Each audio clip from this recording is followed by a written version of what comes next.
This is it, the final split of the NACL 2025 season. Rising stars, returning giants, and one last shot at promotion.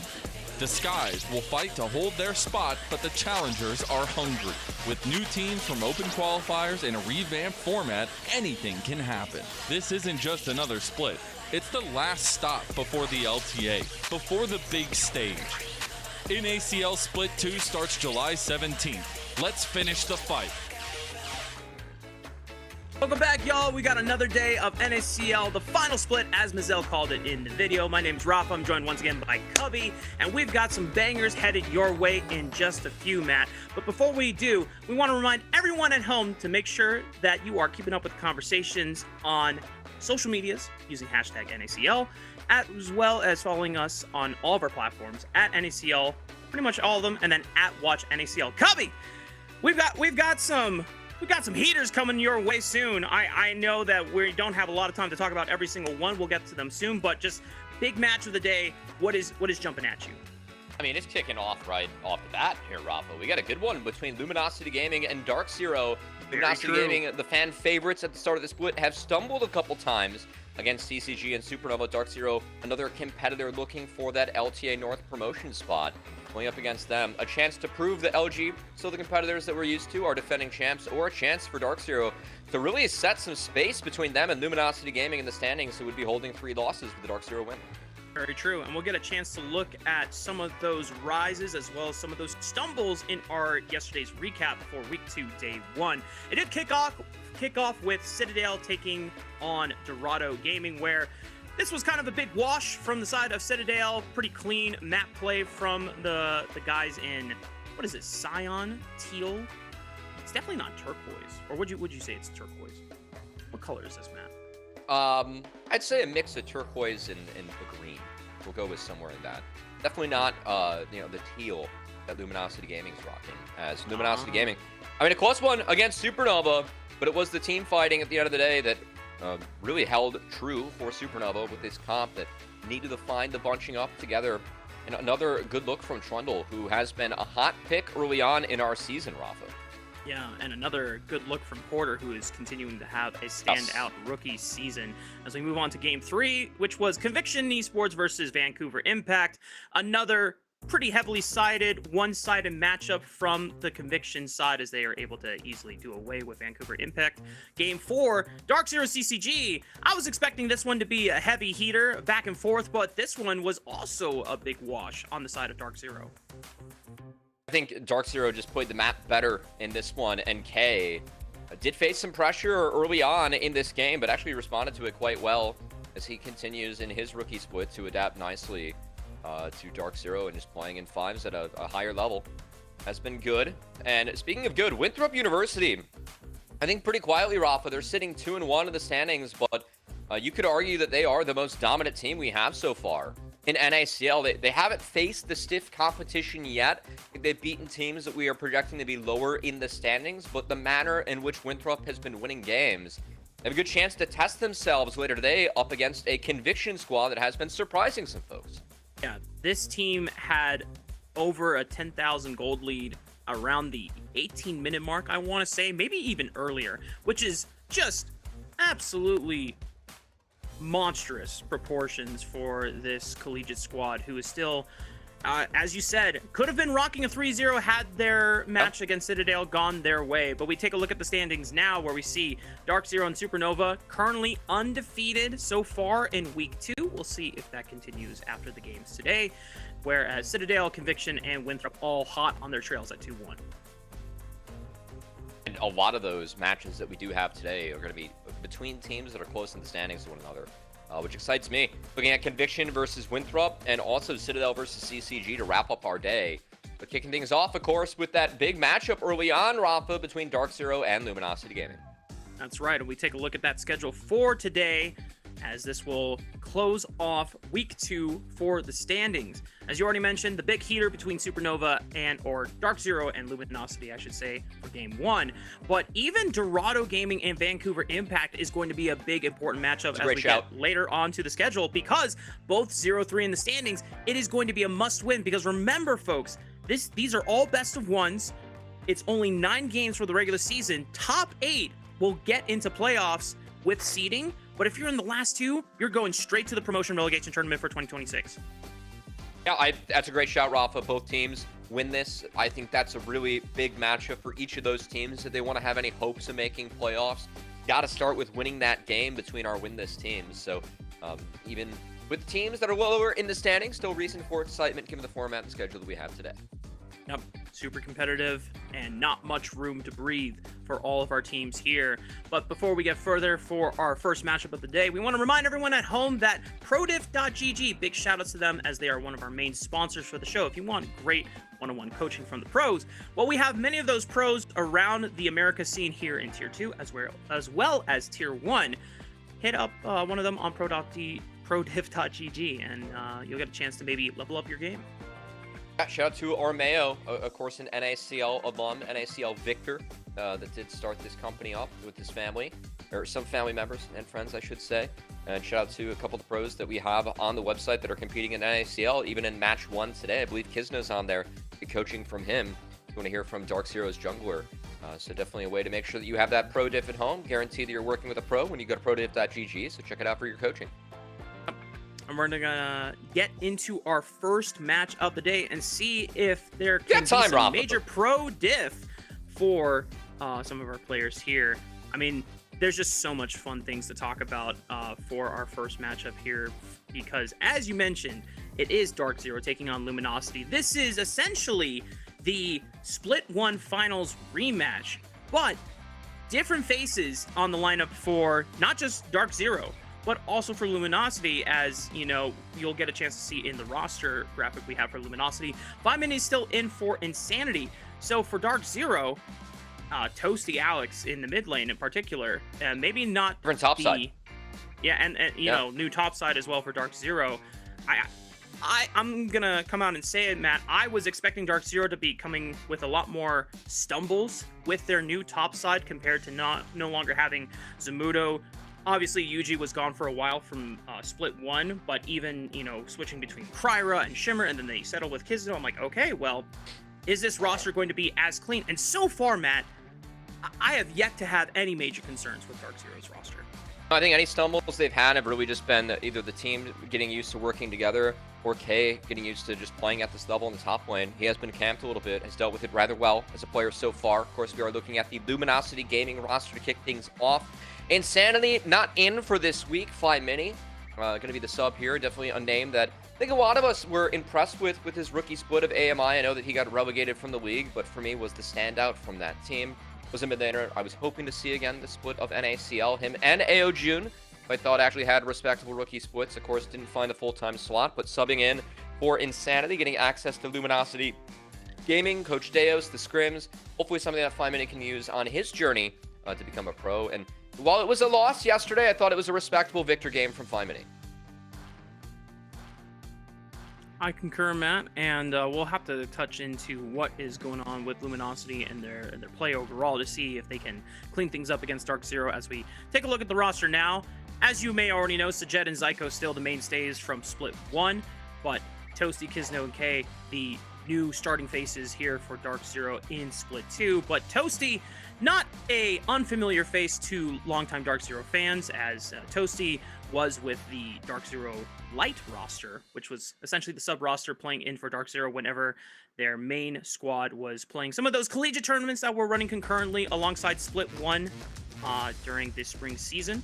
But Kizno and K have definitely impressed us a lot here in some of this Rift gameplay here for our Split 2, at least the first 3 games we have seen from the Split. Kizno obviously was a big standout from Conviction Esports last Split.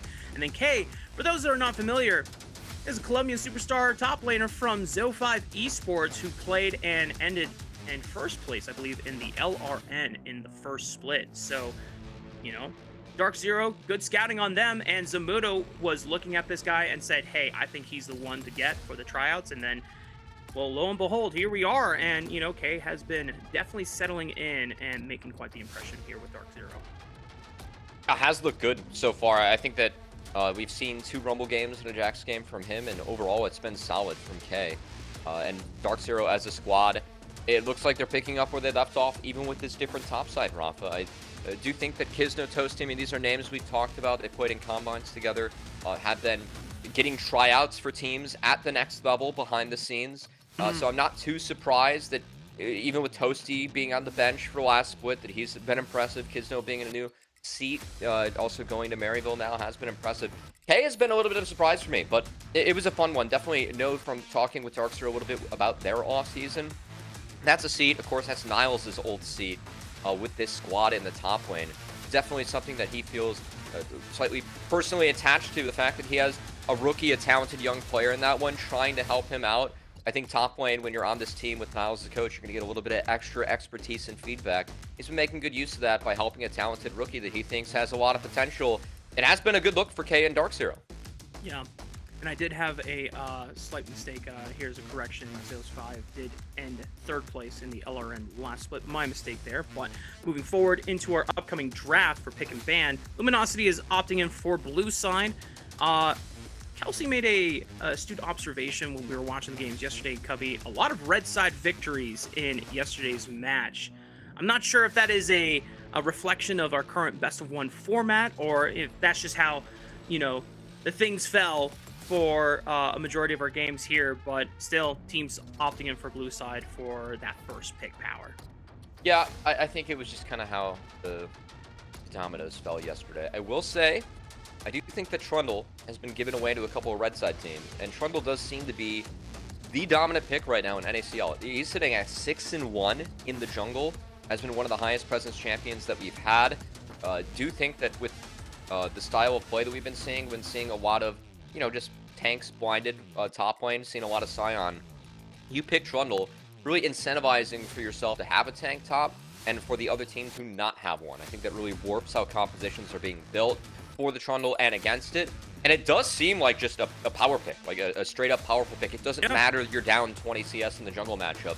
You steal all their stats when the fights come around, and gets to be an effective early skirmisher, effective in the later games, shredding those tanks. And yeah, it has been a pick that I really feel passionate about, and being an extremely strong jungler that we've had early on in the split. It's just a reflection of the current meta too. Obviously, you know, tanks have been rolling around since the dawn of time, but with the jungle meta right now, it's a lot of fighters, very much champions that want to get up close and personal and try and auto-attack you to death, comboed with some spells. Trundle just says, yeah, I'm just going to steal those base AD stats from you, and pretty much wins every 1v1 and guarantees every 2v2 or 3v3 is, or at least should be, winning a majority of the time. I think there's some counter picks that can lie in wait, but no team has really explored those options yet. Without further ado, though, we got some predictions, and to see where the rest of the broadcast team lies, where they think things are going to fall at the end of this match. And we got a couple Luminosity Gaming believers in Desterux and Mazel, but the rest of the team believes that Dark Zero, I should say, should be walking away with win today. And this is something where if the game goes how our team predicted and Dark Zero does voice a victory, and the story coming into the split, it was like, okay, Luminosity Gaming, they're the top squad, the favorites to promote to LTA North. I think regardless of the results we've had in NACL so far, a lot of people do feel they're going to be one of the two teams that emerges at the back half of the split to challenge this guys in the LRN teams. But man, we think about that second spot was between Dark Zero and Supernova. What happens if Dark Zero wins today? They're undefeated with Supernova at the top of the standings, and both of those teams would have taken down Luminosity Gaming to get there, which I think makes for a very interesting thread and storyline. Come playoff time, there's going to be a lot of time before Luminosity Gaming does face these teams again in the playoffs. We expect to see them. But sitting at 1-3, we'd have to actually put some wins on the board to make sure that we do make it to playoffs as Luminosity Gaming. And then it's like, what seed do we have with 3 losses already in that loss column? So I think this is a big game for Luminosity Gaming, and their hopes to try and remain one of those top 3 or 4 seeds, which will matter for the standings moving forward. Yeah, as Hawk mentioned yesterday on the broadcast, I think it was him and Grape's podcast, Salty Runback, mentioned that this is a very likely week where Luminosity Gaming goes 0-2, and it's not a complete surprise just because how dominant the teams have been in Dark Zero and Supernova so far, just off the strength of week 1 and what we were expecting with those rosters to be on paper. And so far, they've proven it to be. If Luminosity Gaming can put a stop, at least to Dark Zero's role here, that would be great in not only ensuring their chances for a better playoff seeding goes well, but also that Dark Zero and Supernova do not end up for just that dominant first and seed seeding going into playoffs. But I am hearing that pick and bans are ready to go, so let's kick off the draft, y'all, and let's see if Trundle does get taken off the board, as that has been a big highlight, or if one of the teams today, I know Kisno's a big Kindred player, and that historically has been a solid answer into the Trundle if you just want to take the ranged marksman matchup and try and kite out the Trundle, or if they're just gonna, keep it simple and not go for some crazy picks. It's Dark Zero, man. He's not allowed to play Kindred, let's be honest. Not in game one. Oh man, Not in game you don't think Niles is gonna, give him a little bit of freedom here? Absolutely not. The rest of your game cannot be played if you're playing Kindred the way they like to play, which is from minute 1. So, yeah, I think the one on the note I'd add there, Rob, about Luminosity Aiming and the potential 0-2 week going up against two very strong teams in Dark Zero and Supernova. Hawk and Grapes, they were saying that without even knowing that Phi Mini was going to be subbing in, right? Kind of speaks to the strength of schedule we have. That is very true, very true. I believe draft is now ready to go. Here in the drum roll. Bam! All right. First ban is the Lucian. Still respecting the power of that lane, synchronized with some of the picks like Rom, just being able to have a really strong mid-game setup there. Pantheon, a typical jungler that has been banned on red side multiple times as well. There's the Trundle ban. So now this leaves things like Vi, Xin Zhao as your premier AD junglers that you could go for with the Yone ban. Luminosity Gaming are willing to at least opt in for that trade, or even trying to set up for maybe an Annie Wukong setup on the other side. Azir Talia. Yeah, Azir Talia is up. Those could be two big picks we could see early on here. Easy mid handshake, potentially, from Luminosity Gaming. If Azir's left open for Toasty, he will play it with Dark Zero. So that's where my eyes are early on. It would make a lot more sense, too, considering the Yone ban, as that is been kind of seen as some people's answers into Azir the later the game goes on. There we go. Azir locked in for Phi Mini.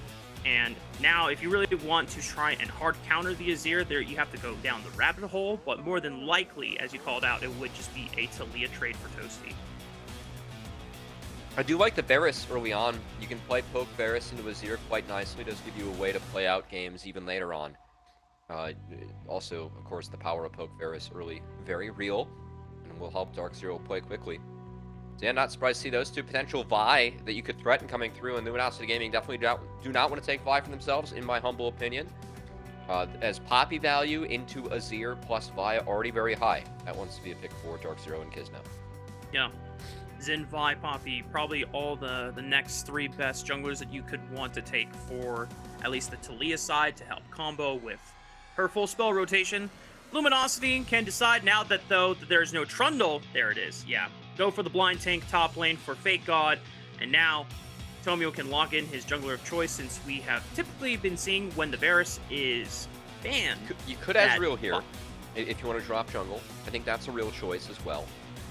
Would give Tactical some scaling into the Varus and some range into Talia too. Which, okay. Wow. Yeah, locked in. After that, I mean, again, a choice here for Dark Zero. Do you want to go for Vi? I think Vi has been nerfed quite a bit. Does have real value, though, with the Talia, guaranteeing that flick with the cease and assist. Or it could just go for the Xin Zhao, the stat check king. That still seems like a very powerful jungler early on. So now, do you take away the Wukong from Tomio? Yep, that's going to be off the board. Potential Poppy ban, too, I think still useful here for Dark Zero, even though Poppy has really gotten nerfed in terms of where she's at in the totem pole. Luminosity Gaming, meanwhile, chance to protect that Scion, ban some champs away from K. So Ornn ban, I think an option that Luminosity Gaming have here. I'm curious what Dark Zero are going to pick as an answer into the Scion as well, since there's no Trundle to really threaten with the subjugation and making that tank turn into a piece of balsa wood. Do you just match tank for tank? Do you want to go for something? There's no Rumble, there's no Gwen. Do you want to match with a split pusher? They already banned the Aatrox away, one champion that could do fairly well into tanks and just easily sustain through. They're going to take away the Vi. This does leave up the Poppy, as you already mentioned here, Matt, for Tomio, but something tells me that I don't know. I don't know if Tomio's a Poppy guy. No, Yeah. it's not a Poppy game. I'm with you, Rafa. I think Tomio goes for something else.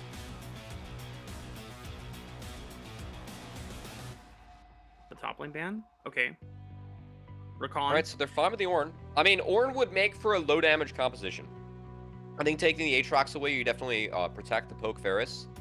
And oh boy, if it ends up being a Renata for Zyko, that definitely signals that it would be on hit Ferris from us to Rafa, as that would be a lot of priority potentially for Dark Zero if they're flipping through supports. That said, I wouldn't be surprised if we just assign a top laner here. I wonder what K's Cassante looks like, or the Ambessa, also an option, still enables you to hunt in the back line. Yep.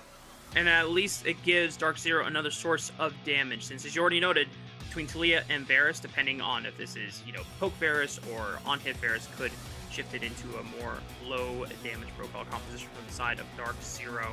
Luminosity are going to have to line their support since they saved counter pick for Zyko on the other side. Maokai, solid option for Tomio, gives you control over those objective setups. Even though he rushes Leandries, he does go full tank kind of afterwards, or maybe Tomio will opt in for like a Leandries Bloodletter's Curse to just help shred MR for the side of the Azir and help 5-Mini be the strongest at all times possible as we get further and further into the late game. Braum, solid, at least for deflecting some of that poke damage coming in from Dark Zero. I still think that Braum, it makes you a rather reactive team here. You're playing with Azir, Ezreal, and Braum. I don't think there's a lot of proactivity that's going to exist for Luminosity Gaming. That can be an issue against Dark Zero, who have really proven that if they're able to play games out from start to finish, they can win games. Taking Nico into Braum, we have all the proactivity in the world as the Nico, Xin Zhao, Talia, with the potential poke Varus into the comp that we are playing for Luminosity Gaming, where Scion swaps are a thing, but the odds of you getting a priority swap in bot lane with Ezreal Braum, it's very low. I think level 1, Varus Nico have to be careful about making sure that they get to the wave first or on even footing. That's really the one time that Ezreal Braum can get a win and turn that into push for other parts of the lane. If they don't get that level 1 win, this should be Varus Nico jailing this bot lane and will provide a lot of space for Kisno to try and make his mark on this early map. The Ambessa will scale for later. But I like this Dark Zero composition. I really feel like Luminosity Gaming, they're kind of forced to let the game come to them and hope that Dark Zero makes mistakes as they push this one forward. Here's my one caveat here, Matt. And when I look at Luminosity Gaming's composition, I see a traditional front-to-back team fighting 5-on-5 comp. To me, that always scales for the better. This composition should never get outscaled by Dark Zero. So does Dark Zero, even though you mentioned there is some scaling factors like Ambessa hitting 2 items, Varus, if he goes on hit, he will be stronger. Is there an onus or an urgency for Dark Zero to try and close this game out sooner rather than later and not being passive? Okay. Yeah, you're going up against Maokai, Azir, Ezreal. I think the time does matter here for Dark Zero. But again, I think that early game, they're going to have everything that they want at their fingertip to try and make plays. So that's my concern for Luminosity Gaming. They're going to have to hold on tight. And we have seen LG as a team. I feel like some of their losses have come from disconnect from players like Tomio and Zeyzal, just not quite being synced on up. And I really feel like they're put on the back foot in this draft. So I like the approach from Dark Zero. It's a team that will play early game for better or worse from minute 0. It really feels like that a comp where they're able to do that for this one. Yeah. Who knows? Maybe for Luminosity, after yesterday's loss, where a lot of those support jungle engages were desynced and not happening at the same time or onto the same targets that they were looking for, by bringing it back to something very simple, straightforward, okay, get to the objective first, let them walk into you, and then just fight on proper battle lines, hope for the best, as this is a very big game to win for seeding implications as we get further and further into the regular season. And for Dark Zero, this will be a good test for them to continue pushing the tempo, making sure that Dark Zero are playing their game and not falling to the tempo of Luminosities. But with that, guys, we want to hear your voices in the chat to see who is going to win this game between Luminosity Gaming and Dark Zero. Hashtag LG or hashtag DZ. You already heard from us on the broadcast team of where we think would take away this win, and I think even with the draft showing, it does not change our opinions here, Matt. No, we're still in the Dark Zero camp, and Luminosity Gaming, again, I think it's going to take good play from them to hold on to some mistakes from Dark Zero in order to get this one in shape. Braum Maokai, it does bring some real circles that you have to deal with later on in the game, but again, early on, the priority of the Nico, the Xin, the ability to get locked in place, be vulnerable to Talia combos, to poke Varus. It's very real, very threatening from Dark Zero. A team that's really proved they can play out these early game comps well. So, two of the favorites to promote that we have from the NACL into LTA North, going toe-to-toe early on in the regular season for this one, Rafa, should be a good one.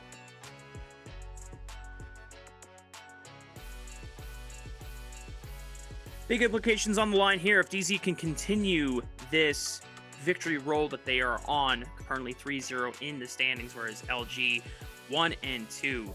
Obviously, the match against Supernova yesterday was definitely a tougher one to face, but I think still people are kind of reeling from the surprise victory that CCG had last week against LG, but it just goes to show, you know, some of the things that LG might be fumbling on in terms of the synchronization of jungle and support will be tested today, as we already looked at those compositions and saying, you know what, there's not much you have to necessarily synchronize on. You just got to be there. You just got to be in the front, try and CC and hold the line for your backline in this Azir and Ezreal to do all the damage and the output for you.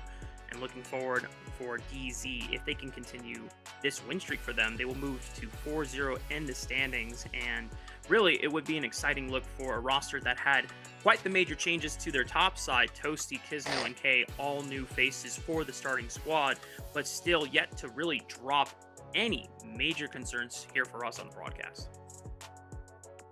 Again, not too surprised about that. I think the K has been someone that, of course, when you are a rookie and you find yourself in the Dark Zero seat, you got to have some talent. So definitely have seen a couple growing pains from him, but I've also seen the talent show. Good opportunity for him to show that again in this one against Fake God. Yep. Well, here we go, guys. First game of the second day of the second week of the NACL second split. Here we go. It's Luminosity taking on Dark Zero.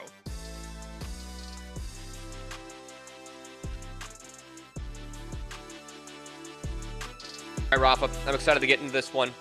Fully expecting we have our junglers, especially Kisno, work his way towards this bot side, play towards that Varus Nico, try and make sure they have priority against the Ezreal. And I really think it's important that we have the 2v2 stick for Dark Zero. Luminosity Gaming, they've got the Scion. If they find a 1v2 later on, get the Ezreal in the 2v1. Always nice to starve out Ambessa. If you're Scion, you're losing the same amount of resources, you don't care. You don't need those resources nearly as much as Ambessa does, so do think it's important that Dark Zero able to path into bot, make sure this lane does continue to have the priority. And I do have to pause here, Rafa, because with this big beefy front line Luminosity Gaming has taken, it is not the poke Varus. It's actually going to be the on-hit Varus with Sajed. Definitely changes up a few things in terms of the flavor of this game. Yeah. I think it's a good call just because Dark Zero, even if they were able to accelerate the game super quickly with the likes of a poke Varus, if at any point they misstepped or they didn't push the game fast enough and LG were able to scale pretty much unscathed, then you run into a problem where you don't really have a champion that can deal with Scion as he builds a ton of HP and a ton of resistances. Sure, Toasty can go for a Leandries at some point, but Leandries has already been nerfed. So Leandries is feeling a more shallow version of itself, and more than likely, as we've seen with a lot of Talia builds, they tried to optimize for the Rylai's earlier versus the Leandries, just so you have better control of these team fights. So I think it's a good call overall for Sajed. Yeah, but definitely would help the on-hit Varus. We'll see. Leandries against Scion, Braum, Maokai. I don't care what the numbers are. You get value there in the passive. All the health will be stacking through. But my focus still to be on the junglers. Of course, did say that we expect Kisno to path towards the bot side. No surprise there. But Tomio going to opt for the mirrored clear. Will be making his way up towards that top side. And with Tactical holding a TP as well on the Ezreal, I do think that Luminosity Gaming, again, really want to find these priority swaps. Because getting Scion in the 1v2, getting Ezreal and Braum in the 2v1 away from this Nico, it sounds like a winning formula to me if you're LG, in a way to kind of cheat some of this powerful early game from Dark Zero if you just find the lanes that you want to find against their comp. Yeah. And I think it makes sense for Tomio to just avoid trying to walk straight into a Xin Zhao and get contested in the river. You don't really win those matchups. You can try and disengage thanks to the power of phase rush and your full spell rotation, but if you want a fist fight, you're definitely not going to find victory there against the stat king, as you called it, for Xin Zhao. Currently, Sajed and Zyko have the pushes you already called out in this 2v2, so this should set up for pretty much a full buffet on the bot side river. Tomio will opt in for the same on the top side. I don't expect any early ganks to happen after this full clear. Top lane is getting a little volatile, but still, I don't know if Tomio is going to be making a dive unless K drops to about below 300, 200 HP, I think. No, I think K's chilling, and K's doing a nice job so far. Is about even health with Scion, and Fake God's pretty low on mana. So Mbessa will be happy about that. As kids know, okay, I guess any potential play would come with the dive, as this Varus and Nico have gotten the Ezreal Braum pretty low. Kisno will spot this one out. Yeah, just going to play around with the bases. I like this. He's not leeching any experience away. Just going to delay that one from Tactical and hopefully force the TP to come out bottom. So Dark Zero can dodge out. And what would be a potential swap timer. For Tactical's sake, he will not miss any experience, and most likely no minions here, as he and Zazel will be able to absorb that wave. But as you called it, Tactical burning the early TP, this does open Dark Zero up for a potential map play. I like the ward that Tomio dropped on this Krug camp just to give some confirmed information on where Kisno is going to be resuming his second rotation full clear. Okay, does he just solo kill Fake God here? The shield is going to drop. Does he go in for the flash auto attack? Oh, it's going to be close. Fake God, one more auto attack. Oh, he flashes away. Fake God shows that tanks are still beefy enough to tango, and it's first blood for Fake God. Oh, the Biscuits, the second win, the pots, and the tower shot, the big difference maker there. I like the attempt from K. It's just taking tower shots too much. That's an unforced error from him, and a big advantage going over to the Scion as Fake God can TP back, will eat this entire wave for himself under the turret. You get the cinematic view of that first blood, as you called it. Once the turret shot comes into play, that's Fake God's window to turn it around. Yeah, so that lamp that you see behind Fake God, that really is about the range of the top lane tower. The fun fact, you can click on that lamp to actually freeze waves as the top laner. So K clicking below it, he's going to take a tower shot. Mistake from him. Meanwhile, as we're back to live, Kisno did make a showing on the bot side, catching Tactical and Zazel. It did force the heal out of the Braum. So now Sajed and Zyko rocking with full summoner spell advantages. We'll see if Dark Zero can really make use of that to translate into a kill opportunity, maybe burning a flash, or just setting up priority for the first dragon of the game. Still such a big win coming out from Fake God. I know the TPs are down, but he has a big advantage now into the Ambessa, which he can really use to throw his weight around in the earlier stages. Going to take Ambessa at least Eclipse now to catch back on up and just be close to even to the Scion. So Fake God, he was able to stabilize the game at this level. Fake God does feel like the top laner to beat. You know, this team in Luminosity Gaming kind of happy to be called the gatekeepers in some way, shape, or form. Between that and the lovable LTA North rejects tag that we've given them. I know it sounds depressing, but whenever these guys have played in Tier 2, they have been the team to beat, which makes their starts of the season all the more surprising with some of the struggles they have faced. It just goes to show that the Split 2 landscape is way more competitive than it was in Split 1, which just right in time for the big stakes of the season, where the 2 seeds that advance from the end of Split 2 will get a chance to take on Disguise, as well as the number 1 seed from LRN for a chance to promote into LTA for the 2026 season. That is the big goal and the big prize at the end of that golden road. Dark Zero top lane, though, K struggling against Fake God, as you already called out. That early Bomby Cinder rush has given Fake God an extra bit of HP. Oh, he's going to catch him under the turret and aggro him thanks to the Bomby Cinder, so Fake God cannot continue attacking him. Creative use of the public execution there, so he can safely pick up the wave there from K. Let's get the next one, though, because this wave is already pushing towards the Scion. When Fake God steps in, and of course, AoE abilities and the Bombies, like we're going to continue to push into the Ambessa, but it got a little bit low on resources here. Doesn't have that R. think he's going to be able to sustain himself. K going to likely be able to actually live through that. I think it's a good call, Rafa. That's a pretty creative and good play coming out, as that's no cleanse. This is maybe a dead Ezreal. Yep. Yeah, Tactical not willing to flash the Chain of Corruptions, thought he was going to be okay, but Psycho able to add just a little bit of extra damage to guarantee that kill for Sajed. Good 2v2 fine. Luminosity Gaming going to tickle the dragon, but cannot stick with it.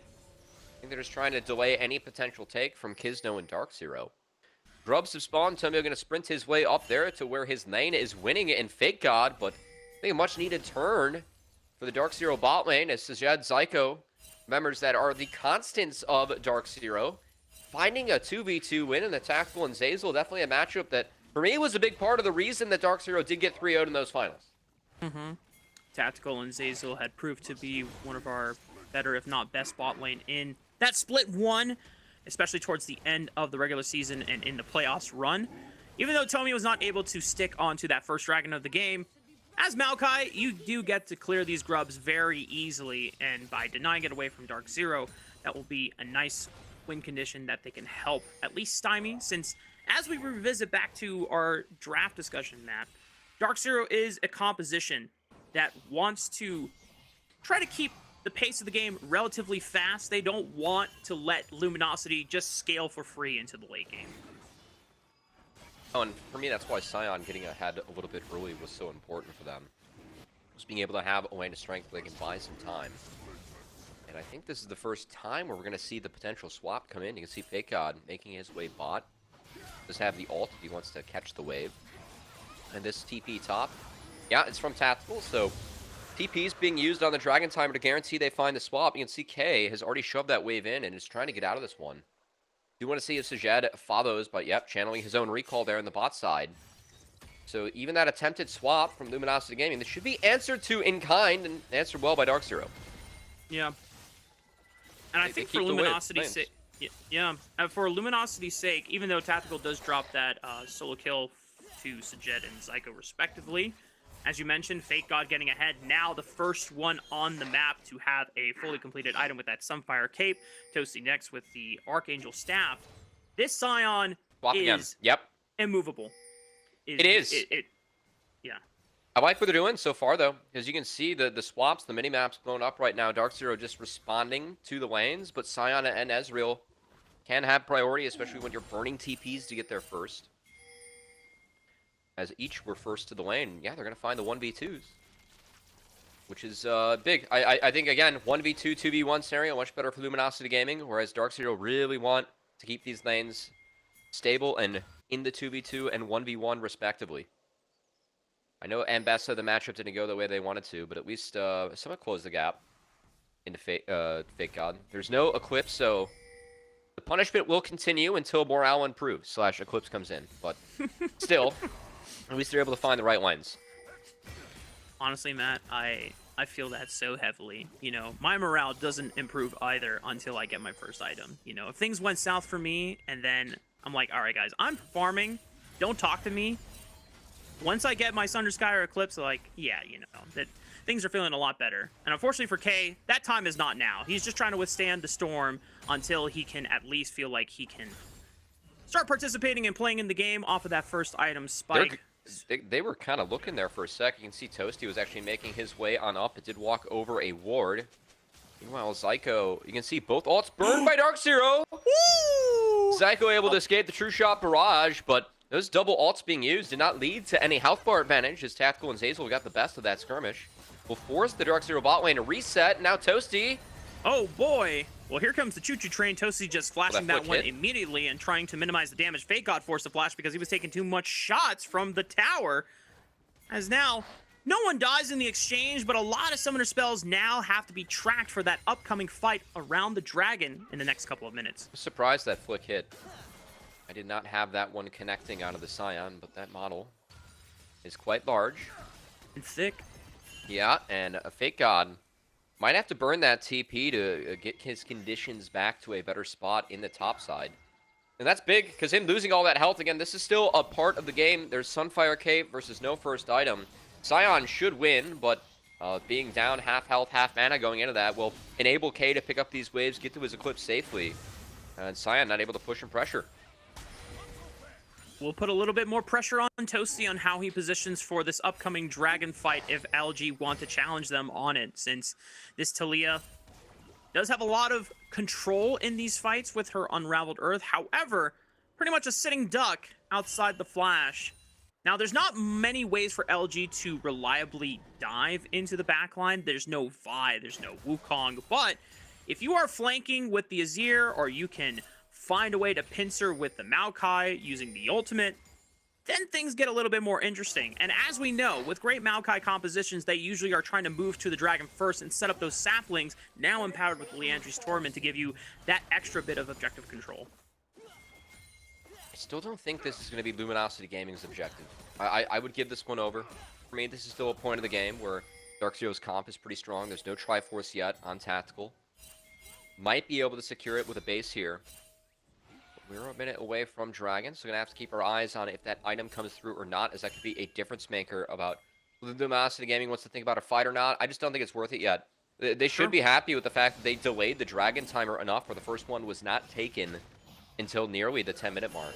Yeah. That is buying themselves the extra time they need, where I think you can really afford to sack this second Dragon and maybe hope it takes long enough where you can threaten a Herald or threaten a cross map for yourself. At the moment, Fake God's threatening, though. He's positioned in the river, does have that ult available. So this next wave, Tactical does have TP coming back up, does have that Triforce. This Dragon might be real for Luminosity Gaming. I am curious to see if they can test it. I think it is an option for them. Even if it might be a little bit too early for me with where their composition really hits its stride. TP came in from Tactical, so he is here. And just like that, even though Dark Zero were the first ones in the river around that, 1 minute pre-drag spawn mark, LG come in like clockwork, and they just completely eradicate the rest of Dark Zero members away from the Dragon. This belongs to Tomio. Okay, so the Tactical TP paying off. Trinity Force and priorities secured for Luminosity Gaming. That Drake taken. Will be traded for resources on the Ambessa, as K should clean up that first brick in the top outer turret. And it should be the Rift Herald being secured here for Dark Zero. As, oh boy. Well, we missed that one. Goodbye, Toasty. Not a single ult used there. It is just a melt. Matt, am I back? Am I back? Am I still here? Yeah, you missed Toasty getting one tapped. Okay, well, that's unfortunate. The last thing I literally saw, Matt, I saw the mini-map, Braum jumping over the wall, and I knew something was about to happen, and then my entire setup just blacked out. It felt like the JoJo circus meme. And it just to be continued. This is what I missed. Okay, well. That's a nice 3D. And they feed it over to the Azir, too.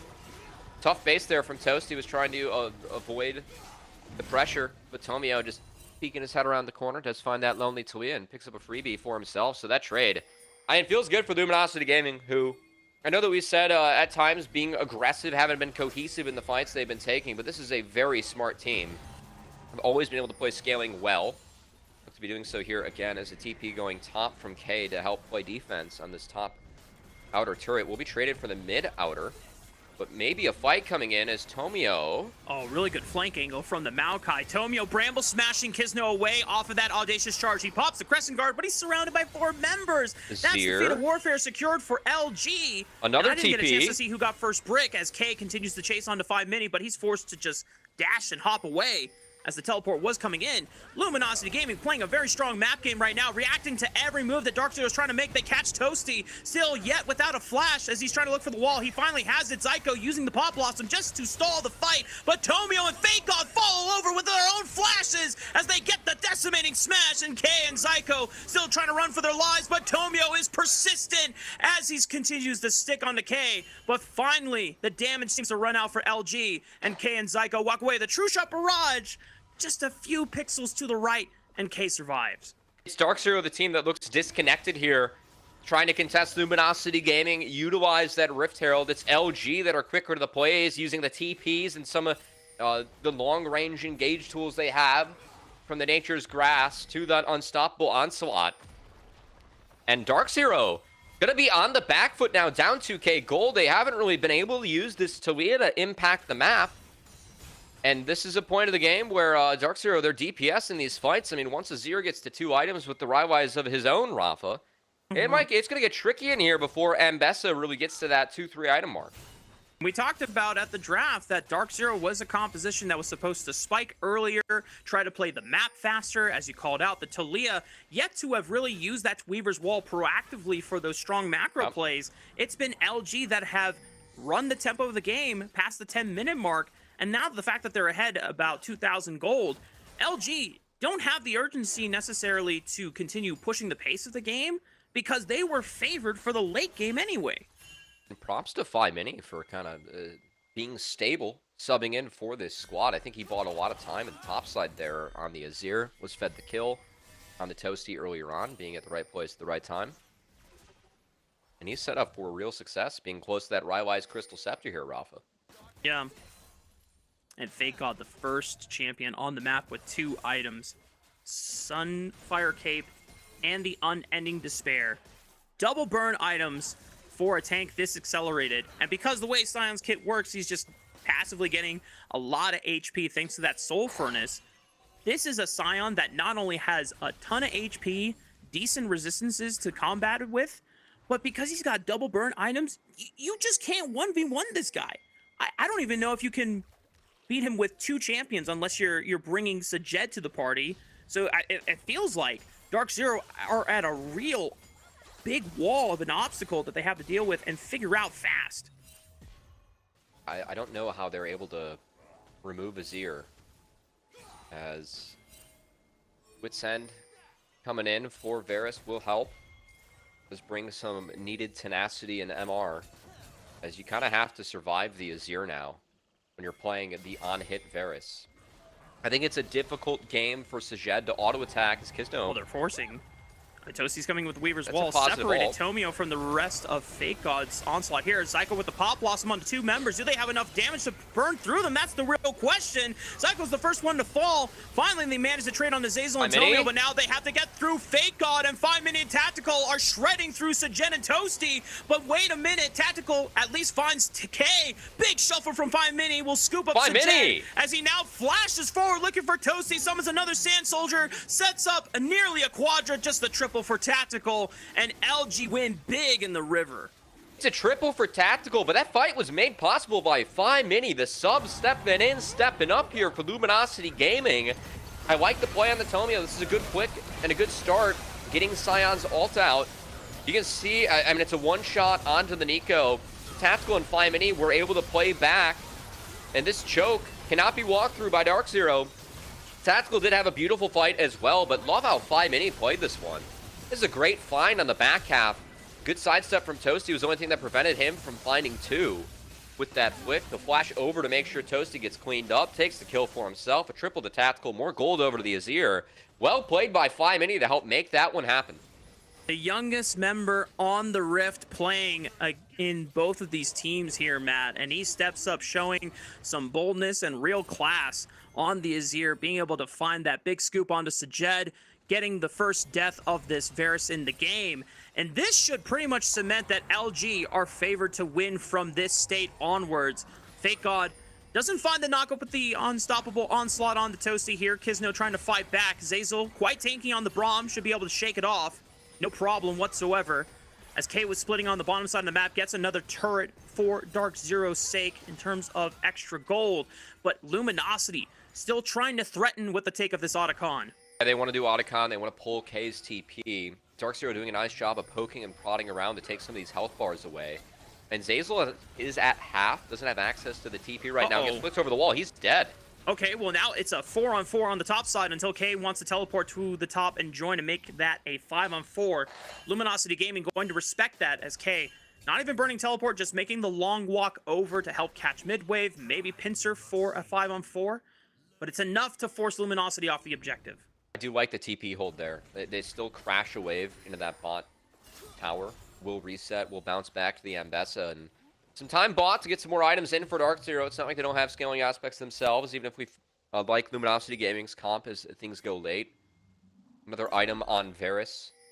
potential to rip through folks in the Ambessa, getting to that 2-3 item mark. Going to be cleavers coming in for both her and the Xin Zhao.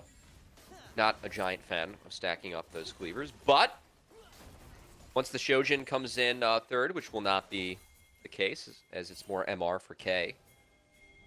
Still think that Shojin is so key for Ambessa and some of that late game damage that you can unlock. Going to be quite delayed now. Psycho taking a big chunk there in the red side jungle. True Shot Barrage forcing Zyko away for now, as Luminosity will take this opportunity to start up the Otacon once again, now that they have all 5 members here in the area.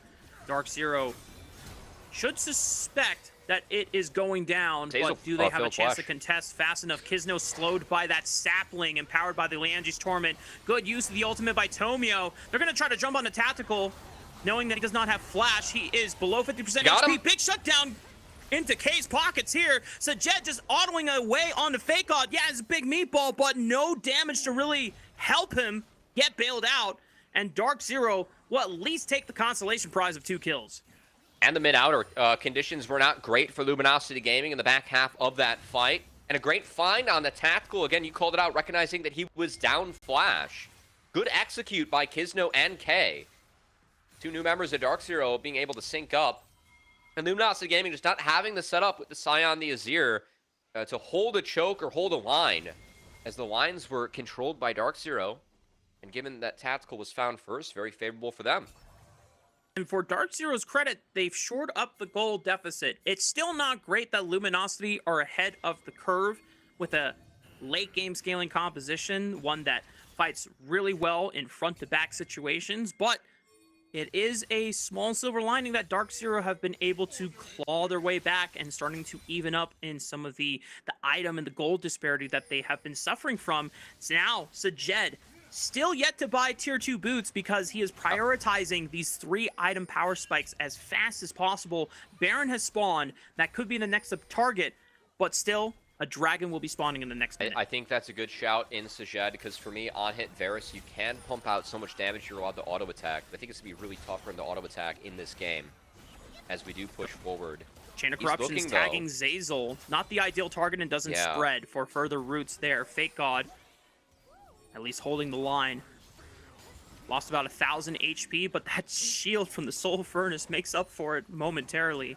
Dark Zero are forced to give up control of the river for now, as Luminosity just slowly walking into that blue quadrant jungle entrance, controlling the banana brush, and Dark Zero struggling to find a way into this beefy front line. K has a good angle, though, and I don't think K was spotted on the way. Okay, no, spotted now. Flash is available in the back half. Yeah. I think it's going to have to be another public execution from K to set things up. And we'll see if they can hold the line for Sajed. Again, fighting on Talii going to be very key here to protect that on-hit Varus. Oh, look at K's position. He's just outside of the control ward position. Tactical just shifted into the pit. Does he know? Do they have vision? Waiting for the public execution. Oh, he misses! The Pop Blossom doesn't bring it. The Dragon low. Tomio secures it. Fake God forced to flash away. K trying to do his best on the tactical, but now he's surrounded by Zazel and Tomio. K trying to dash away back into the safety of Dark Zero, but it's not going to happen, and Tactical makes it out alive. Kizno trying to force the front line to go down, but he is the first one to fall. And now it's a retreat pattern for Dark Zero. They're doing their best to keep them at range with their abilities, and yet no one goes down from Luminosity. Yeah, the big difference for that one, Sajed couldn't auto freely in the fight. Luminosity Gaming utilized the tools they had quite well between the Rylais from Azir, the slows that Malachi can throw out, and the space that Fake God was able to take up. Sajed didn't have the room to freely DPS in that fight, was the big difference maker between that and the public execution missing. Bad fight for Dark Zero, and it could get worse as Baron's at half. Oh, okay, Fake God able to recall and TP back, full HP on the Scion. Can Sajed pull out a Gumayushi? The arrow might be a little too soon here.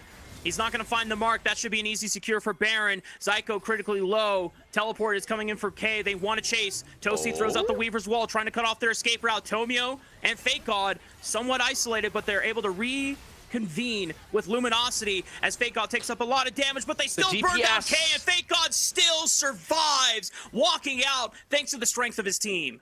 The DPS of the Azir and Ezreal, it is real. It's part of why I thought it'd be a poke Varus, not the on-hit one. We're starting to see some of the struggles when you get range gated by this Varus, what can happen in the game.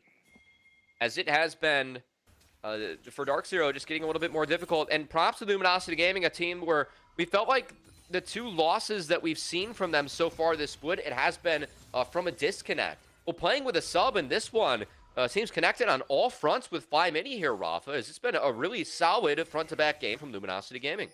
Yeah. I'm not going to lie, Matt, it's looking like a large pro diff here on Summoner's Rift. Speaking of, shout out to our sponsors, prodiff.gg, who helped make the show possible. One-on-one coaching. Go and check them out real quick, as Luminosity Gaming definitely showing a large pro diff on the map here. Nearly 3,000 gold ahead, 3 dragons to their name, 1 away from that Chemtech Soul. And with Baron in their pockets, they can now continue the siege through the bottom lane. Turret falling. Tactical at that 3-item mark. Does have a Vamp Scepter as well, so his conditions will be good. Always like that pickup later on when you're ahead as an AD. To make sure you're fighting on good conditions always. The Jed Chain of Corruptions did go wide, and that means that this mid-inner turret likely to fall as well. Yep. FakeGod doing his best to protect the empowered minion wave. A couple more auto attacks from that empowered cannon minion should do the trick. And now Dark Zero have only 1 inner turret left on the top side of the map. LG only have 50 seconds left for this Baron. Potentially not enough time to rotate on over and completely wipe out the last inner turret, since the minion wave is pushed farther away onto Luminosity's side. So it's just a signal for everyone to take the recalls, as Tomio will try and clean up some bits of his jungle here. Now Dark Zero, they're down 4,000 gold, Matt. Their composition doesn't scale nearly as hard as Luminosity Gaming does. What can they do to try and come back into this game? Good pick. I think that's their best case scenario. Do have some ways to hopefully set up this Talia. But Luminosity Gaming is way too tanky to get easily picked off at this point. So I think that's the concern now for LG. And they're doing a nice job of holding the front.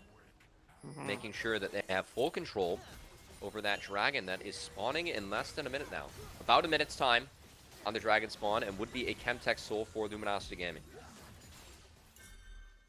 Yeah, even if Dark Zero are able to find a Dream engaged with the Pop Blossom, they would have to be able to reliably follow up onto the squishiest members in Tactical and 5 Mini. And unfortunately, they're not necessarily that squishy, Matt, because some of their items have a lot of HP in those stats as well. As already the Chain of Corruptions and the Seismic Shove tags FakeGod, brings them down to about 50% HP very fast. So, okay, decent job there from Dark Zero, but that did come at the cost of an ulti. And as you said, FakeGod does have TP somehow. You got a lot of HP fruits back. Yeah, so Honey Fruit just heals him back up to effectively still frontline status. And Dark Zero still struggling to try and get through this midpoint of the map. As Weaver's Wall. It got stopped by Zazel. FakeGod being a little bit low, though. Might be K engaging, but this is bad for Dark Zero. Yeah, Kisno already forced to use the Crescent Guard and just trying to heal off of this Wolf Camp so that he can contest for the Chemtech Soul. Forced to flash away because FakeGod could have easily ended his life right then and there. And now no one from Dark Zero can walk up and contest, so this should be a free Dragon Soul for Luminosity. And that Chemtech Soul, not only does it buff up the tenacity, the healing, and the shielding that you get, but now the soul secured, you get more damage reduction the lower you go health-wise. And that feels pretty good if you are Luminosity Gaming, considering you're already rocking this very tanky core. And for Luminosity, just a couple notes here. I love this adaptation from Tomio, just picking up a Mikhail's Crucible as his 3rd item. He's already doing his job as the Maokai with the double burn in Leandry's and Bloodletter's Curse. He's already shredding HP, shredding MR for 5 Mini to pump out even more damage. At this point, might as well go for some utility and ensure that if one of your carries gets snagged by a Chain of Corruptions or a Root of Tangle Barbs from Nico, you know what? Bail him out with a quick cleanse on that Mikhail's and just make sure that you are ensuring your chances of victory, as you already called out. 5,000 gold advantage, Chemtech Soul in your back pockets, just waiting for this Baron to spawn in the next minute. K might be able to take this inner turret quickly, but can Dark Zero get anything off of it? No, I think it's just going to be Luminosity Gaming win. And man, like you think back, it wasn't the prettiest week for LG, looking to be at the 2-2 mark after this one, but man, you say on paper, 5 minis in for Insanity this week. You face Supernova and Dark Zero, and you go 1-1. Could be a confidence builder for this team that is not yet at the top of the table of this league, but it's where everyone expects for them to be. Going 1-1 against your stiffest competition with 5 minis subbing in. Definitely something that you can build off of looking at the season as a whole. Teleport coming in from K, forced to immediately flash from the Glacial Fissure. K still relatively untouched, still has almost a full health bar to play around with if he wants to look for another flank engage with the public execution. But 5 Mini and Tomio can just solo this Baron, just the two of themselves. LG are going to hold the line as Fake God gets tagged into Corruptions. I've lost the feed, Matt. You're going to have to continue the play-by-play for me. You should get it back. We got Toasty Weavers walling in. Oh, K's going crazy onto Zazel. Public execution goes wide again. He's isolated into 1v3. 5 Mini dashes in and ensures that the Sand Soldiers take him out. Now the rest of Dark Zero about to fall like flies. Kizno drops. Toasty trying to throw out as many rocks as possible. Zyko getting critically low, but I can't tell if that is him as the clone or if that is him as Kizno. As Zyko trying to see if he can get in. Still has a Pop Blossom to play around with. Sajed. He's got half HP in a dream. He's going to have to go fish for it. Baron. Does Sajed have the Gumayushi arrow? Oh, Fake God just recalls and TP's back with a full HP bar. Luminosity Gaming are able to secure the Baron. They root up Fake God again, bring him down to 50% HP, but Tactical is right behind him, ready to throw out damage. Zazel on the flank as well. And Zyko and Sajed now in a world of trouble. Toasty tries to flash to the left to pull the rest of Luminosity Gaming away from his comrades, but Zyko and Sajed still have to deal with Tomio on the flank. The flash from Sajed at least gets a shutdown on the Tomio, but at what cost? Because the rest of Luminosity Gaming are still standing tall. They do away with Sajed, and they're going to push into the base with this Baron-empowered minion wave. Luminosity Gaming seen a few games where they had to really pull things together, but this time around, just playing the waiting game, playing the scaling game, able to find the time necessary for them to find the win. Pop Blossom, one last Hail Mary for the cause here. Maybe it's enough, but just as I say that, the damage really comes through, and Luminosity Gaming able to really come away with a statement victory over Tactical, or over Dark Zero, and Luminosity. Just a nice way to bounce back for this game. 2-2 in the standings, drawing blood from one of the top teams. Again, expect Luminosity Gaming to be one of the teams that's very competitive to enter that LTA North promotion tournament. As the defending champions, given the pedigree that these players have had whenever they played in Tier 2. Has been the start to the split that they wanted, but again, confidence building win with 5 Mini stepping in, going 1-1 your week against Supernova and Dark Zero. That's a respectable week for anyone in the league. Definitely going to be a feel-good for Luminosity Gaming, who are hoping to build off of this. I have no other words to say other than just really proud of Luminosity being able to bounce back after yesterday, as you called it. I think, a lot of the questions and concerns were really about, regardless whether it was 5 Mini or Insanity playing in yesterday and today's game, I think a lot of the disconnect came from Tomio and Zazel not really playing on the same page in yesterday's match against Supernova. But this time around, they simplified things a bit. Maokai Braum, you don't really have to synchronize, ultimates. You just got to create space. And Zazel and Tomio have such good eyes for that and understanding for that when it comes to just setting up at the objectives on time and trying to push Dark Zero away from their carries. And even when you saw earlier bits in the game, Matt, where they realized that they had the ability to chase, Tomio and Zazel are also so damn good at that as well. They've got that, whatchamacallit, they can see red in their eyes when they know that there is, blood on the trail and they're trying to hunt down for extra kills against Dark Zero. Yeah, I mean, Luminosity Gaming, always a tough out in this league. Really tough team to beat. Able to hold strong there. I think it was a very honorable performance from Fake God, 5 Mini too. As those guys were able to at least always stay in the game.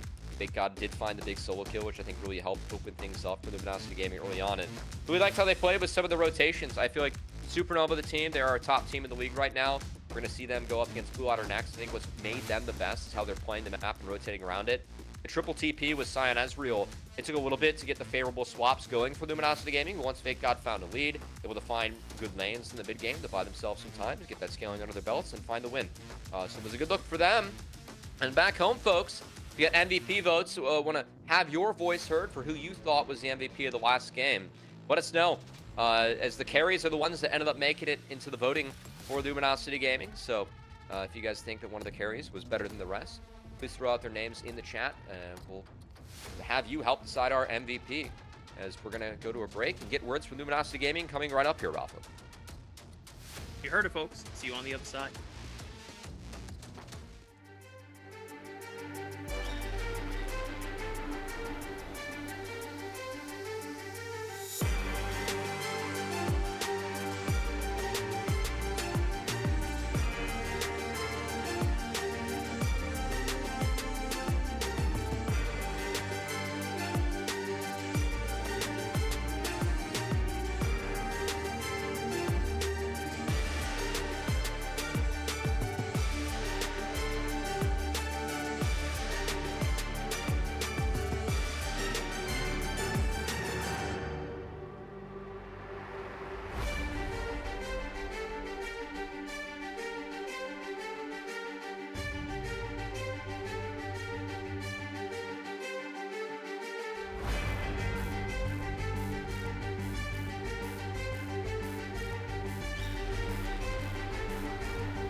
And welcome back, y'all.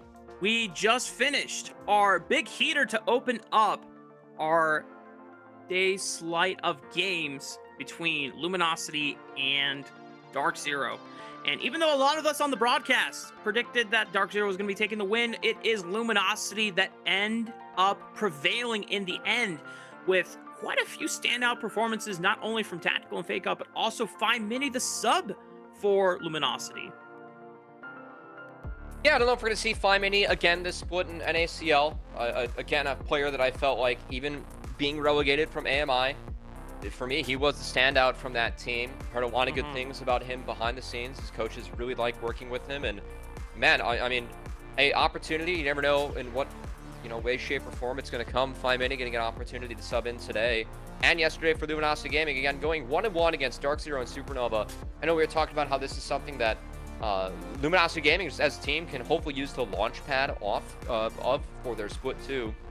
But for Fine Mini in particular, who will likely be looking at opportunities still in other places to play, definitely helps some people take inventory of what we saw over the last couple of days. Again, a player that really feel like, from what I've heard behind the scenes, definitely wants to do this, has a mind for the game, what it takes to compete at this level. Just gonna have to see if he's got the talent. Definitely showed some of it in these 2 games today.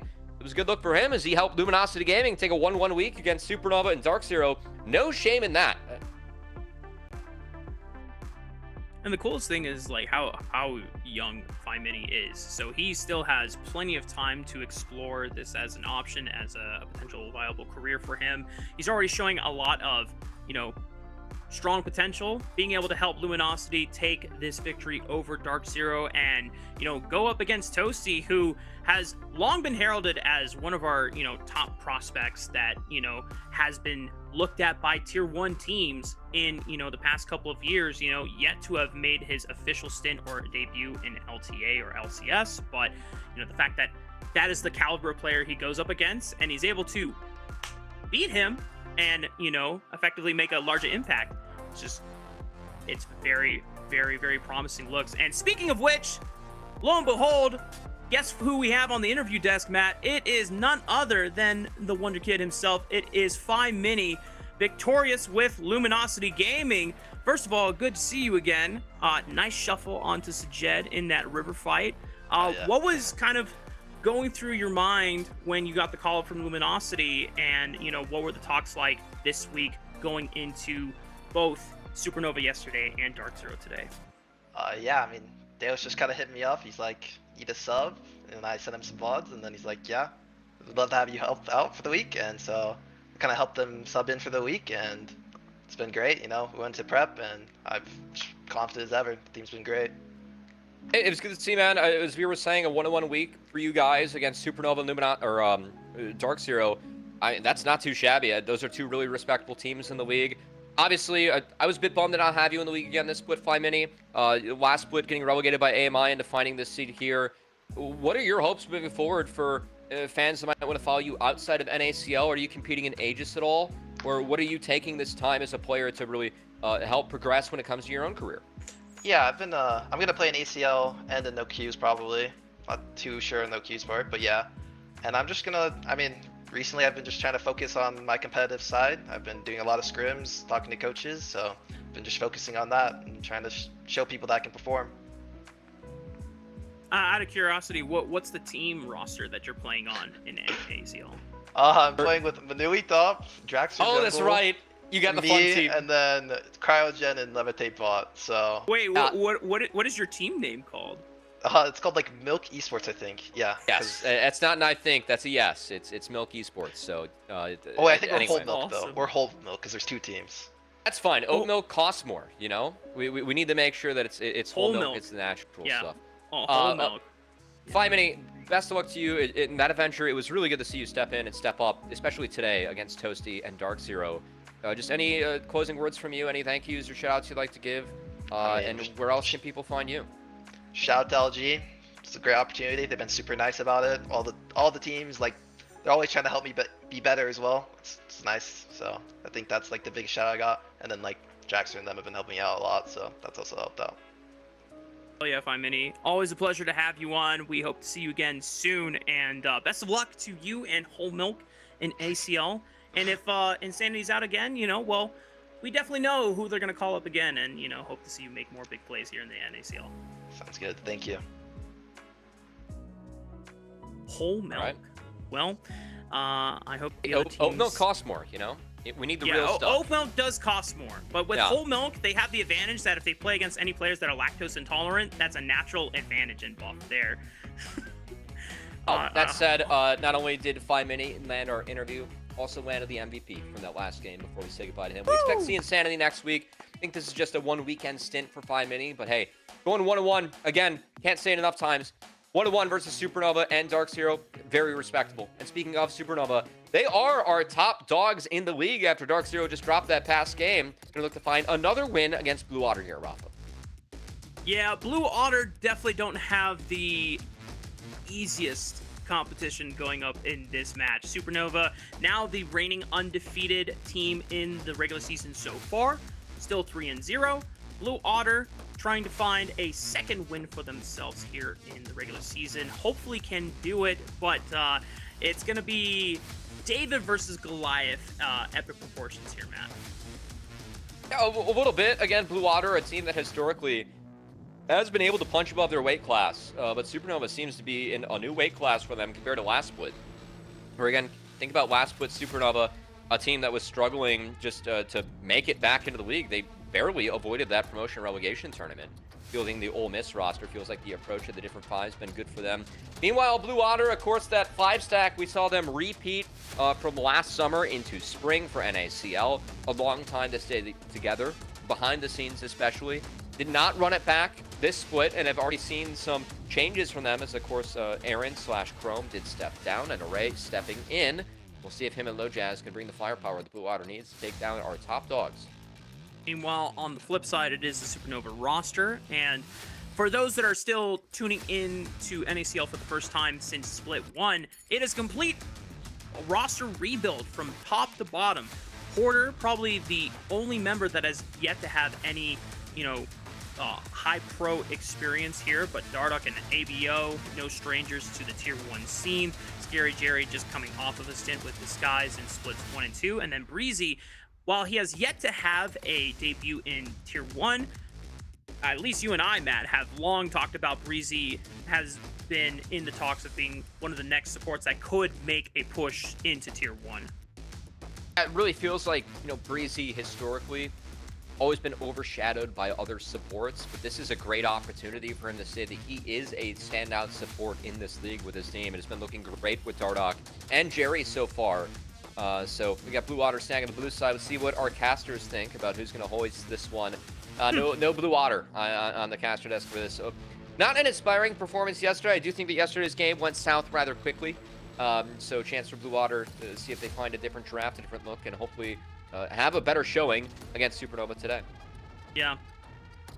Hoping for the best for the Otters in blue, as more than likely in every single draft I've seen, Matt, no matter what team it is, they're always doing the same thing against Blue Otter. They banned 3 mid lane champions, one of them always being Zoe, and the other 2 being strong control mages, trying to force Samikin into his 4th best pick, depending on what the enemy team wants to play against. Blue Otter have opened up with some traditional bans, Trundle and Gwen on the blue side. We'll see if it's an Aurora or an Azir ban to follow here from ABO, as Samikin has been showing a propensity to really pick the Azir. Has been okay for him so far against Azir. I know historically I haven't loved B1 Azir, but when you give him 25 base armor and 5% more AP on all of his auto attacks, it's going to help out the champion. I have no idea why he got those godforsaken buffs, but here they are. And will not be the last ban, though. Did forget a Pantheon. We have played 17 games now of NACL. Pantheon has been banned on the red side for all 17. So with that being taken away, see if it ends up being that Azir first pick for Samikin, which certainly seems to be the pick, and a takeaway from Supernova and Blaze Olive as well. So now, what is the answer in a world where we do not have the Azir Talia handshake? Yone has been an answer into Azir's in the past. Well, I think it's Xin Zhao time, Mark. Well, okay, but I'm talking about mid lane matchup here, Matt. Why would I even think about mid lane when I could pick Xin Zhao with no Trundle on the board? Oh, you're red side. You can get 2 picks back to back. Exactly. But, and one of those should be Xin Zhao. Okay. Well, you will probably get the Xin for Supernova, but was not expecting the Lucian to be picked right now. But since that has been okay, never mind. No Xin. They can set up for the Wukong on 3rd. Yeah, they have options. Dardoch is like the Wukong. Annie does bring that big boom damage. Not surprised to see Lucian pick this early for Jerry and Supernova. Jerry and Mobility for me have been the 2 ADs that have looked really, really good on the Lucian pick. I don't think we've seen Sajed play it yet. I know he can play it to a high level as well. But this being locked in, the Xayah Rakan response, it It means that I really like Enchantresses into Rakan, so I think that like Karma is a good matchup. It's not the best pairing with Lucian, but it's really good into Rakan. I'm Okay, expecting the Nami here that does come in, so that Tidal Wave does bring another circle, and it gives you a pretty winning lane against Xayah Rakan. The first couple of levels are hard. You need levels with Lucian Nami, but I do really like this matchup later on. You have a lot of ways you can force out Xayah's R, which is, of course, a super long cooldown this game. And that cooldown is going to be very important for Array and Blue Water, because if you don't have the ability to go to the skies, you're vulnerable to Cullings, you're vulnerable to bears, and you're vulnerable to fishes as well. So we'll see what else they put in this comp to try and threaten that Xayah. Because with bot lanes locked in early, you called it, Rafa, a chance to take away some junglers. I think Wukong and Xin Zhao both might be removed here. Yeah. Those have, or at least the Wukong has always been kind of the go-to pairing for Annie, because while Wukong does lack pre-level 6 gank setup, Annie at least can set up and try and get the Wukong snowballed. I do not like pairing Annie with things like Vi, because it just feels like you lack... You already have 2 point-and-click buttons. You don't need to overload on that. You know? I agree, but I like Vi now in worlds where going unstoppable matters. And Vi into Rakan feels good. Vi into Azir feels good. It gives you another way to force out Xayah going to the skies. That said, screw all of it. Throw it out the window. It's a Poppy game coming out for Dardoch. Already has a couple of dashes you can play around with. That steadfast presence, and I think Poppy actually does really pressure Xayah with your ability to find the wall bangs and force her going to the skies early on as well.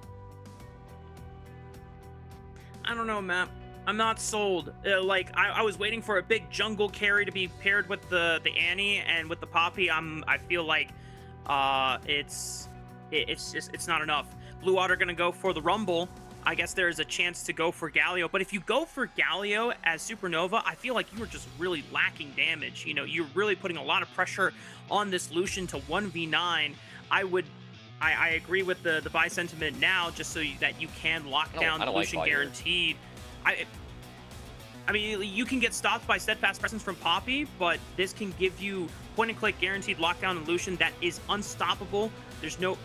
You can at least sync it up with the Rumble Equalizer onto the back. I would have rather went Sej, because I think that you get a very squishy comp here where you're pretty vulnerable to anti-Lucian damage. So for me, Hoarder, I mean, this is a self-counter pick in a way, but he's saying that, hey, I'm big enough, I'm tanky enough where we can survive the initial onslaught and hopefully play out from there. Does fix up the damage woes, too. I will say... I'm glad it was not Galio, even though Galio is like a good answer into the Rumble. This comp position desperately needed damage because Annie's low burst profile, Lucian is situational, can be high damage, but he needs to be playing like perfectly. And then, of course, Poppy does not bring a lot of damage. So this is what I'll say, Matt. I think what now you're doing for Supernova is you're not playing as Annie to facilitate Poppy. You're playing as Annie to roam to side lanes and trying to snowball the Lucian or the Jax. That is your win condition for Supernova. I agree, and for me, I know that you're looking at the damage profile of Supernova. I'm looking at the tankiness of Blue Water. I'm not concerned about the damage profile at all. I think the upfront damage from Annie, Lucian, Nami is going to be really tough to deal with if you're Blue Water. They don't have a true tank to try and catch this or turn it on the opponent, so I like where Supernova's at. They should have priority early on with the Annie to make sure that Dardoch can make some early moves out of the Vi. Want to see Poppy get up in the face of the Vi. I think that's how you play and win this matchup. Should have at least some help from mid lane. The challenge is going to be finding help from another lane, because I do think that Jax, Nami, Lucian, these two side lanes do need levels before they can actually start to contest their opponent. It will be a 3-wave crash, maybe from Jax, depending on what Rumble starts. But then you get bounced upon, and then your lane gets really hard from there. So I think Dardoch, with that early window, I just want to see how hard is he able to cash this one in. I mean, both of these junglers are ones that can make moves early on. If I'm Annie, I have to be a little careful about when Vi wants to look at my lane and being overextended, since outside of Flash, I have no means of being able to easily avoid a Vault Breaker other than just pure movement, right? If you are low Jazz, you can invest a Flash to guarantee the gank setup with Azir and, at least trade Flash for Flash, or maybe guarantee a kill, not sure. But, of course, the drafts have been finalized here. it's time to hear from y'all in the chat to see where your opinion lies. Who do you think is taking the win in this game between Blue Otter and Supernova? Hashtag Blue, hashtag SN. And I imagine that... Hang on. Good time. It's going to be Blue Otter's got a lot of fans. It's going to be Supernova favored. Which should be in the end in terms of who we think is going to win this one. But I will say it used to be at least an attempt at a fun rivalry between these two orgs, at least the social media too. I don't think this matchup coming in the past, this has been a close one between these two orgs. Very grassroots tie to the region with how long Supernova's been around for, and Blue Otter running leagues of their own. Yeah. Before competing in NACL. Shout out to the league. Yeah, we haven't seen the smack talk of late, because I don't think things are quite as close between these two teams. But an opportunity for surprises today. Play the games.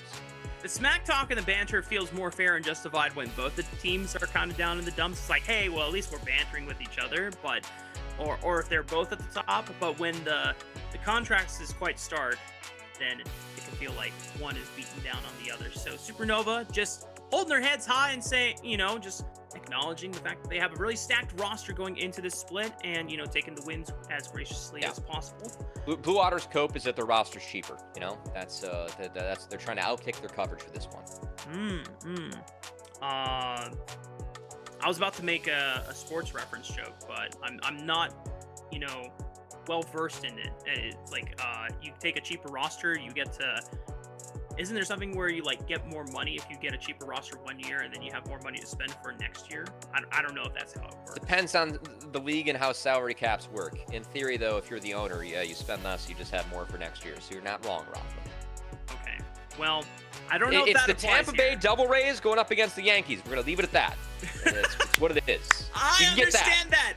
You can get that. I understood that reference. Well, ladies and gentlemen, it's time to get on to Summoner's Rift for Game 2 of our day today between Blue Otters and Supernova.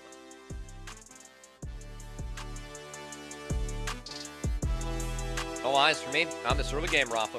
What can Dardoch on the Poppy do? As Dardoch has been... I mean, Supernova, again, this is the team to beat right now in the NACL. Dardoch has been on fire to start off the split. Porter, it seems he's made a flashy play in all 3 games that he's played so far. Chance to do so on his jacks here.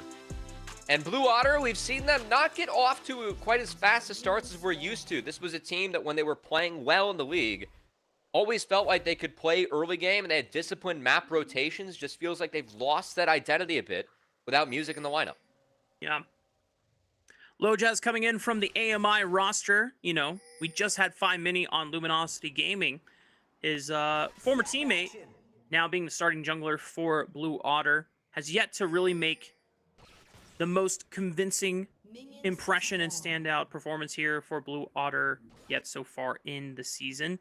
Would be nice, though, they have at least picked up 1 win in the regular season so far, but for Blue Otter, they're going to have to do a lot more heavy lifting, especially in that early game, if they want to overcome Supernova.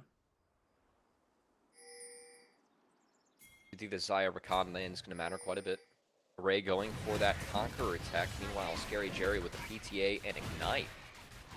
That's a very aggressive early setup on the Lucian. Are we going Raptors to invade? Let's go. I like this. Yep. Poppy, you win.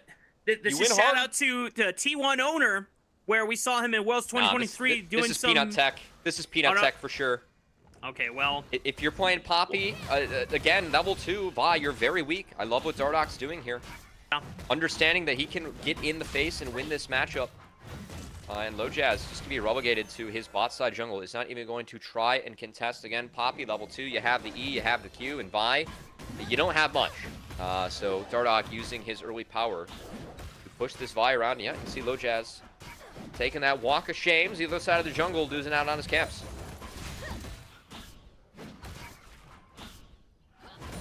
At least Flowjazz will still have full access to his bottom red side quadrant. Dardoch Was angling for maybe a look onto Samikin if he had positioned closer to the left where he could make a flash wallbang.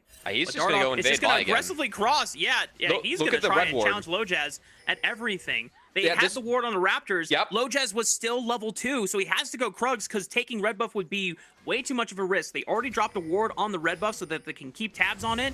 So Lojaz might have enough time, but he's forced to smite it. He's still level 2 because he cannot get every single Krug away from Dardoch, so he's still level 3 against the level 2 Vi.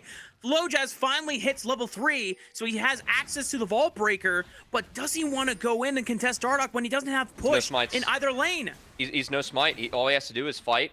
This is the only option that he has. Dardoch, being the Poppy, should be able to survive and thrive in this one. Lojaz is sidestepping a lot of damage, though. It's getting super close, but Dardoch is trying to force the smite down. He gets the red buff. Oh no, Lojaz! He already knows that his fate has been sealed. Dardoch will continue to flash in, and that is first blood for Supernova. If I'm sitting up here calling all this, Lojaz, I mean, felt like he was just falling victim to, again, potential plays you have available as the Poppy, and I love how Supernova's playing with their priority.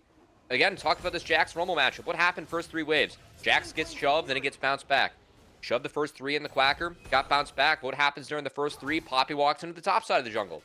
After that, you get an advantage in the Poppy, and he still has shove. What happens? You can use that to walk into the bot side of the jungle, where Lucian with his PTA with the Ignite setup they had were actually able to kind of help out and hover. And Lojaz just had no answer to it. I do not think the response that Lojaz had was very good or appropriate, given the scenario. I think smiting the Krug when he did, even if Dardoch smites away the Krug, the big one, you can still pick up most of the small ones and then actually have smite for the red buff, the one that matters. Yeah. So, and then Lojaz, I mean, the punishment's going to continue. And the phase rush from Dardoch as he already engages gets a ton of burst damage onto Lojaz's health bar, drops him to below 50% HP. I'm definitely with you, Matt, that the course of action that Lojaz eventually took was not great, but I sympathize with it because if I'm getting invaded and I drop a majority of my camps on top side, I try to eat the bullet. He tries to take most of his camps, but now this is just jungle oppression right now. I mean, Lojaz, this is, yeah, I would feel so sad right now if I'm Lojaz.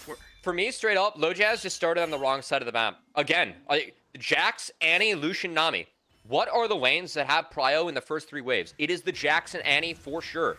When you start topside, like the Rumble does get prio on the bounce. If you start bot side and work your way towards top, at least you get an earlier red buff, so you might be able to fight the Poppy, which you still can't. But at least you're pathing towards a lane that will bounce back and have priority for you at that point of the game. If that doesn't happen, you get a split map with a Zyra Rakan on that side. Like, that's good. You should be able to pressure or press the Lucian Nami from there. I think starting top side, like, you're starting on the side where you're not going to win any lanes in the first 3 waves, and you get heavily punished for it. So, good play from Supernova. Love what Dardoch's doing. Again, I think this matchup you could really drive home. It's the reason why I didn't like the Vi being locked in here for Blue Water, and Supernova punished it to the 9th degree so far. Yeah.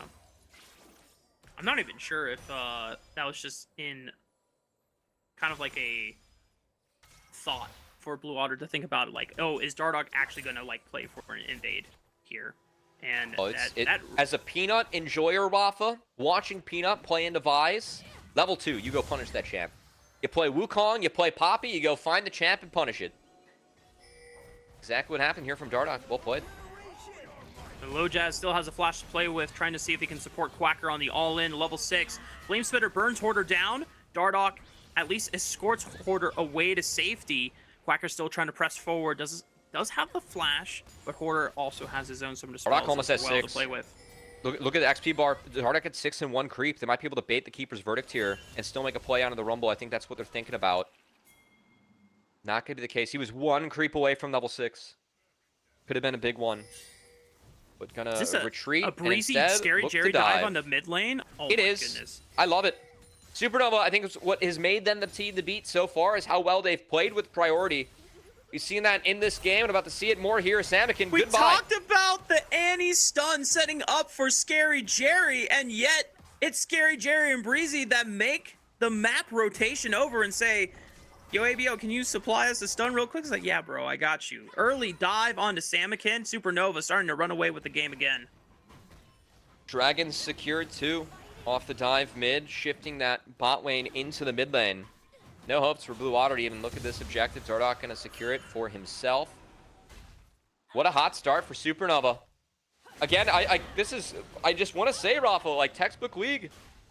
Dardoch's up a level, playing towards his lanes with priority and playing the matchup out well. Responses have not been good enough from Blue Water, and Supernova up a drag, up 1k gold, and now we'll see if they're able to set their sights onto the grubs. There's some decent control secured by Rovex in this top side. But Supernova coming off the reset, that Lucian has an item advantage, and we'll see if they want to use it. Blue Water trying to force the grubs right now. Rovex and Array helping him out. Will at least be able to secure one grub, but Low Jazz does ding level 6 Keeper's Verdict for the windup. Punts Low Jazz away, just to guarantee that the other two grubs should go over to Supernova. Unless Rovex and Array want to force. Rovex has no smite. Always have to keep our eyes out now with Spellbook in the game. And Dardoch gonna just kill the first one so he can smite the second. Grub secured. Second objective locked down for Supernova. Still, I think actually decent there from Low Jazz to just snag one. I do feel like that was appropriate, but I am still worried for Blue Water in this game. Because I don't know how they play this one out. As, okay, war mid. They're forcing it. Scary Jerry using the flash already. Exhaust down for a little bit of extra movement speed decrease. Okay, nice play and setup for Blue Water. Yeah, Jerry flashing with the cease and assist on top of him. That bubble ended up being buffered in the back half too. I think it was a little bit mismanaged there from the Supernova bot lane, but good answer, good find from Low Jazz. As they get Array a little bit of a lead. As Array's trying to take down one of his old teams here in Supernova.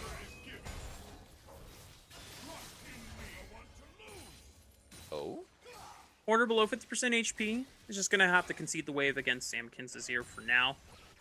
Despite getting dropped in that dive set up by ABO a couple minutes ago, Samkins still doing fine in the CS department relatively for the pace of the game. The first dragon was taken by Supernova, as we already saw. The two grubs went their way as well.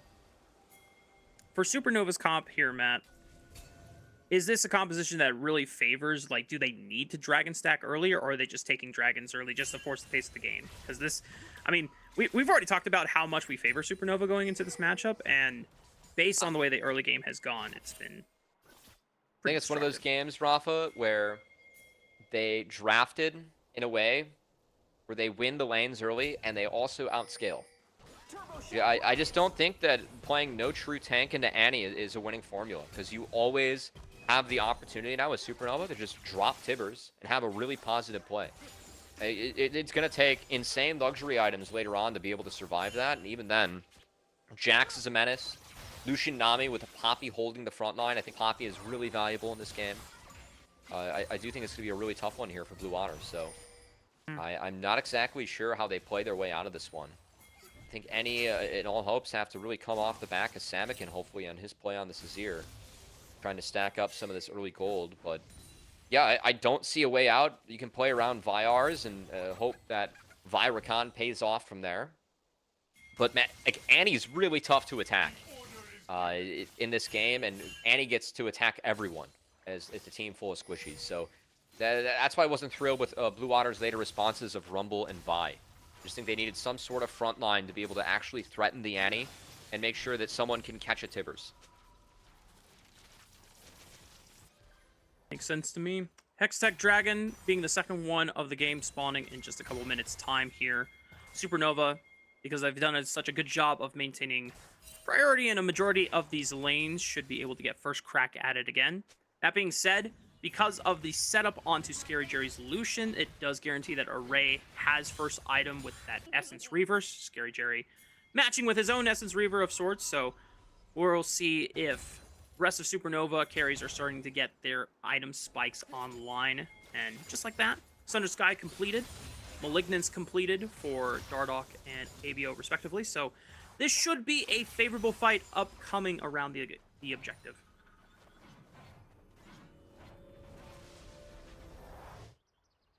Still think any fight that breaks out now is going to very heavily favor Supernova.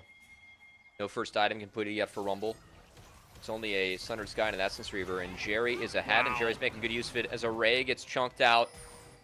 And I think that's a lot of the Dragon hopes just going to the wayside there. The only positive is that they did get at least the tidal wave out from the Nami, but Dardoch's hovering. He is spotted, so Low Jazz won't pull the trigger. It's going to be Array catching the wave and having his recall delayed, which pretty much means that Dragon goes over for free now to Supernova. Yep. And the big thing is that Scary Jerry didn't even use the calling for that. That was just pure spell rotations, auto attacks, and Breezy empowering him with the Imperial Mandate, taking a large chunk of Array's health bar, even through what I think I saw was the barrier, since Scary Jerry opted in for Correct. that very, very aggressive Ignite Summoner spell, which I always love to see if you're going to be playing the Lucian Nami or the Lucian Milio lane. If you're playing to kill, especially towards that early mid-game spike that you have, and this just gives you so much control over the center point of the map. I think early Mandate, too, for Breezy. I'm going to sign on to some LS tech here. Good to give your Enchantress support some early kills sometimes. Early Mandate, that's a massive spike for the Lucian Nami. Yeah. And you can see that Mandate having that impact on the mid play. Able to use that Lucian Nami to get the priority, get the Dragon, and should be able to set their sights on this Herald on time, as that's the next objective we have coming out of the map here in about a minute's time. As Supernova also hunting for that first brick or third kill. Either of those objectives would secure them the feats of warfare. I paid special attention to mid lane and see how well Scary Jerry and Breezy are able to pull the trigger in forcing Array and Rovex back using their ultimates as that timer gets closer to 15 for that Rift Herald spawn, because that will dictate how well Supernova can easily control and set up for the objective in the first place. Dardoch is already here on the top side of the map. Here comes the culling. Good shield from the Locket, procced by Rovex, will at least block a little bit of damage, but Array already brought down a third of his HP here. For Jerry, man, like, it's kind of interesting seeing him and Array go toe-to-toe. I know Array just got back into the league, but Array was an AD at one point where he's competing on Golden Guardians with Prismal. Actually thought they made up a pretty good bot lane down there. Definitely someone that had a lot of team fight prowess, taking down teams like Cloud9 with APA, going back to some Proving Grounds days based off of some Array Tristana play. Very different archetypes of ADs here as Jerry. We can see the aggression shining with Jerry. I think what he has always been best at, which is laning and when and where to step forward. Didn't see that as much in the LTA, but definitely seeing it here with his Lucian games that have been on point early on in the split. We have to see if Array can find the team fights later on. Be careful about hitting the eye. The Keeper's Verdict does pun away Low Jazz. Rift Herald secured by Dardoch. Using the Steadfast Presence, but no one can pick up the eye quite yet. Tidal Wave at least pushes them back. Low Jazz has returned. Samikin, massive shuffle, only finds one on a Breezy as Dardoch was able to slam him against the wall, but Blue Water Jerry going to press win. their luck here. Featherstorm is massive from Array as he slices through Scary Jerry. Now all onto ABO and Breezy, but is it enough damage? Good bubble onto Low Jazz, stops him for now, but And he can ABO is win. still on the retreat path. He's got to be careful with these spell cooldowns and rotations. Ah! The turret shot almost kills Rovex. He's able to flash away in time. The feathers, not enough to take out Breezy.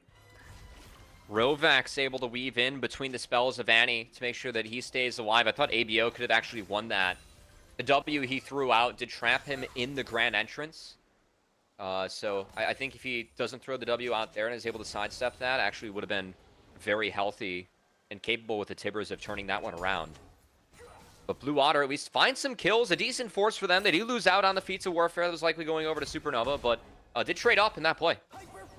And the most important thing is Denied even though Rift? Supernova hit the Rift Herald, they denied it from being picked up. So no chance for Supernova to use it to guarantee a first brick anytime soon as we take a look back at the replay. I think the tidal wave here was a little early. Of course, was trying to buy some space for the team to retreat, but Samikin really forcing it on the trade and ends up being worth it in the end, as the force from Samikin did at least split up Blue Water, or Supernova, sorry, which enabled the Otters to swarm and capitalize. Supernova will continue to play for their Drake stacking win condition here, though. Third Dragon of the game coming up in the next 50 seconds, already doing their due diligence, set up vision control in the pit as well as around the river. Blue Water yet to have a chance to set up some aggressive vision of their own, as Rovix will drop one at least around that side, but immediately swept by Breezy and Dardoch here. And once again, Scary Jerry and Breezy can play off the mid wave, try and look for a proactive culling. But as I say that, looks like Scary Jerry might have his second item on base here. He sold something. He's close. Yeah, RFC in inventory, and that's going to be a big one before this dragon.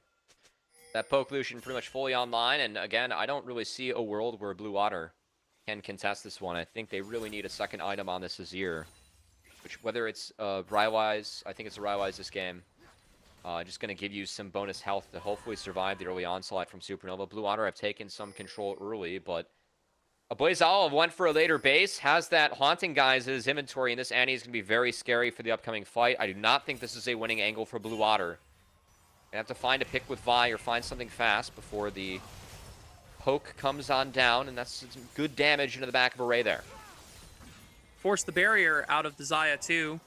Nice healing from Rovix with that Quill. Supernova yet to have entered the river yet, since it is Blue Otters that are controlling the entrance points at the moment as they dip towards the bottom side of the map using the priority of Quacker on the Rumble. Hoarder's going to jump into the tri-bush, uncontested at the moment. Rovix still standing on that bush outside of the Dragon Pit. Hoarder trying to tango into 3 people. Force the counter-strike. Low Jazz almost sends it, but doesn't commit with a cease and desist, just the Vault Breaker to scare Hoarder off. Really nice seesaw here from Supernova. They've managed to fully take control over this top entrance to mid. They have pushed. Scary Jerry has a choice now. Do they want to contest? Do they want to play for the outer? Looks like the outer is the call. They're going to stall Blue Water on the way back. They've trapped them into the bot side. Keeper's Verdict does go wide. Steadfast Presence doesn't find much. Secured the dragon here for Blue Otter is Low Jazz as he now sends it with the cease and desist under Dardoch. That might have been a little too much there. Hoarder trying to re-engage with the counter strike, but it's Tibbers that is dropped onto Blue Otter's faces as they're now just trying to walk away, limping, but at least the dragon in their back pockets. Tibbers didn't find anything. It was a really good reaction from Array to go to the skies on the Xayah. And the fight from Supernova afterwards, not finding anything. That's a nice win for Blue Water. Snagging a dragon, not losing too much in the process. Definitely will take that one. I think that's worth the mid-outer sack. And props to Blue Water, who were able to get in there as a squad and did stick it in time to at least get that dragon for themselves. But Supernova, I still think in very good shape this game. As the next item's coming in, you can see this Jax down in the matchup right now to the Rumble, but will start to slingshot his way back in as the Jax scaling kicks in once we get some more items. Yep. That being said, Quacker having a nice showing in terms of the laning phase as well as control in this matchup for now. Trying to use that priority as much as possible is going to be the question for the next few minutes until Hoarder's able to come back with second item spikes and third item spikes for this Jax, as you already called out. It's really off of trying to find a setup with Rovix ultimate or Low Jazz ultimate, or hell, even a good shuffle from Samakin to combo that equalizer, because I don't want to say we're running out of time for the side of Blue Otter, but, you know, Rumble's power spike does really come at his biggest strength is during this time on that one item spike with Leandries, where the equalizer really hits hard onto multiple members of Supernova before resistances start picking up. More HP is starting to be picked up here, and while it is at least netted the third dragon of the game and preventing Supernova from being on soul point, as you called out, it seems like Supernova are still pretty much in control of the map for now.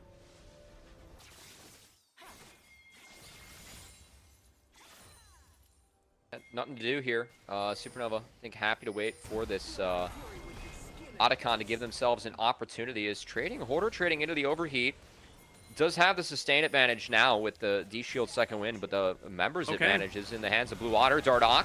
Oh, Blue Water were trying to collapse onto Hoarder, but Dardoch is there first with Breezy jumping right on top of Low Jazz as well. The flash from Quacker will seal the deal onto Hoarder. Culling from Scary Jerry pushes the backline back.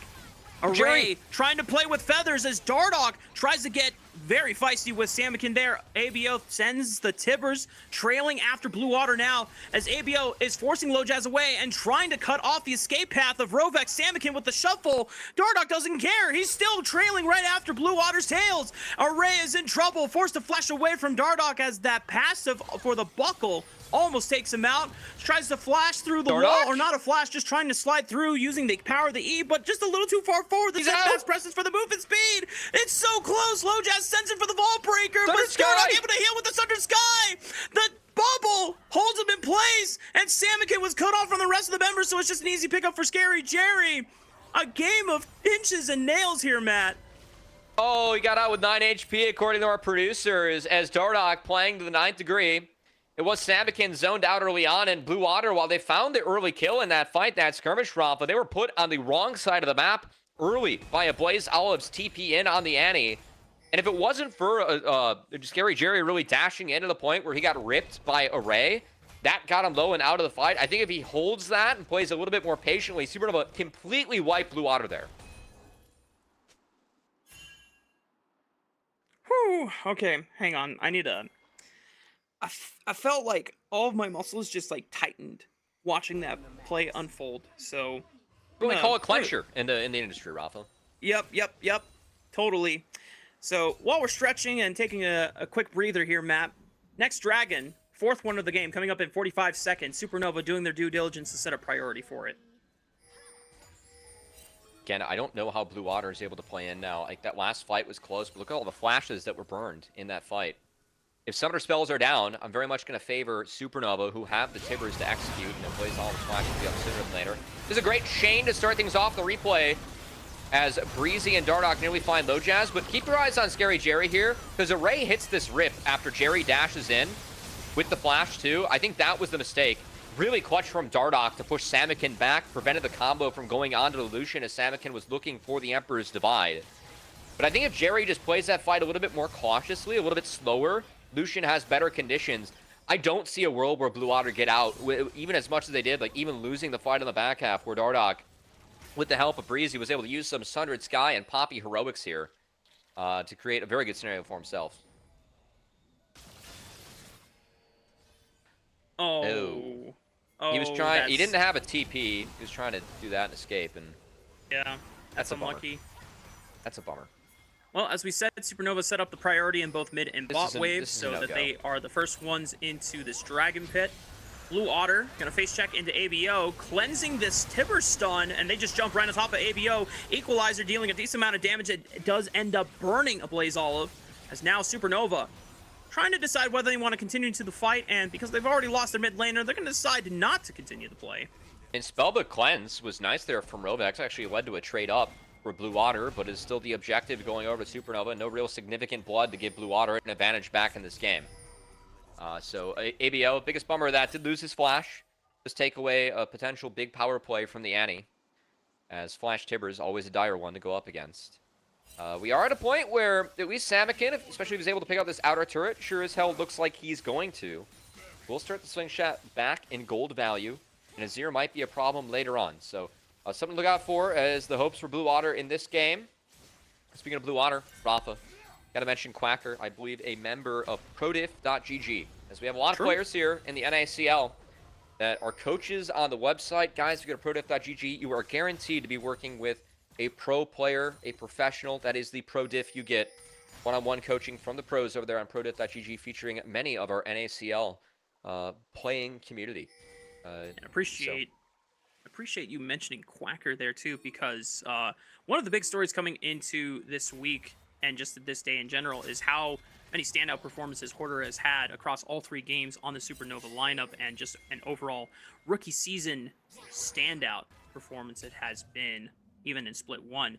Quacker so far has been getting the better of him in this lane matchup, still up a decent amount of CS, has been able to set up at least that first death against Hoarder on that bottom side fight, potentially setting up for a dive with Lojaz here.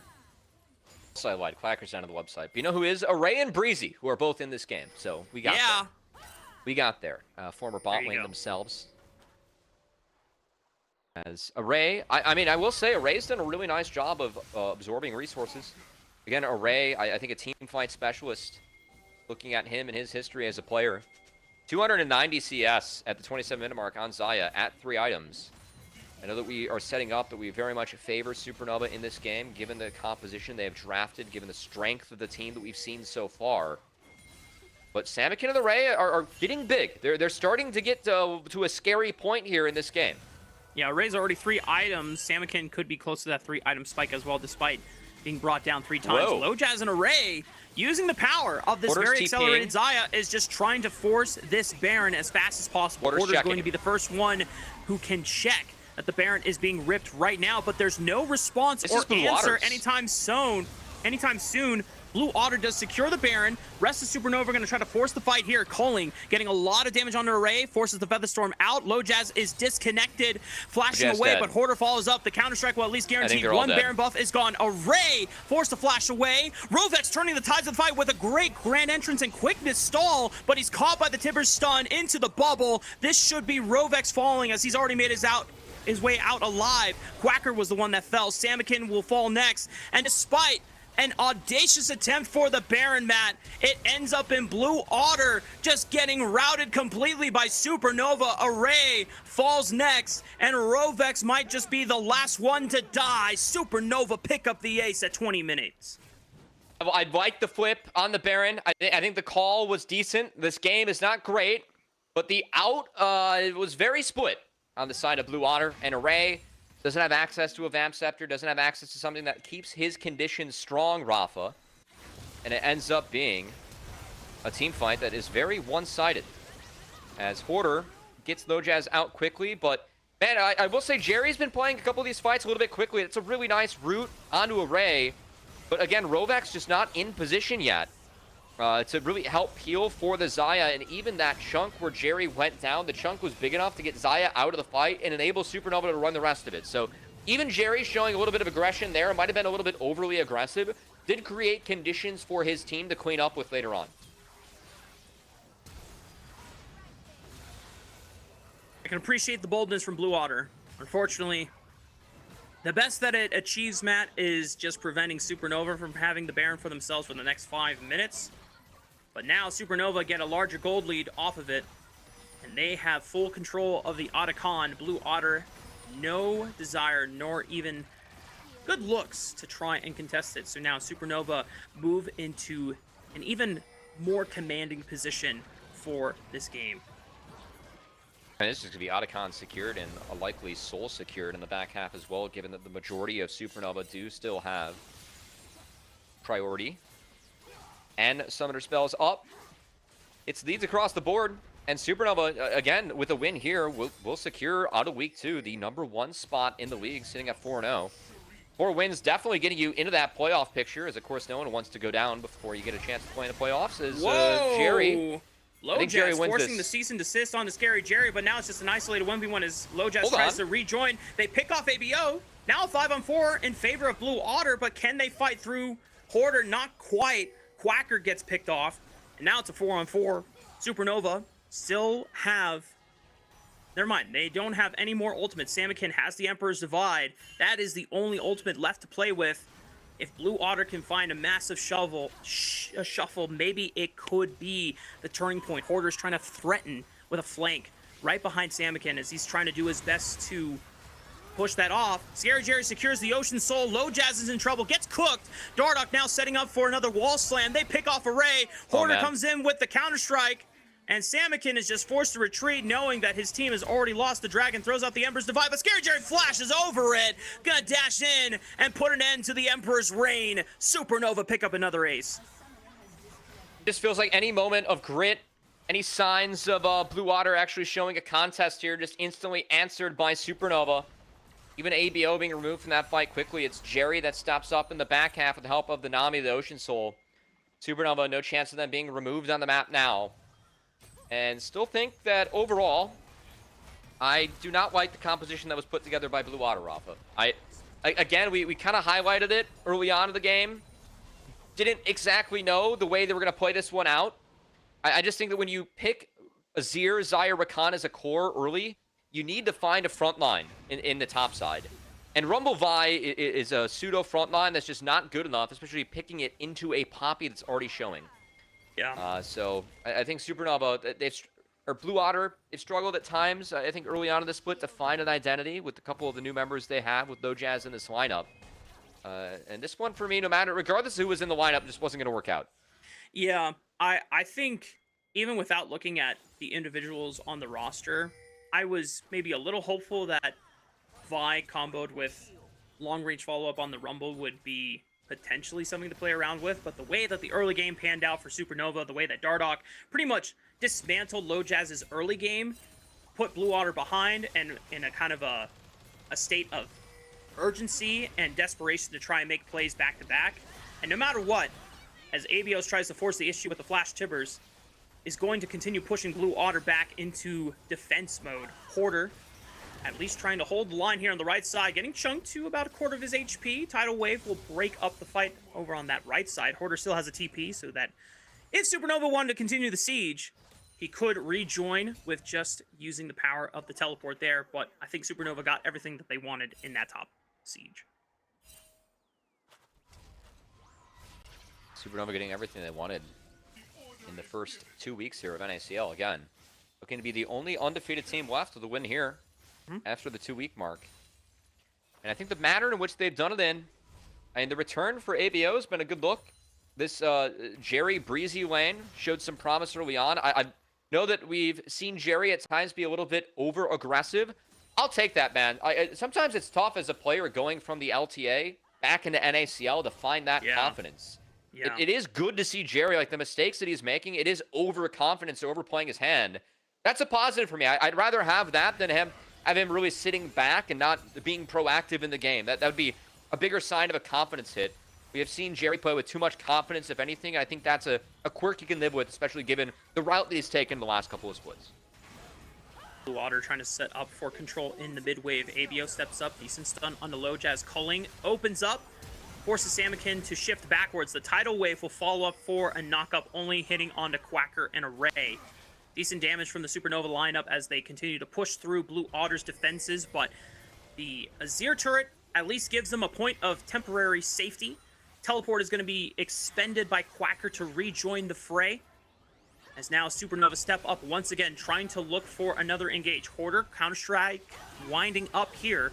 Dardoch catches one on the Low Jazz. They send an equalizer over the top, but Scary Jerry is unaffected, and yes, they kill ABO, but it's this Lucian and Jax that you've got to worry about in the late stages of the game. Scary Jerry playing with his health bar, has to dash backwards. Rovex and Array getting caught out by Dardoch. The good Featherstorm flash to reposition the feathers gives him a momentary briefness of safety, but Scary Jerry ends up gunning him down anyway, and Supernova, now still rocking with 4 members, can walk over and pick up the Baron.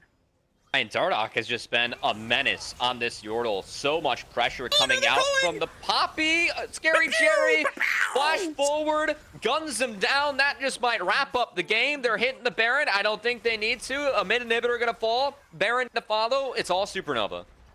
Scary Jerry with the blickies firing, guns down another 2 members there in the back half, guarantees that the inhibitor will fall. And Scary Jerry and Breeze are going to test how many Nexus turrets they can take by themselves, but a teleport is coming in from Hoarder. They thought about the Baron, but they just say, hey guys, we took out 2 more members. Let's just end the game right here and now. I don't think they can. The split call actually going to hurt Supernova. Unlucky. I mean, yeah, it's Samakin and the Ray respawning. Just might have to do it again, and frankly, have to do it around an Elder Dragon. Not the goal for Supernova. Would rather end the game before that Elder spawns, as Elder is a big comeback mechanic. You don't want to enable to get in the game, but I don't think Blue Otter is going to be able to play this one out. I still don't see a Vamp Scepter on Array, which I think he really needs to make sure that his conditions are better. Because we have seen Array have some big rips, some big plays, big attempts at moments here, Rafa, but it has been the Lucian with the range and sustain that's really gotten the best of him, as well as Dardoch on this Poppy, who, again, has just been a menace from minute 1. Not to mention the amount of mobility that you're getting at this stage of the game, where he is on rank 5, getting max cooldowns possible, even without going like the Flicker Blade route that some Lucian players will go for. Scary Jerry is still finding ways to reposition safely, and thanks to the power of Ocean Soul, he can just easily sustain off, which is probably why Array feels compelled to go for the Executioners. Are we ripping Baron? Or ripping Elder?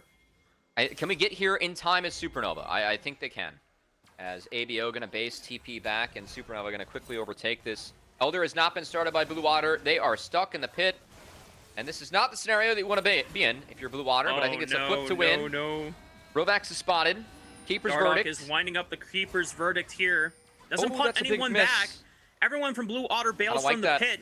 Now they're on the right side of the flank. Dardoch finds the first wall slam. Hoarder is pressuring for the left side. Quacker trying to hold him there as Dardoch steps up, absorbs a lot of damage for the sake of his team. Elder Dragon getting burned down. Low Jazz, if he can be a hero, has to send it for the Vault Breaker, but they're holding the Elder Dragon for now. Good patience from Supernova, understanding that was the window where Low Jazz had to send it. Now the jungler's gone. They can look to burn down the Elder, but they can just turn on the fight and fire on all cylinders here. Supernova turning up the gas. Quacker running out of flames as Supernova just going to continue sending it. Hoarder does get dropped here. Quacker sidesteps the bubble, but Dardoch with the movement speed should be able to run this Yordle machine down. Salmon forced to TP back to the safety of his base, but once again Supernova recognizing they don't need the objective to win the game. They already have the Baron. What else is needed to send it in for a game to win? Supernova Spring, they went the collegiate route. It didn't work out. That roster with Ole Miss competing was not competitive for NACL, but going back to the drawing board, getting this jungle support duo from CCG, bringing ABO back, getting the stud rookie in a Hoarder, and then landing Jerry from the LTA North. This team looks like a favorite to promote and threaten disguise at the end of the year with what they've shown early on in this split 2. And what a story it would be, Matt, for Scary Jerry specifically, to be benched by Disguise going into split 3, to then rise up with Supernova as right now a favorite to go into that promotion relegation tournament. How meaningful would it be for Scary Jerry to be the one to actually relegate Disguised if Supernova were to go all the way? I mean, we talked about confidence boosters. Definitely see Jerry playing that Lucian with confidence. I think that's just the look that I want to see. Again, it's easy as a person when you get that opportunity at the next level. It's tough to go back to tier 2 where you already had gotten out and not use that opportunity the way that you wanted it to go, obviously. But all you can do is just go back to the drawing board, continue to play your game. I love seeing the aggression from Jerry, even if it is a little bit over-aggressive at times. But hey, still gave him a nod for a potential vote for MVP, as of course you can vote in chat for who you thought was MVP of that last game. And I gotta say, I think it's from Dardoch or Breezy from that CCG jungle support duo. Both were fantastic with the Poppy Nami that game. Dardoch really ran that game from start to finish. I thought Breezy had a very good performance in the Nami as well. Yeah, I mean, my personal vote would be for Dardoch. Anytime that you get a chance to dismantle an early Vi jungle like that, it's hard not to look like the most impactful player on the Rift. We're going to take a short break. When we come back, we're going to have our MVP for this game, as well as the interview, and then getting ready for game número 3. See you around.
And welcome back, y'all.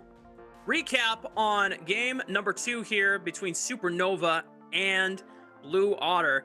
It was a pretty feisty one. Early on, Lojaz getting absolutely dismantled by Dardoch's proactive invades and using the power of the lane priorities he had for a lot of the lanes that he was playing through.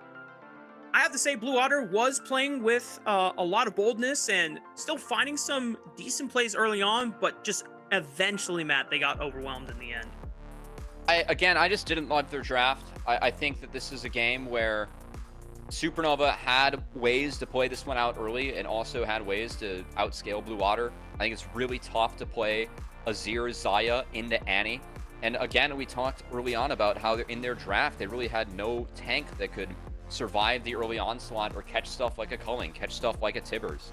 Yep. That really felt costly to Blue Otter later on, because regardless of any, tenacity they showed in playing this one out later on, it never really felt like they had a true winning fight angle outside of that Baron where they were already put insanely far on the back foot. As Supernova just ran this game from start to finish at the hands of Dardoch. Sometimes I forget how destructive Poppy can be. Like, it is a tank pick, but high base damage on a deceptively fast Yordle with the power of the W movement speed as well as the phase rush once it is procced, you can do some disgusting things early on. And then when you get a lead, you're tanky. The Sunder Sky gives you so much deceptive healing on top of it as well. Just a very, very clinical and very impressive game from Dardoch, which I think based off of what the performances we got from him in CCG in the first split, this shouldn't be a surprise, but still, it's always a major pleasure to see here in NACL. I mean, again, Supernova seems like the team to beat so far. I actually like the angles that they had in that game. I know on Twitter, they already tweeting out like, hey, we're proud to be unanimous first place, 4-0 start. Coach Ren was like, I didn't love that draft. Props to my players for smurfing. I actually kind of did, and I think that the way the Dardoch played the game, it did make that game really hard on Blue Otter early on, so deserved a win for them, and excited to talk to Supernova yet again here. It seems like a common occurrence, going 4-0. Let's interview one of their players. Hopefully you hear more good words out of that camp. Yeah, I wonder who it's going to be. I guess we'll also find out who the MVP will be is after the interview, as we are still getting ready for our interview on the side. But one of the things that we talked about that was pretty exciting for us is because Supernova is unanimously at first place, 4-0, they're already favorites for the promotion tournament Into Disguised. Scary Jerry, big grudge match for himself in particular, as he and Supernova could be a team favorite to take out the org that benched him after the first 2 splits. As you know what, we're gonna get into that narrative thread later as we have our interview ready. Bring him on through production. What do we got on the interview desk this time around? Yeah, Coach. Oh, it's coach time with Bach. Oh man. Hell yeah. What do you mean, oh man? Well, you know what? I can step to the side if you just want some solo time with Covey. I understand the bromance. Oh no. Nothing but love. Glad to be back here again. You guys interviewed me last time I was on, so.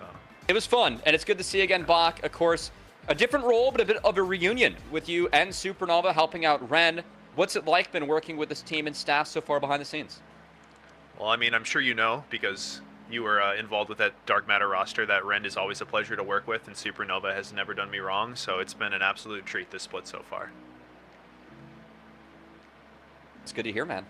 In terms of players, a very different lineup that you're working with. Of course, you were the head coach of Conviction, have Hoarder coming in, but a lot more experience with this team. Bach, as someone you've worked with a lot of dev rosters, whether it's Supernova Dark Matter, I'm thinking back to your days at C9 Training Grounds, a lot of the videos that you make about like just high level, what's the high level view of the game? What's it been like working with players like Dardoch, like ABO, like Breezy, who have been competing at this level for such a long time?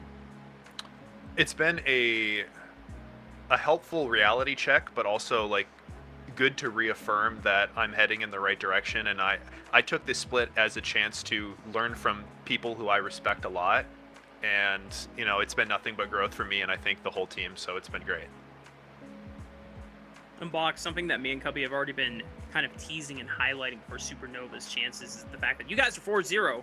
You are the undisputed first seed at this time being and are pretty favored to at least end as the first 2 seeds for the promotion tournament going up against Disguise, you know, well, is that like even further motivation, or are you just taking it game by game, not even thinking about the end results right now?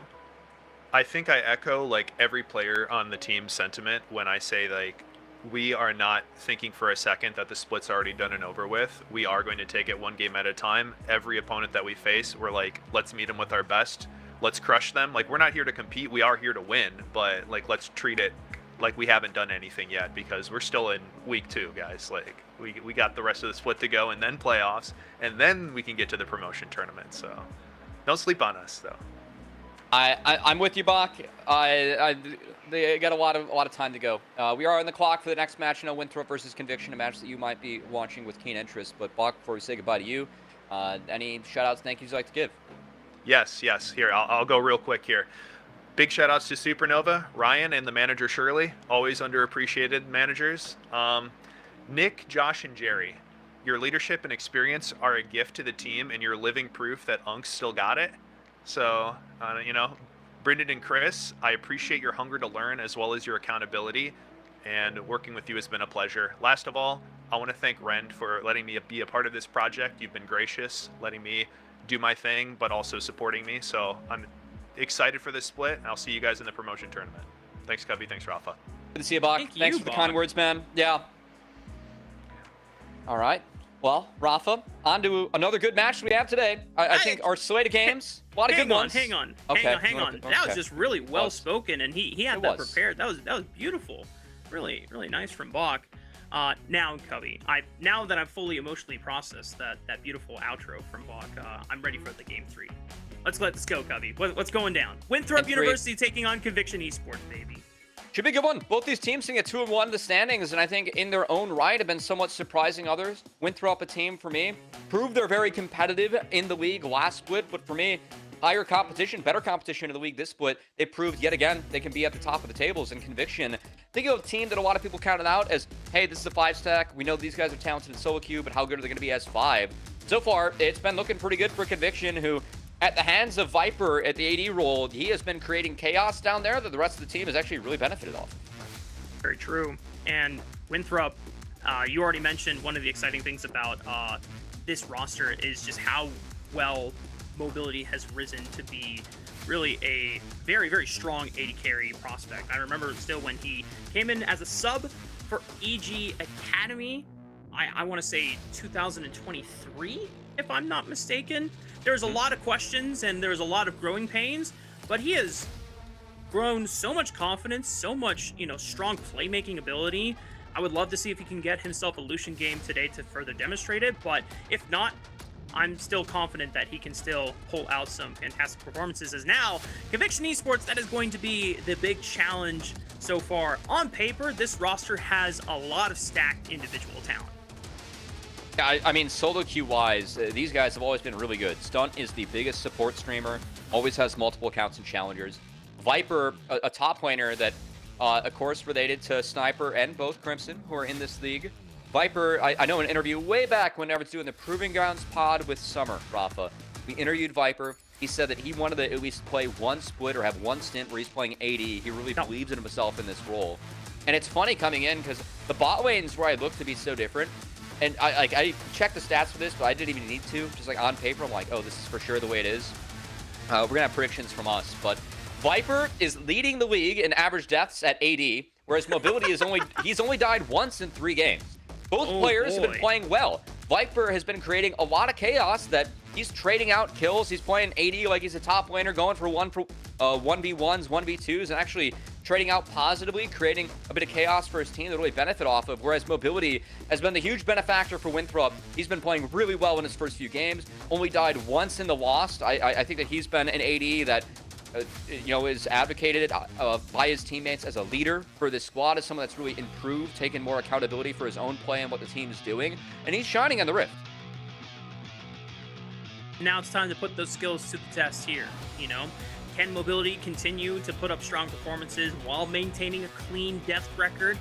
Or is Viper going to really put him to the limit, and just really be frontlining as these ADCs. You know, this is kind of anytime I watch Viper play AD carry, it gives me a lot of throwback Wild Turtle vibes, where he was, you know, one of the first AD carries back in North American LCS and Tier 1 play that was really just absorbing so much pressure, buying so much space, and just forcing you to decide, hey, do I want to burn summoners on this guy?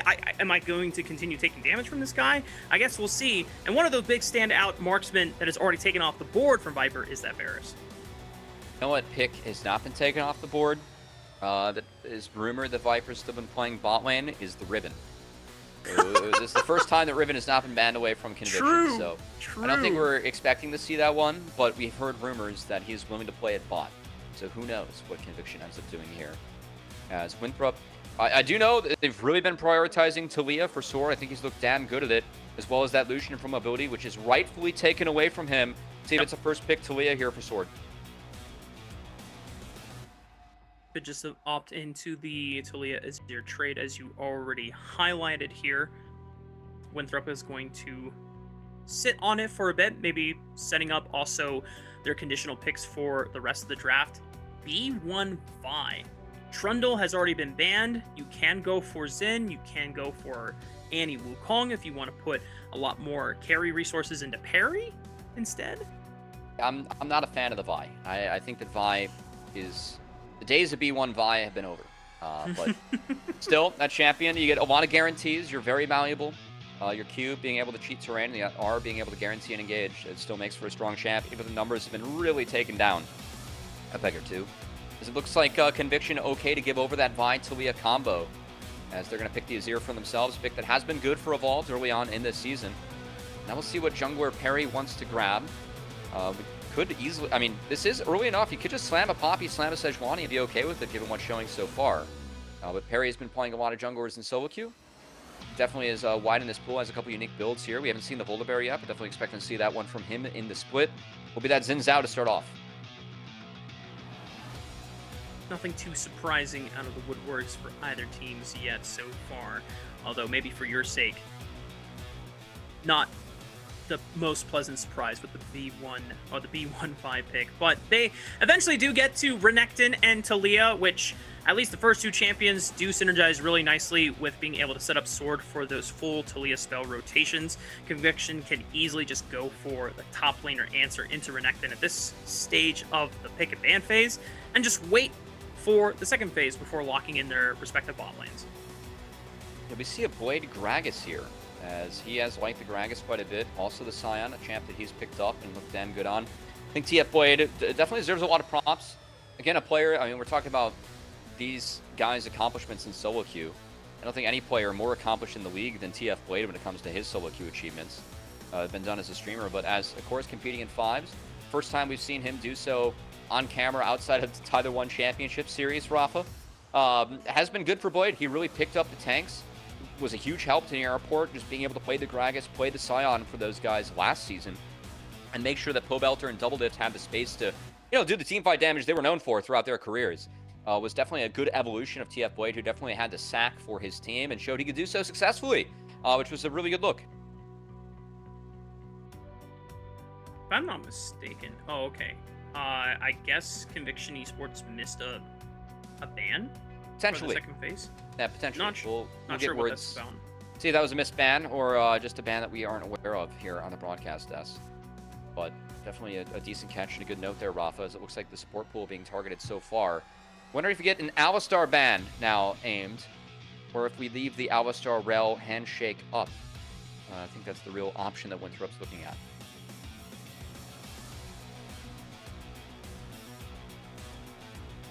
Just trying to think, if the Alistar is banned, and then you can go for an uncontested Rel pick, what would be your answer into it? Do you look for Leona so that you still have a tank in the support role lineup, or do you want to opt in for an aggressive bot lane enchanter setup so that you have priority in the lane? I do like Leona. Lucian's off the table, so I think Enchantress setup goes down quite a bit. Could also just set up for an Ezreal lane here. I think that's Viper's Ezreal was damn good, and Stunt has definitely been setting up to play more Enchantresses. As the Karma coming in again for him. I think he's played this pick very well, as this will be his third Karma play in 4 games. And Yeah, they're kind of asking for Winthrop to deny the Ezreal or play into it. So I think Mobility's pick likely to be Jhin. Will lead to a little bit lower damage overall, but will bring a lot of control into these fights. If it is a Jhin lock-in, definitely emphasis on Winthrop. We're going all in for the early game. Yeah. Because this Jhin is going to run into a huge Scion-shaped wall as the game continues to scale and progress. Or Rakan. Rakan. So not the Rel, but Rakan will at least provide a little bit of shielding, a little bit of healing power to survive. They aren't going to do it. You can't do it in the Talia Renekton. It's not happening. We're just teasing the fans. It's going to be an Ezreal here for Viper, a pick that he has played really well as well. This is likely to be the second Ezreal game that ends up being locked in for Viper. And, it's the Vayne. Okay. So the thing is, Matt, when we go back to no org days and even TSM Academy days when Viper, got onto another team after no org doing well in that spring split run, Viper was no stranger to running 80 carries in the top lane. Vayne was one of them. Kalista was another big one. So even though that Viper is, making his official split debut as an 80 carry, this champion is definitely no stranger in his competitive history. No. Again, Viper, one of the reasons that he always wanted to play a split of AD is that he's always been good at playing the 80 carries in the top lane. I mean, he was one that was playing Kalista. Gnar, one of his best champions, right? Marksman mechanics required to play that champion at the highest level. We know that he has the hands to play this role. It's why Viper has always wanted to play this role at one point or another. So excited to see what he can do this game. I think it's very playable in the Jhin. I mean, there is no chance you can win the DPS war as a Jhin going up against Vayne and with the Bork buffs. That helps Vayne. Also, Phantom Dancer buffs also help Vayne this patch. I think her builds did get a lot more friendly. Just has to be careful of the guaranteed engage from the Vi plus Rakan and Renekton point and click on top. Can only condemn one of those things, and Vi is a way to go unstoppable to break through that condemn. So Viper gonna have to be aware of that, but I'm confident he's gonna be able to play this pick. Just gonna have to see if he can navigate all that and the Talia rocks as well. This is Viper, putting on some, hands are bust, baby. Training. Yeah. He is really testing himself. He is trying to prove to the NACL scene, to pretty much the League of Legends scene here in the Americas, that this guy has what it takes to be a pro ADC at the highest level. And we'll see if Viper can prove it against, one of our most consistent AD carry stars here in NACL so far, especially the biggest star for the collegiate powerhouse in Winthrop University. As we look forward to the rest of the composition, you already noted, Matt, Winthrop University, early game or bust. It is so damn hard to try and play against Conviction Esports roster the later the game goes on. Yeah, folks, fan vote in the chat. Let it be heard who you think is going to win this one between Winthrop and Conviction. I got to say, I think Conviction, their comp scales nicely. Chance, though, for Winthrop to play this game, win it early, and Winthrop, their wins they've had have been dominant. They've smashed 2 out of the 3 games they played. That third game they played should have beat Citadel in a smashing as well. Did allow for them to get back into that game, but we've seen how good Sword is at this Talia. We've seen how good Winthrop is at playing around it, and we're going to have to see if they can do so again against Conviction, a team that I don't think a lot of people had at 2-1 in the standings. And this game between both 2-1 teams, this could really matter for playoff posturing and seeding by the end of our best of 1 round robin stage. Yep. We still have, after this week, 2 more weeks of regular season play for those last 5 games that will determine where the top 8 teams will end up for the playoff bracket, and whether, the bottom 2 teams, who they will be and who will have to be fighting for their lives at the end of the year for the promotion relegation tournament heading into 2026. So far, the fan vote is really rocketed with the Vayne lock-in, as it's so far hashtag CNV, nearly 80% against hashtag Woo. Conviction got the fan favorites, of course, the streamers, but Winthrop, I think they've proved they're comfortable playing underdogs when it comes to their setups here. Again, a team, I really thought that best of 1s would benefit them, just because this team relentlessly will play early game for better or worse. But when you're playing this best of 1 stage, and they proved going up against Near Airport, TF Blade himself, that they can beat anyone. They were the thorn in the side of the Airport this past split, proved that they were not just a collegiate team that's competing in the NACL like Maryville with Dark Zero, but a collegiate team that can threaten in this league is a crew that stayed together for 1.5, almost 2 years now for the vast majority of them. I think this split, that they've looked better. I think only 35 has gotten off to a good start to this split. Mobility's been fantastic so far this split. And Winthrop looks like they're ready to contest anyone in the league. Have a chance to do so against the talented individuals of Conviction. It looks like a good team so far. It's time to hit the riff, Matt. Winthrop University taking on Conviction Esports, both 2-1 in the standings. Let's see the action unfold here.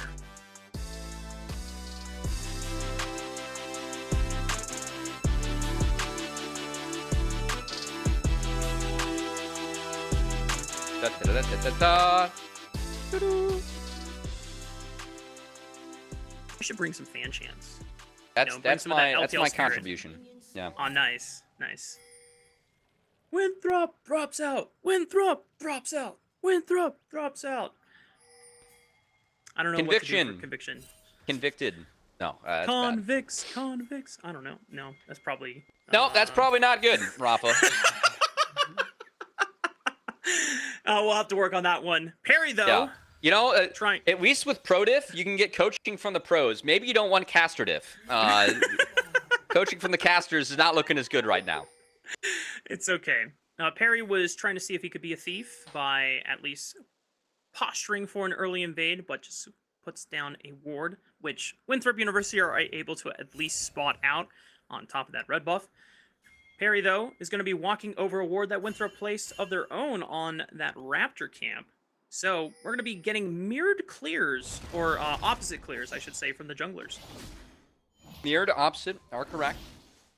Doing the same camps on the opposite side of the map.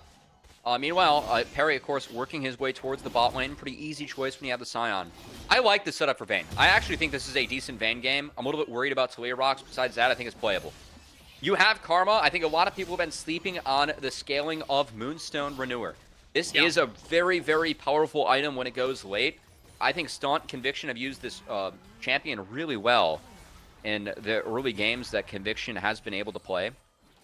Just making sure that you do get some power in the lane, and then also just get to be Karma with that Moonstone Renewer later on. Been a really effective and powerful champion. Even helping to secure level 2 early on into a tough lane. This is rough for Viper, though. I think he's going down. Oh, no! Yep. Mobility turns on the heat with only 35, and they pick up first blood. 38, KDA moves to 39 for Mobility as he finds first blood on the Jhin. Has been fantastic so far this split for Mobility, and this Vayne Karma lane, you know, we talked about the scaling element of it, Rafa, and the ability for Karma to maybe neutralize the Rakan early on. We didn't talk about the all-in, because the all-in, I fear, is in the hands of Jhin and Rakan early. Viper definitely not respecting the fourth shot and some of the early damage that Jhin can get if you bounce those Qs. Not to mention, position himself right next to a wall, so early Deadly Flourish able to connect for free, well placed and well managed by Mobility and Winthrop. Only 35's emo game remaining, challenger level, throwing out the shrug emote after picking up Viper and Stunt, who both burned summoner spells in that exchange, and at least for Viper's sake, still went down. So rough start for the exciting Vayne pick, but still time for it to turn around, whereas Winthrop, this is a composition very much needing an early explosive snowball to get things rolling before Conviction comes online. If they can continue the momentum, pretty much being gifted by the hands of Mobility and only 35, it could lead to a pretty swift win here for the collegiate squad. Man, what's a Vayne game without some Vayne spotting, Rafa? True. Tradition unlike any other. Well, Perry trying to at least set up some aggressive defensive vision, where it is in the depths of the red quadrant jungle, so that whenever Wilson does path back towards the bottom side of the map, Conviction Esports will at least get some info on that. As Viper, down both summoner spells, has to be extremely careful if Wilson or Sword shows up in the next couple of minutes. Will be Wilson making an appearance, but that control ward does give him away. Stunt with no flash. It's at least going to be one kill traded out. Okay, that is Nice for Viper, but now he has to dodge out on the Vault Breaker, which he sidesteps, but Karma? still has no room left to go. The barrier from Mobility baits Viper in, and Mobility continues moving up the KDA to now 40 overall in the split. It was a one-way trip for Viper once the Vi shows and was able to trade out one, but not two. As I will say, Viper looks to be going for that Phantom Dancer early on. Again, this item with the Vayne and Crit Vayne, I think that this build is very real. The Phantom Dancer buffs were good for this patch. You get more move speed, more attack speed. Those are two stats the Vayne always makes good use of. Definitely think that's the route that Viper's taken early on here in terms of his item build. And we'll have to see. Phantom Dancer first item? Yes, this yes. looks like a... No? It might be Kraken. Oh, it's probably Kraken. I'm trolling. Yeah, you're right. No, I still think Phantom Dancer should be in there. Maybe second. Who knows? Maybe Kraken. Look, if that item, if Vayne isn't building Phantom Dancer, I think we have a problem with the item of Phantom Dancer because no one's been building it, and if Vayne doesn't want to build it, that item's probably just weak because that is like the Vayne item. I think people should clip that soundbite and just send it to Riot developers and the Balance team. I don't think I'm wrong. What champion abuses Phantom Dancer more in the game than Vayne? No one.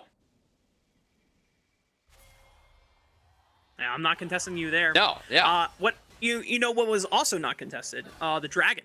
First one of the game, Conviction Esports get pretty cleanly. Winthrop not even showing their faces over for that. Whereas Denethor is still trying to continue building and maintaining priority in the top side, since we are about just under 2 minutes away from the first grub spawn. And I think when you are a team like Winthrop where you're trying to spike early and trying to knock out turrets fast as fast as possible, you probably want to secure all 3 grubs so that that job is much easier to do.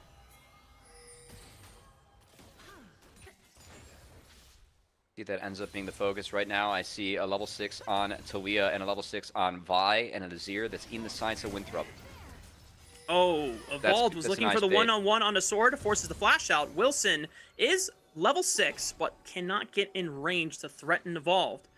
And so he maintains his flash advantage over a sword. Yeah, I actually think that was a little bit of a misplay from Winthrop. I think there was a way where if the rocks were held by sword, there could have been a chain between the cease and assist, the rocks into the flick. Those rocks coming out early that Evolve was able to... Well, I mean, he already used the movement spell to get around it, but it would have enabled Evolve to, A, not be flicked into the rocks, and B, he had flash up. So I think if sword holds onto the rocks, then that is a kill angle. The fact that he didn't removes that, and Conviction going to be happy mid, and frankly, happy bot. If no action is going on the map, that means that Conviction's getting free time to scale, and they like that. Despite the early stumble, it seems like Viper has still maintained his CS score against Mobility, so he's scaling along just nicely. Bit of a lane swap here as they send TF Blade into the bot side thanks to the power of that unstoppable onslaught for a quick rotation. The rest of Conviction Esports now starting to shuffle over towards the top side of the map. We highlighted earlier that Winthrop probably would very much like all 3 grubs maintained on their side so that they have as much snowballing power as possible. They've secured the first. Parry and Stunt now angling to collapse, but Mobility and only 35 have the first move. Parry already trying to flash away, knowing that he has overextended for the play. Crescent Guard buys some time, just not enough. Conviction Esports lose out on their jungler, and that should be all 3 grubs going to the hands of Winthrop University. Decent damage was put down. There's no cease and assist up. I think Conviction might be able to play this one out slow. They're waiting for Emperor's Divide to come back up. Evolve does have to shift the stands on out of there. But if they tickle their way around here, they might be able to actually pull something off. And Blade is starving Sword out in the bot side, as he has gotten waves in and is using his health bar to prevent Talia from getting golden experience. This is being very well played by TF Blade off map. Sword missed out an entire wave from this. Very well done by TF Blade to further starve out this Talia. Yeah. Nice win here, at least for the top laner of Conviction Esports, because any way that Conviction can try and slow down or decelerate this ramp up from Winthrop University's lineup is going to play very much into the hands of Conviction getting closer and closer to coming online towards the late game stage. But all 3 grubs were secured for Winthrop University. Next dragon spawning in a minute and a half's time. Because Conviction were able to get the first dragon, I'm not sure if Winthrop University are going to be as pressed to take it on a timely fashion. They probably just want to look for breaking Viper. open the turrets as fast as possible as Viper steps a little too far forward, forced the flash away from Denethor. That Q, that tumble was unfortunately a tumble under the turret. And with no Bork, Viper can't get that health back for free. Denethor might actually be able to play this one out. I think Conviction does have to take a reset. Mistake from Viper there. Loss of pressure for Conviction on the top side will force a reset and might reset the lanes back. Do like what Winthrop has done by throwing their bot lane mid. Enables them to play this wave very quickly and maybe look to play with the Vitalia on the bot side. And we'll say this, Matt. Conviction Esports, you know, a lot of their individuals, if not all of them, are streaming their games POV. I think Viper's POV is going to be very entertaining to watch back after the end of this game, and that will be some S-tier content for all the fans to enjoy. And maybe for those who are watching live, his POV are having a ball, as Conviction Esports still doing the best they can to maintain some control over the map, as Winthrop University is still trying to ramp up in this game.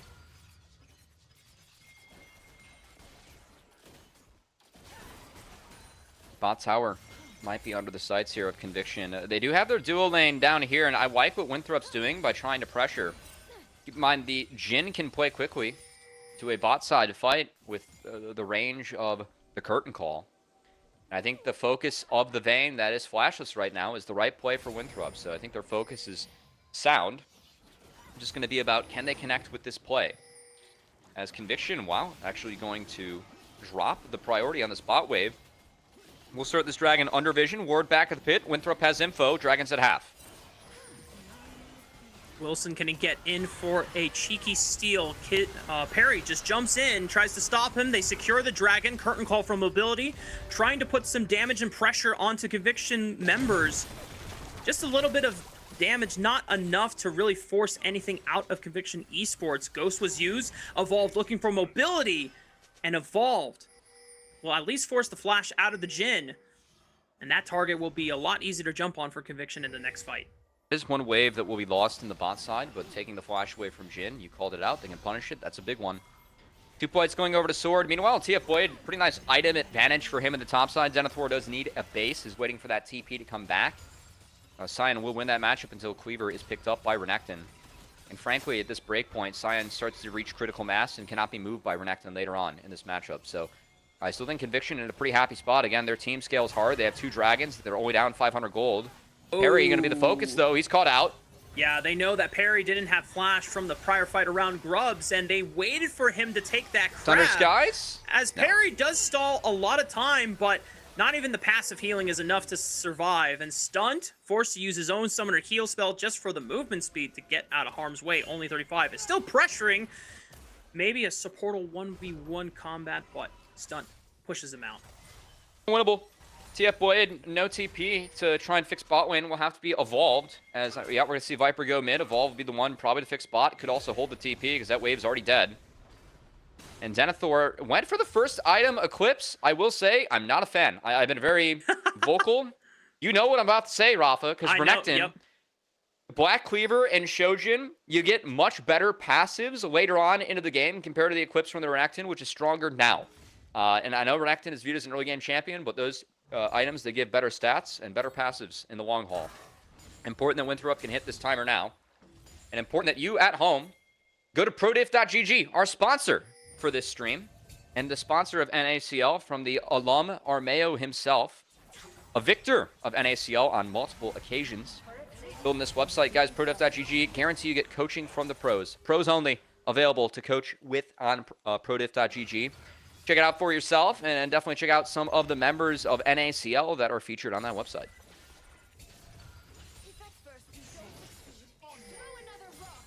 Thank you for the pro diff shout out. As going back to this item diff conversation, Matt, I know you're very against Eclipse because you like the scaling factors of the other 2 items mentioned, but because Winthrop are pressured to try and win early, I think it makes sense if Winthrop are basically saying, even if we get to 2 items or 3 items, this game is lost, if the game goes that long anyway.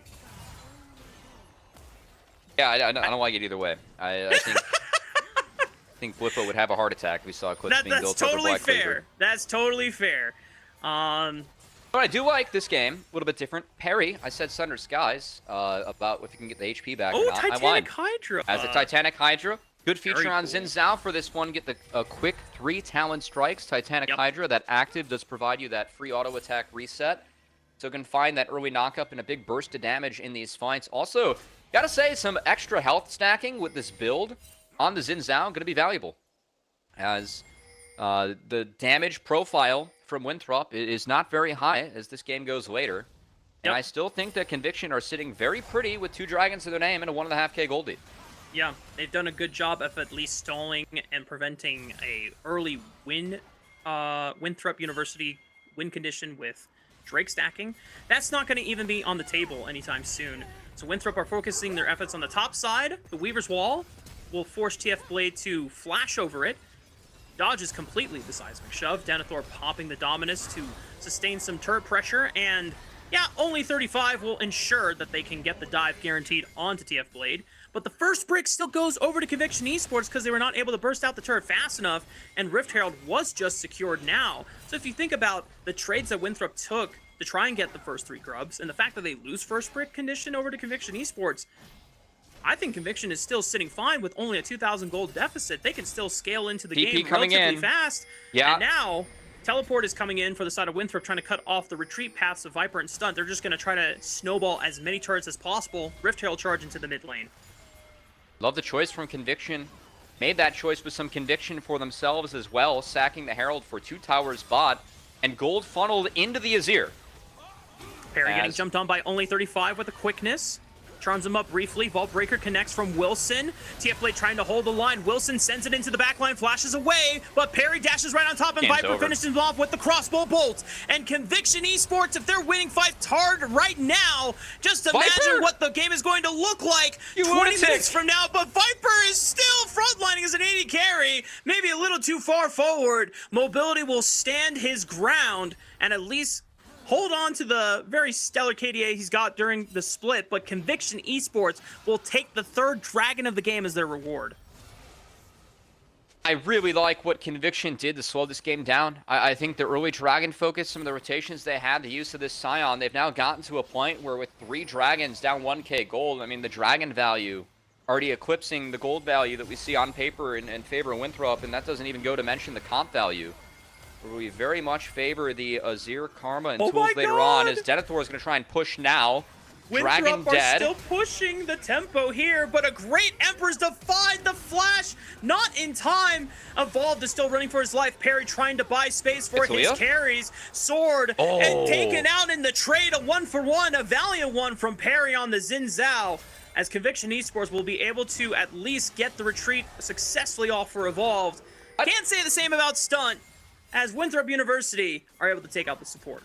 Ability not able to 4th shot there. Couldn't secure the kill on the stun target. It is Conviction again. Got the soul point and got out with just a 2-for-1 at the end of the day. I think that's well worth it for them. Again, a lot of resources invested by Winthrop to try and chase that play through. Resources that, frankly, again, they need to look now. Winthrop is behind and things don't get better for them in this game. So like the fact that they're trying to push the pace here, but they haven't done anything to actually break Conviction in this game, Rafa. And it's been Conviction who, I think, have really started to emerge of finding this identity of, hey, we know our individuals are really strong compared to a lot of other teams in this league. Let's take some scaling and let them get there and make sure that, you know, we can guarantee that we can win fights later on just off of our hands, using the hands to get to very winning points in the game and then using them to make sure they collapse this one into a win. Oh, TF Blade is sending the tower dive onto the top side of the map. Only 35 will stall for now. TF Blade still at 50% HP. Drops below the threshold, will still be able to walk out safely. This was And noobs. Winthrop University are just trying to trade turrets on the bottom and mid side of the map. Oh, this is a good call from Abodi and Denethor. They're going to get 3 turrets out of this. They should wrap up that bot inner turret as well, and the dive was dissuaded. Dive on Talia, very aggressive from Conviction. So I don't think that play was ever there. And Winthrop, again, a good team. I do think this game's wrapped. I'd give Conviction an 80 to 85% chance to bring this one home. Probably higher than that. Ghost Pop by Viper, just Yeah, pressuring only 35 out. Oh, or maybe that was actually Ghost from only 35, since it was his unsealed spellbook. Viper's Ghost is yet to come off cooldown.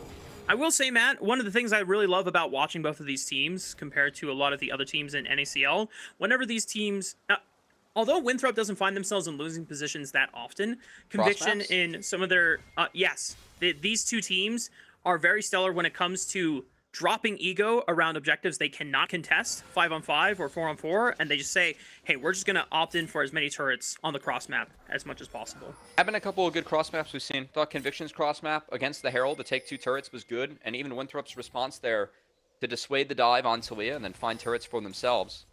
Also very nice playing from behind, so I think that's a good shout, Rafa. Definitely part of the reason why people were excited for this matchup on paper. 2 2-1 teams that have showed some good stuff early on in the NACL split, and that good stuff trying to continue as Perry gets a pretty positive Titanic Hydra trade off, as this Xin Zhao and Conviction looking harder and harder to break on the map as their champion scale. CF Blade does manage to flash away from the size That's of a the generous pick. flash, too. Yeah, I mean, he just wanted to preserve as much HP as possible, potentially for the next objective, which the Otacon has spawned, but the 4th dragon of the game has yet to spawn. Still got another minute 30. Wilson contesting the blue buff here. Perry is flung backwards with the seismic shove, but he's got the pressing guard, so he's got a lot of safety. TF Blade on the choo-choo train with the express of the Scion as he forces a couple flashes out of Winthrop University, but here comes Evolve following for the chase. Viper finally takes down Mobility, the big superstar carry for the collegiate squad, and without Jin, there is no hope for Winthrop to contest this Otacon. I don't think there's any hope for Winthrop to contest this game anymore, Rafa, as those windows that we said might be opened up by that Vi, Talia, Rakan earlier on, none of them connected in big enough fashion to set Conviction significantly far behind, and it is just Conviction that gets to play the map the way that they want to from here on out. It is a very tough look here for Winthrop University. 35 seconds before the next dragon of the game. This is sole point for Conviction Esports.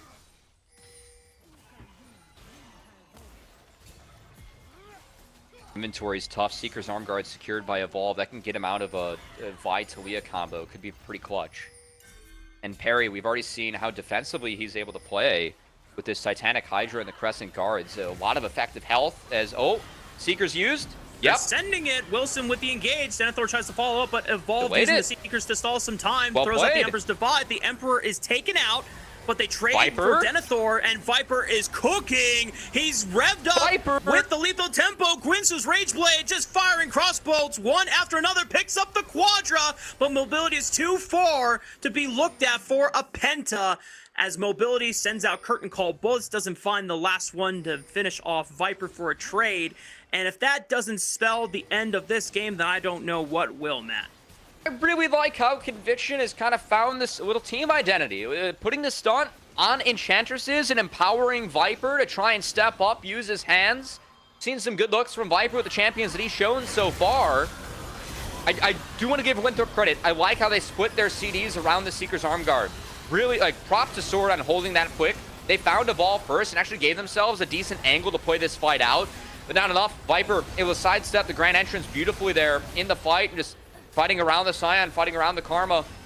Vayne unable to be found, and Vayne is the one who brings home all the heads at the end of the day with the quadra kill. That almost got Viper to what I assume is going to be a Terminus next, Rafa. And with an Ocean Soul to boot on top of Vayne, a Karma as well, I don't think this Vayne's getting broken anytime soon. Yeah, the shields are too powerful at this point. There's not really an apt carrier for a Serpent's Fang on any of Winthrop's members without really stunting better item spikes for the rest of the roster. Because Mobility, you want to continue building full crit. You don't want to have to break off for a lethality item. Wilson, not really the best applier for it, and relatively quite behind the item curve compared to the rest of the map. So Conviction Esports sitting very darn pretty with this stunt Karma giving so many shields to a very, very scary Vayne.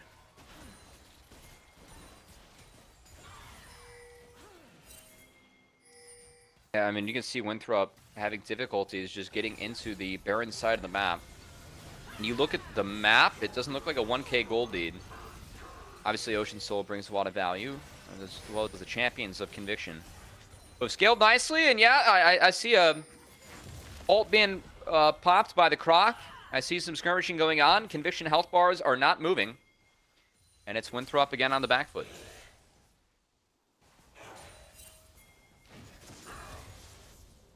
Could be just a very slow and patient stranglehold from the side of Conviction Esports as they continue to squeeze the life out of Winthrop University.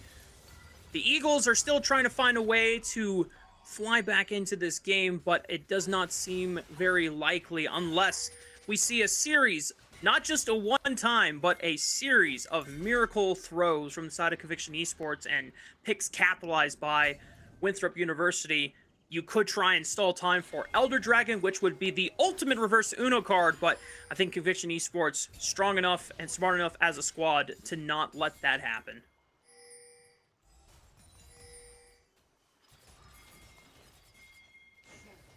Conviction, I mean, 3 minutes away from the Elder. Doesn't feel like they're making a lot of progress on the map in terms of taking turrets, but we'll see how aggressively they want to play around this Baron. His Blade is just TP'd in. And again, Winthrop, I think their windows to win this game have gone to the wayside. Any winning fight, gotta believe, is going to come off a pick now between Renekton, Vi, and Talia, and that stun being caught out. That's a bad. lot of burst. Stunned is forced to flash away. The rest of Conviction Esports went over to the Baron to start it up because Perry and Viper can just burn through this. TF Blade is going to hold the line, force the flash as well. I mean, Evolved and TF Blade are doing a lot of damage just in the 2v5 by themselves. TF Blade refusing to die. Evolved goes in, pushes them back with the Emperor's Divide. They're just playing with their food. They're forcing Winthrop University to challenge them here in the mid-wave while Perry and Viper finish off the Baron. Yes, they get Evolved, but the cost is too great to overcome on the side of Conviction Esports. And that started off with Winthrop catching Stunt. That's the best member you can look for, frankly, on the catch with how much the Karma's bringing with the Moonstone of the Mantra Shields at this point. But they could only find Azir in a 3v5 against the Ocean Soul. Yes, this game is grim for a reason, Rafa.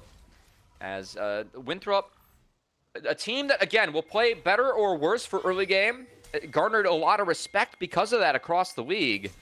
Just doesn't feel like they were able to find the windows they were looking for early on in this one. Yep. Even with the early advantages that Mobility and Only 35 had in the 2v2 lane against Viper and Stunt, well, it definitely looked silly for the Conviction bot lane. They stabilized and they recovered, and they played to the strengths of their composition here. And Viper has been able to show, for the majority of the game, how fluid he can be with the Vayne. There has been a couple Vayne spotting moments, but still, it was an entertaining pick when we saw it locked in, and I think, Matt, we can say that it has lived up to the hype. It has. I mean, it feels like this game is more like the scoreboard roughly looked close. It felt pretty conviction-sided still in the end. But frankly, I mean, Conviction continued to be, I think, a bigger surprise for the community in this team. Again, questions around this roster was just, hey, you know, how hard are we going to try for fives, right? All these guys, good streamers, content creators now. That's how they sustain themselves full-time in League. We've seen other teams try and do this to varying degrees in terms of trying to balance your overall job of the game with the job of playing on a team of 5. And at the moment, like Evolve was talking about in the interview we had with him, how happy he was playing with the squad, how everyone does get along from solo queue. It feels like, I mean, things are easier when you're winning, but Conviction have put together some pretty convincing wins where individually they've looked like a team that is strong enough individually where it's very difficult to surmount them. You have to beat them as a team or have to find a way to beat them. And Winthrop, a damn good team and how they play as 5, didn't really come close to pressuring Conviction enough in this one. Yep. Elder is about to spawn in the next 10 seconds, so Conviction Esports do have to at least respect the fact that Winthrop will try to throw a Hail Mary and burn this one as fast as possible. But Viper is playing for the pressure end by using the Baron buff onto the mid-minion wave. Yeah. Conviction Esports now forced to send all 5 members to challenge at the Elder Dragon. 7,000 HP TF Blade sends it with the Unstoppable Onslaught for a massive engage, but no one else from Conviction can really follow through because the Weaver's Wall was thrown down by Sword. Elder Dragon is stalled at 6k. Denethor now on the retreat. Viper on the hunt, looking for more as he's pursuing all of his foes in the darkness. this as he gets caught by Seismic Shove, bursted out by Mobility. Conviction Esports lose out their superstar AD carry, but they can retreat back to the safety of the Elder Dragon. Curtain Call bullets will not find the Elder for the steal. Conviction Esports secure the final objective and will return to the base. Maybe a little bit too much top lane mentality there from Viper as he dives face first into the Talia.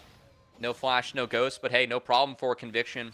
They secure the Elder Dragon and pretty much only a couple steps away from securing the game here. As Conviction, again, this identity that they're starting to form as a team. These drafts, we have a lot of members playing champs that they've already played. I mean, this is what, Sword's third Talia game, only 35's third Rakan game, second Jhin game for Mobility. It's Wilson, a second Vi game. Denethor is playing the only unique champ. Looking over at Conviction, unique to Sion, unique to Xin, but these are champs we very much expect in the meta. Viper unique as well, but still on third Karma game. It feels like both these teams do have identities they're bringing to this best-of-1 format, Rafa.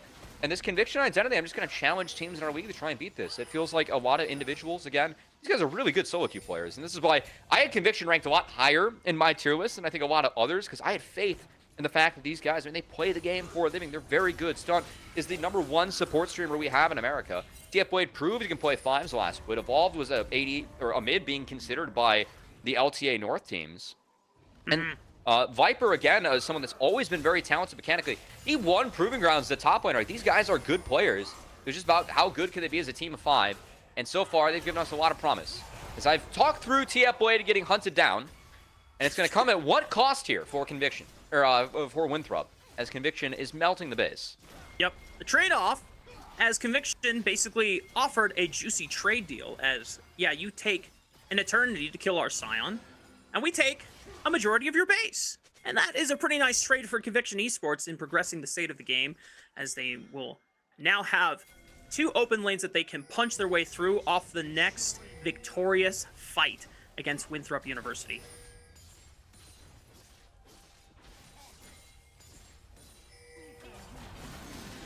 Uh-oh. Denethor condemned into the wall, and the Elder Dragon will smite him back to the Shadow Realm. Only 35, just trying to buy spaces. Evolve does dash in. TF Blade coming up in the next few seconds has teleport to rejoin his comrades as they push into the base. And Winthrop University on their last stand, Sword angling for a reverse Weaver's Wall, trying to section them off away from Evolve. Big Seismic Shove onto both Viper and Stun. Redemption Heal will provide a little bit of grace, but Conviction Esports still remaining strong thanks to the power of Elder Dragon being able to burn away their foes. Mobility to the last member standing. A 1v4 performance will be necessary from Mobility to save this game, but it's not going to happen, and Conviction Esports remains triumphant against Winthrop University.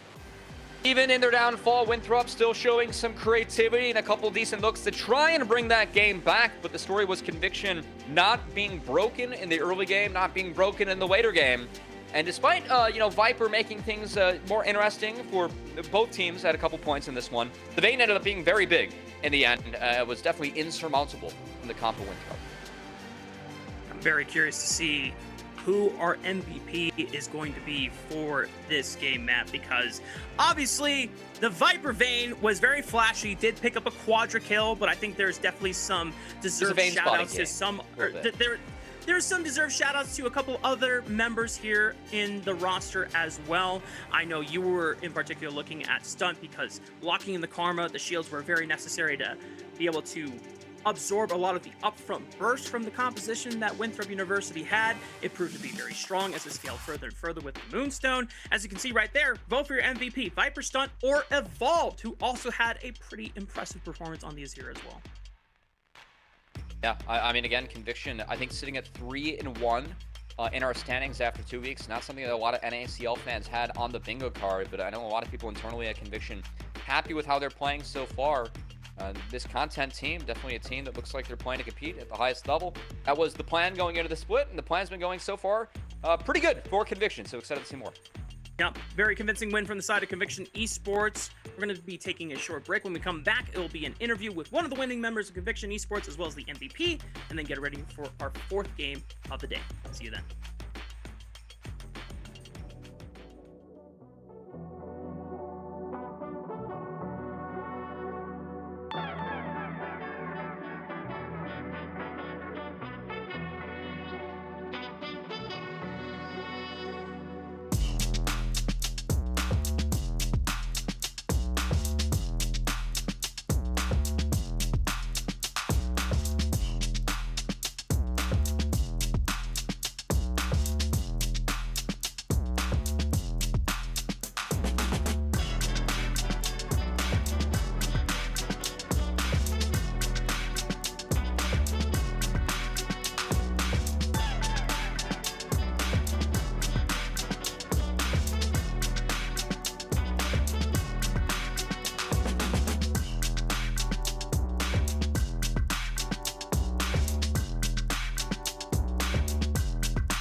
Welcome back, gamers. We're getting ready to recap our third game of the day.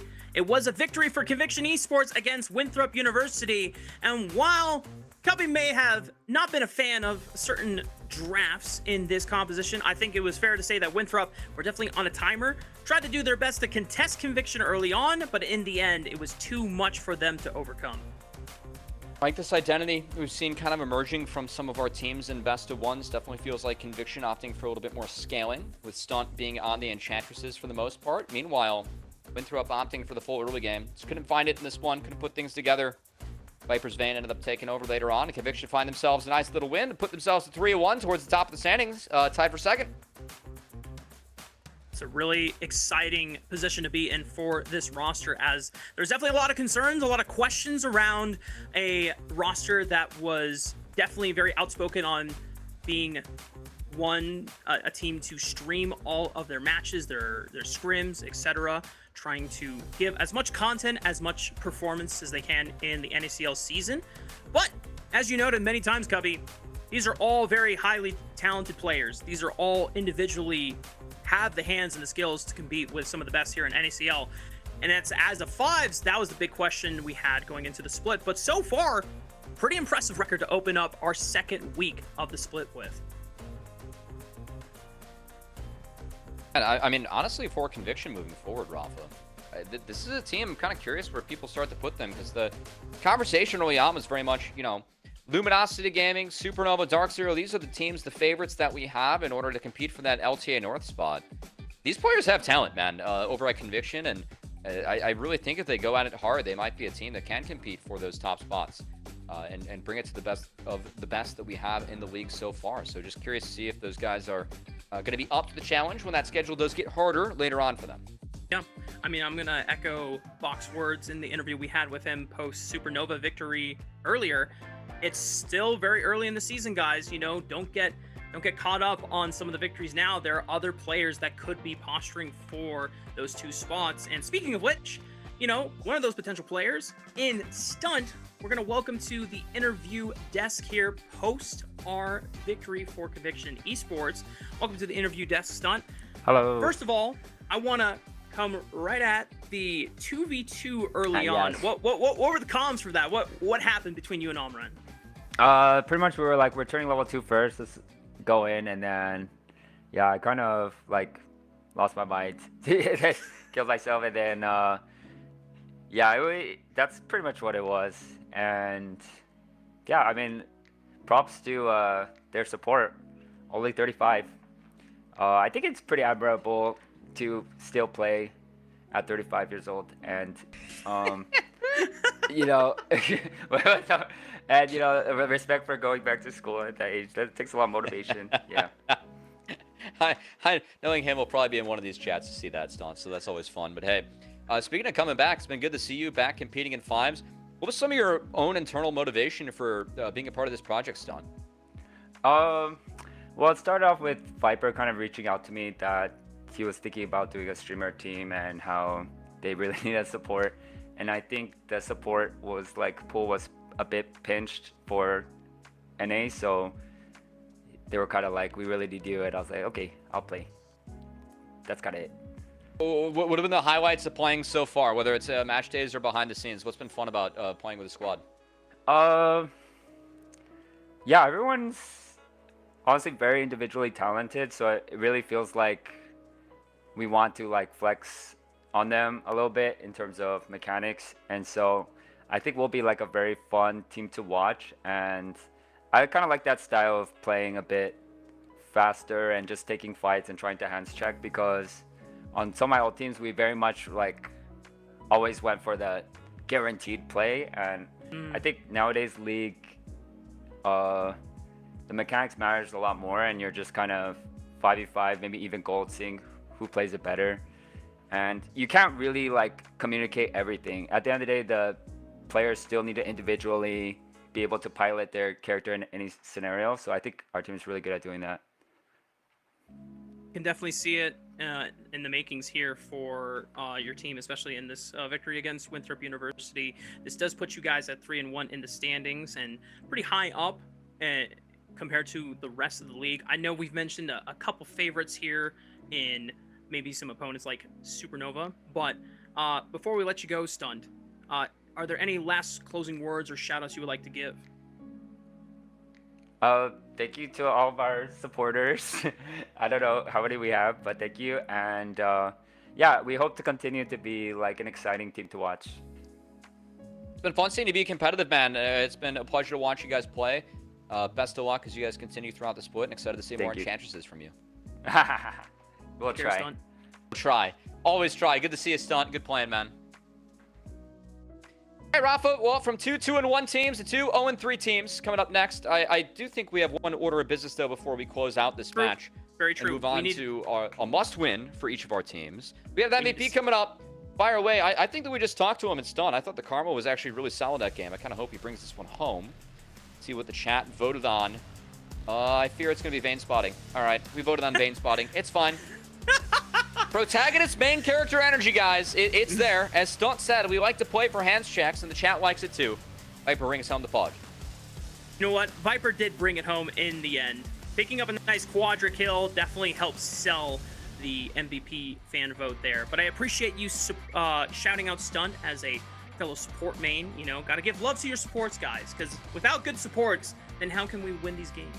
Man, I've not been playing a lot of League of late, but when I did the other day, I was firing up some Moonstone supports, and they felt a little OP at my crappy level of play. So good to see Stunt and Viper showing that at a high level of play, Moonstone and those Enchantress supports can work later on. I really like the Karma into Rakan matchup. I'm surprised that we've seen 2 times today we've had Rakan picked into Karma. Not as surprised given the last comp we saw from Winthrop to give it its Winthrop. But still, that's a good matchup for Karma. So we'll see what ends up happening in this next match. Is Rafa a must-win game for Dorado Gaming and the Vancouver Impact? They want to have any chance of making playoffs here. Very true. And if you want to continue hopping into the conversation we have for this must-win for either Dorado Gaming or Vancouver Impact, you can use hashtag NACL on all of our social media platforms at NACL and then at Watch NACL for Twitter. But for Dorado, this roster, which we will flash on screen very quickly, there were maybe some higher expectations for how this roster would fare from some of our other broadcast members, but they have yet to pick up a win against Vancouver Impact. It is definitely a must if they want to still keep some dreams alive, if they want to compete in the playoffs at the end of the regular season. Look, this is a team that I had higher hopes for. I think that Vancouver Impact, most people did have Dorado over Vancouver with what we've seen, but we've seen struggles from both these teams. I think that Dorado have had some individuals that just simply have not performed. I think Sushi was really bummed at his week 1 performance, frankly, rightfully so.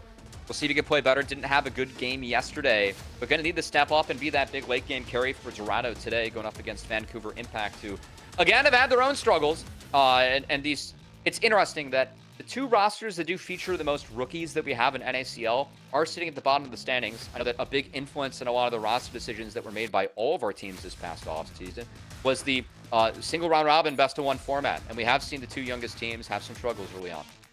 Yep. The best of 1 format is very brutal. And sometimes if you cannot maintain your composure, it can really trip you up. For the most part, the broadcast across the board is favoring Dorado Gaming. However, my man to the right here is actually siding for Vancouver Impact in this win. Why is that? I have not seen it from Dorado. I had Dorado higher up in my tier list before the start of the split. I think these guys have not played together. It's not been connected. Vancouver Impact have also played a little bit disconnected at times, but for me, this is a bit of a flip. I saw everyone on Dorado, and someone had to be on the Vancouver Impact side. So, again, given the strength of these teams currently, again, everyone had Vancouver Impact missing playoffs. Dorado was a team that a lot of people had borderline for making playoffs. They have not looked good so far. These are the 2 worst teams we have in the standings so far. So a win here would mean a lot for these teams moving forward, as likely the easiest win at the moment you have on your schedule. So a pity vote from you, as is what I'm getting from Cubby. I'm just kidding. Come on. Put that face away. We got pick and ban phase coming your way. What do you have Ziggs against was Vancouver, banned, which Rafa? is a pretty significant one, as Sudsy is an apt Ziggs player. Oriana is the first pick, which is quite surprising to see since Talia is still up on the board, but it just goes to show that Dorado Gaming do not want to fall into the Talia composition playstyle, and rather go for maybe an Oriana Shockwave ball carrier. Kaido does like that Nocturne, which definitely rockets up in priority here. Gwen gonna be locked in for Dragoon. But definitely a bit of a takeaway from Orianna as well. A lot of answers up for Orianna to play into the Gwen. Potential Jax already gonna be an option. Looking into the top side, but Jax going to be slightly dissuaded against a Trundle, because if you press R on Jax, that just gives more resistances for Trundle to yoink away. And it's our first Trundle making an appearance today, Rafa. And notable, given that coming into this match, Trundle is 6-1 in the NACL. Has looked very powerful in this league, and frankly, very powerful globally on this patch.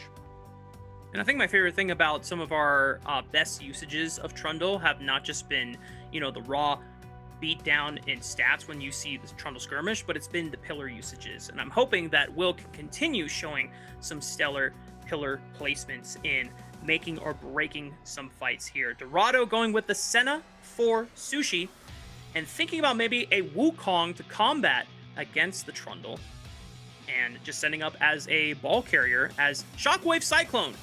Pretty darn good combo. Yeah, Nautilus being passed up on is the most common pairing we see with Senna.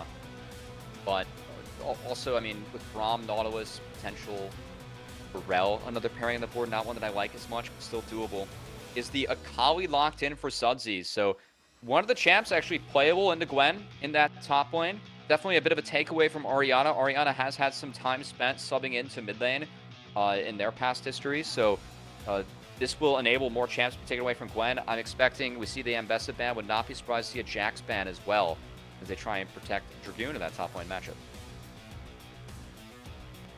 As you called out, the Ambessa ban already trying to snipe away decent answers into Dragoon's Gwen. Jax might be another one too. Whereas for Dorado Gaming, are trying to limit the support pool, at least with the Rakan ban. Maybe disincentivize a Xayah pickup here for Zev, and that would be a nice combo to run with it as well. I mean, you can't pick a tank, unfortunately, for Dorado Gaming, because Trundle is just going to subjugate it, so you're limited on what kind of options you want. You can, but it's not good in the Gwen Trundle. I think you're very disincentivized. So, who actually a Kench being taken away? Maybe we have a Nautilus takeaway now, if we're going into the Senna. I wouldn't be surprised if we actually see that slammed by nukes. I think there is some real value for Nautilus so far, helping set up the Akali and the Orianna. Curious if we have a ban maybe aimed at something like Alistar, which I don't think Dorado would be as happy with. Not one of the better pairings for Senna. Instead, going to target an AD, take away Zev's Corki, try and narrow up the pool there. Yeah. Probably one of the ADs that can easily guarantee push and have a solid mid-game spike with the Trinity Force Muramana build. Definitely been a little hesitant on the Shojin Muramana Black Cleaver build. I know some people have been playing around with it. The Ezreal, though, being looked at least Zev can play with a little bit of safety, and this still gives some time over to Nukes on what support he wants to go for. We saw in the previous game that, or in previous games, Ezreal Karma is a pretty nice lane to just guarantee push and poke, but this Vancouver Impact roster right now, Matt, is lacking real engage currently. It is. I think that's part of why we see the Braum being hovered and essentially locked in here by Dorado. Recognizing that any real engage coming from something like a Nautilus, Aurel, or Leona would give a good matchup over to Braum to play with the Senna. As now, top lane, Orianna pool very much narrowed, but finds the Aurora. I think notable, Orianna actually a role swap from mid lane to top lane. Role swap 2 years ago, and played mid for the majority of their competitive career so far. Orianna said that he swapped in order to work with a certain coach overseas. Of course, has come over. Orianna, a Polish player, now made their way to North America. Said that they really like the Wade back mentality, but also how hard people are willing to work to go pro, and also not a giant fan of solo queue. As he's saying that he's trying to stick to 1v1s in some of the scrims. We'll see if those 1v1s maybe help them prep this Aurora and the Gwen matchup. Totally fair sentiment and take to have, as we get a final look at both of our compositions from Dorado Gaming as well as Vancouver Impact. As we noted before, there was yet to be any real engage from the side of Vancouver Impact, and with the Karma lock in, the sentiment and the facts remain the same. There is no real engage. You're hoping for using the power of Ezreal Karma Poke, trying to get to the objectives first, And then if you can try and catch someone with a pillar slow, that's your way in. Other than that, I'm hoping for good teleport flanks from Sudsy and Dragoon. Yeah, I do think that this is a game that Akali could really take off in.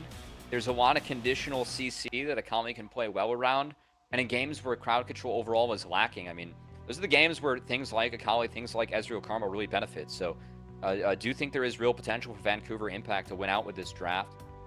A little bit concerned about the potential Senna scaling if things go late, but I don't think Senna's going to have great soul access in this game. Looking into Ezreal Karma, Gwen, Akali, like there's no real person in lane or outside of lane you can just farm souls off of that, try and increase that count. So might be a tricky one here for Sushi. At least Dorado have some engage tools, because Vancouver Impact, I'm still hesitant to see this composition play out successfully. But if they have priority set up in their lanes first and they get to move to objectives, then Dorado will have to walk into them. And it could just be the pro diff necessary to make the game for Dorado Gaming, or I should say Vancouver Impact. As I want to shout out our sponsor, ProDiff.gg. As you've mentioned multiple times before, we've had many pros that you can get one-on-one coaching and tips and tricks from that are here in NACL as well as the LTA. Yeah, not available now. At least not in this game, but there'll be some more in the next game. As both Philip and Diamond from Citadel still waiting to play our 5th game of the day and what has been a fun slate. I know that this is the match between our 2 bottom teams, but I think the stakes are really high going into this one, Rafa, being a must-win pretty much. If you want to have your playoff chances, still be opportunities. As I think at the moment with the play we've seen, these are the 2 weakest teams we have on the Rift for NACL right now. The kind of changes we saw over the past week wasn't promising for Vancouver Impact or Dorado yesterday, but a chance to show some promise today and get that win in the win column, something much needed for both these teams. All right, guys, in chat, who's taking this game? Hashtag DOG, aka dog for Dorado Gaming. Do they got that dog in them? Or hashtag VI, VI for Vancouver Impact. Can they have enough impact to make their first game win of the regular season? Both of these teams sitting at 0-3. Thank you for the disappointed look in the dad joke I just made, Matt. I appreciate. Always. At least I got a little bit of a reaction from you. Always, man. I got you. Are you still sticking with Vancouver Impact after seeing the drafts here? I actually like the Ezreal Karma Akali this game. I think Karma is going to be really, really powerful with, for me, a lockdown on the other side as well. So okay. I think Karma Ezreal going into center Braum, that should be a very winning lane. The Akali can be a winning lane with help of the Trundle. So I think that Vancouver Impact, they already have a couple of decent setups across the map that should be able to execute. But we have seen both these teams struggle to execute the comps that they want to play. I think that they have misidentified what some of their compositions want to do. Part of why we have both these teams at 0-3. So difference maker in this one could be just who reads their comp right, who's able to play it out well. Execution is always what's important at the end of the day, and let's see that execution unfold as Dorado Gaming and Vancouver Impact take to the Rift for Game 4 of our day.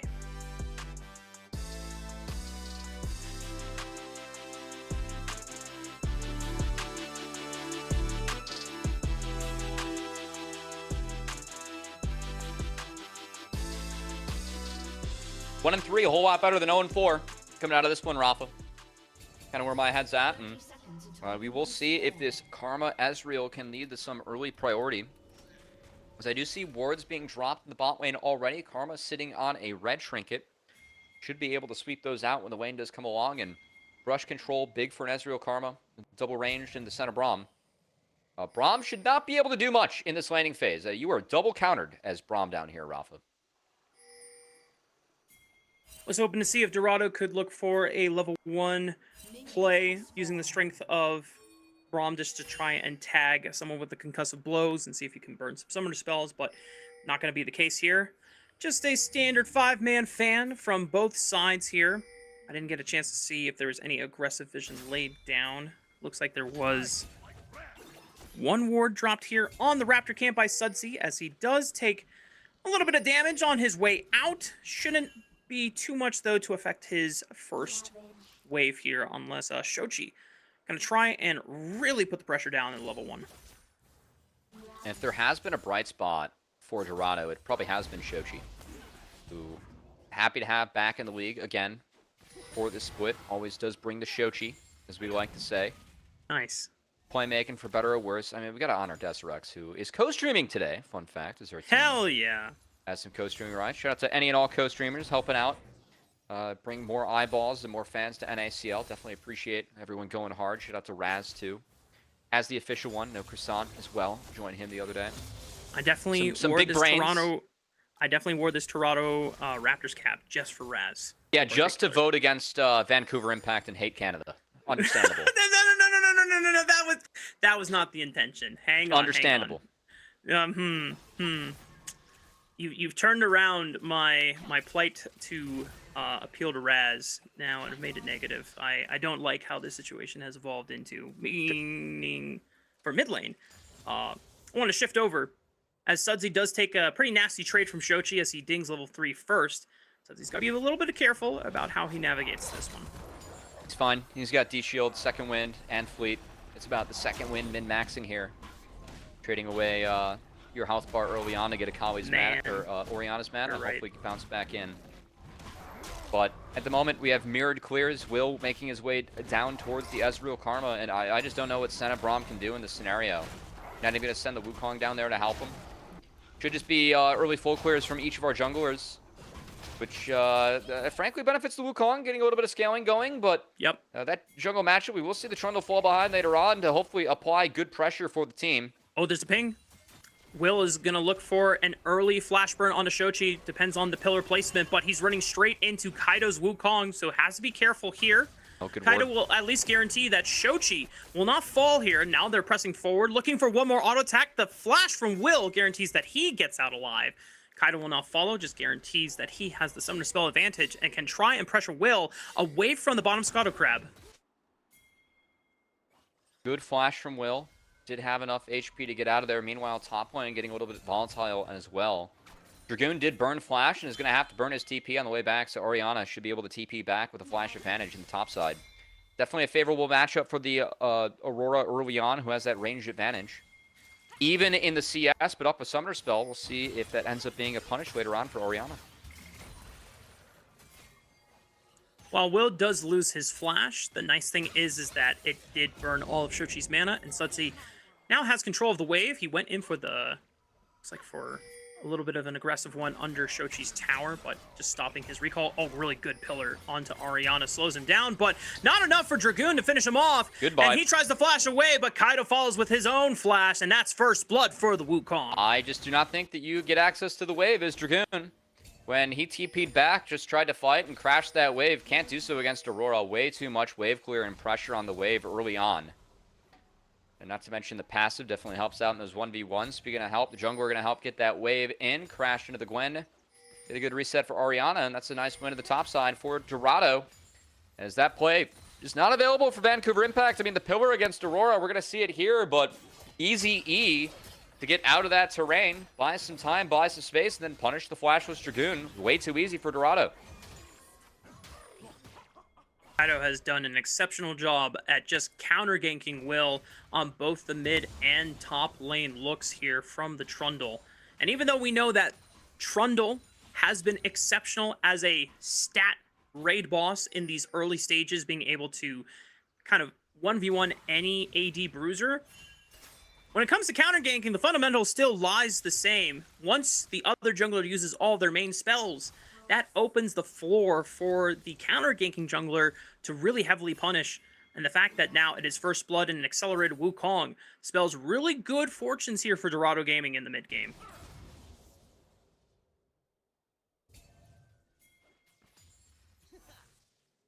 The only hope here for Vancouver Impact, of course, this Ezreal Karma lane. Said it was kind of a double counter into Braum. Small lead emerging for Zev. Gonna hope that that continues to increase for Vancouver Impact, and Dragons on time. Very good for this composition. As scaling-wise, definitely some reason to fear the Wukong Oriana Senna later on. But it should be Vancouver Impact that, again, can utilize this bot lane priority to not just get early Dragons, but hopefully find some rotations to set up for Grubs too. Would love to see the Ezreal Karma make their way up towards the top side and see if Vancouver Impact can contest that objective as well. Yep, and they still have time to do so. A minute 20 before Grubs does spawn. Kaido looking for a dive onto the flashless Dragoon. No teleport either to be able to pick up the wave after, and he's not level 6 yet. So between worlds, Cyclone used immediately, and that is an easy dive set up between Dorado Gaming top laner and jungler. A massive win that is going to put Dragoon further into the dirt. That's expensive. I think that's well worth losing the Dragon for. You're starving out of Gwen, a champion that pretty much only scales off the resources that she's able to receive against an Aurora that's smashing. That mid lane experience for Orianna paying off. And definitely a rookie folks we're excited for. Again, this Dorado team featuring multiple rookies making their way into NACL for the first time. Sushi, first time with a starting spot. A mixture. Someone that I'm excited to see compete in this league for the first time, as well as Orianna in the top side. I think it says a lot to the skill that some of these rookies have, that we had people putting them in tier lists, you know, potentially top 5, top half of the league. I think I saw them anywhere from 9 to 6 most commonly, but definitely saw a couple where they were in the top half. There's a lot of hope, potential around players like Orianna, around players like Sushi, who did make a lot of fans subbing in for Double Lift. Yep. Just haven't really seen them hit that so far, but good to see Orianna, this rookie top laner, call upon his jungler in Kaido to make sure that that lead he already had in the top lane just got way bigger. Yep. We'll see if Sushi can create a performance that lives up to his own expectations, as he was pretty vocal about his own disappointment about the first couple of games of the split so far. As you called it, Matt, because of the power of this Ezreal Karma lane, they're easily able to rotate over to the top side, give Will the power and the priority to set up for all 3 Grubs. Is not going to be contested whatsoever, since Kaido does get spotted on the bottom side of the map here. There's no objectives to play for. Maybe was trying to set up for another dive, but he doesn't have Cyclone. Orianna doesn't have his ultimate either, so he's really, at best, going to get maybe a couple camps taken away from Will's blue quadrant.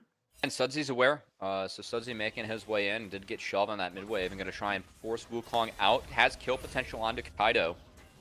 He's able to find it. You can see Orianna rotating over, so I don't think there's going to be a real play there for Sudsy, but still, he's delaying the timer, giving his team some info.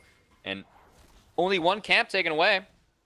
I'd say it's a good response for Vancouver Impact to secure the first 2 neutrals, and we'll see if they're able to dive this bot lane that has been set behind already. Teleport is available from Orianna if he wants to use it to bail Sushi and Mixture out, but they're so far sustaining off of Will. Finally pops the Subjugate. Sushi trying to run away from this Trundle. Mixture buys some space with the Glacial Fissure. There was a solo kill on the bottom side from Orianna. And now here comes Kaido and Shochi. Will overplayed on this top side of the map too long, and Kaido comes in for another successful counter gank, baiting in Zev. And Dorado Gaming goes up 5-0 in 9 minutes.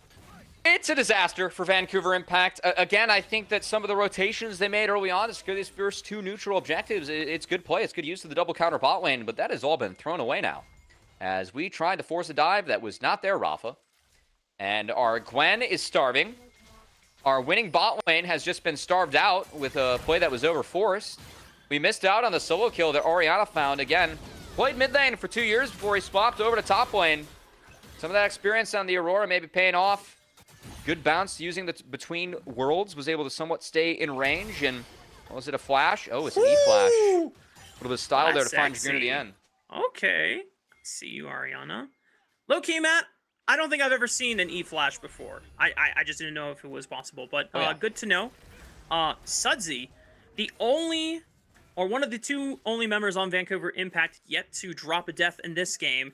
Suddenly, the pressure and the responsibilities of bringing this game back is starting to fall upon his shoulders, since he's the only one that hasn't been somewhat decelerated.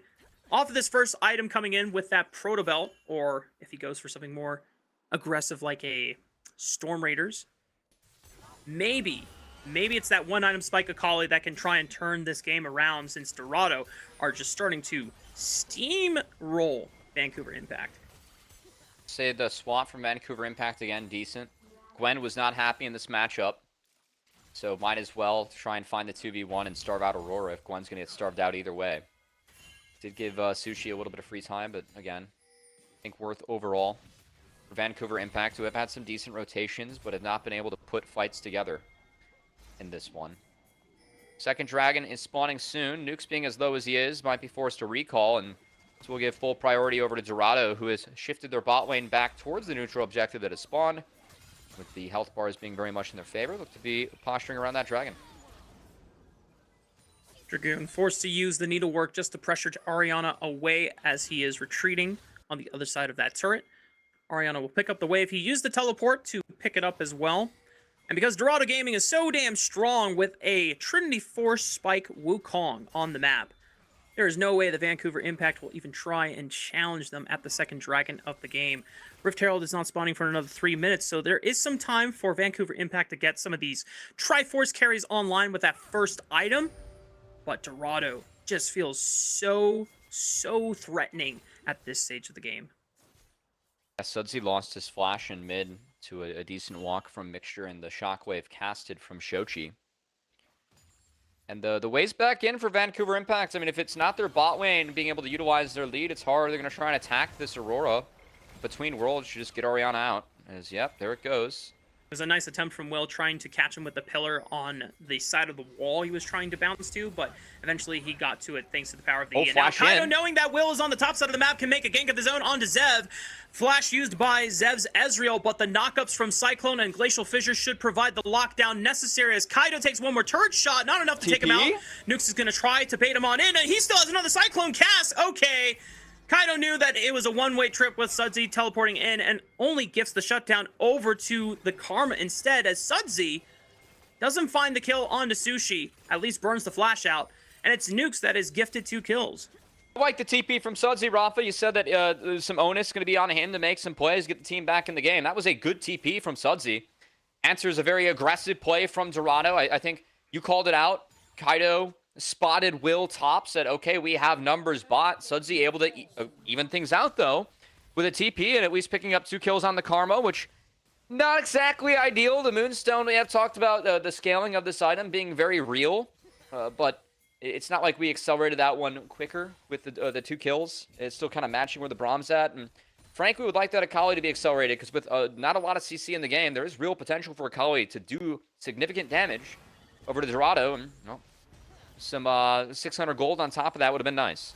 Yep, and no real magic resist being picked up early on for any of the Dorado Gaming carries that want to preserve some of these KDA scores. At least the big shutdown bounty was picked up onto Kaido.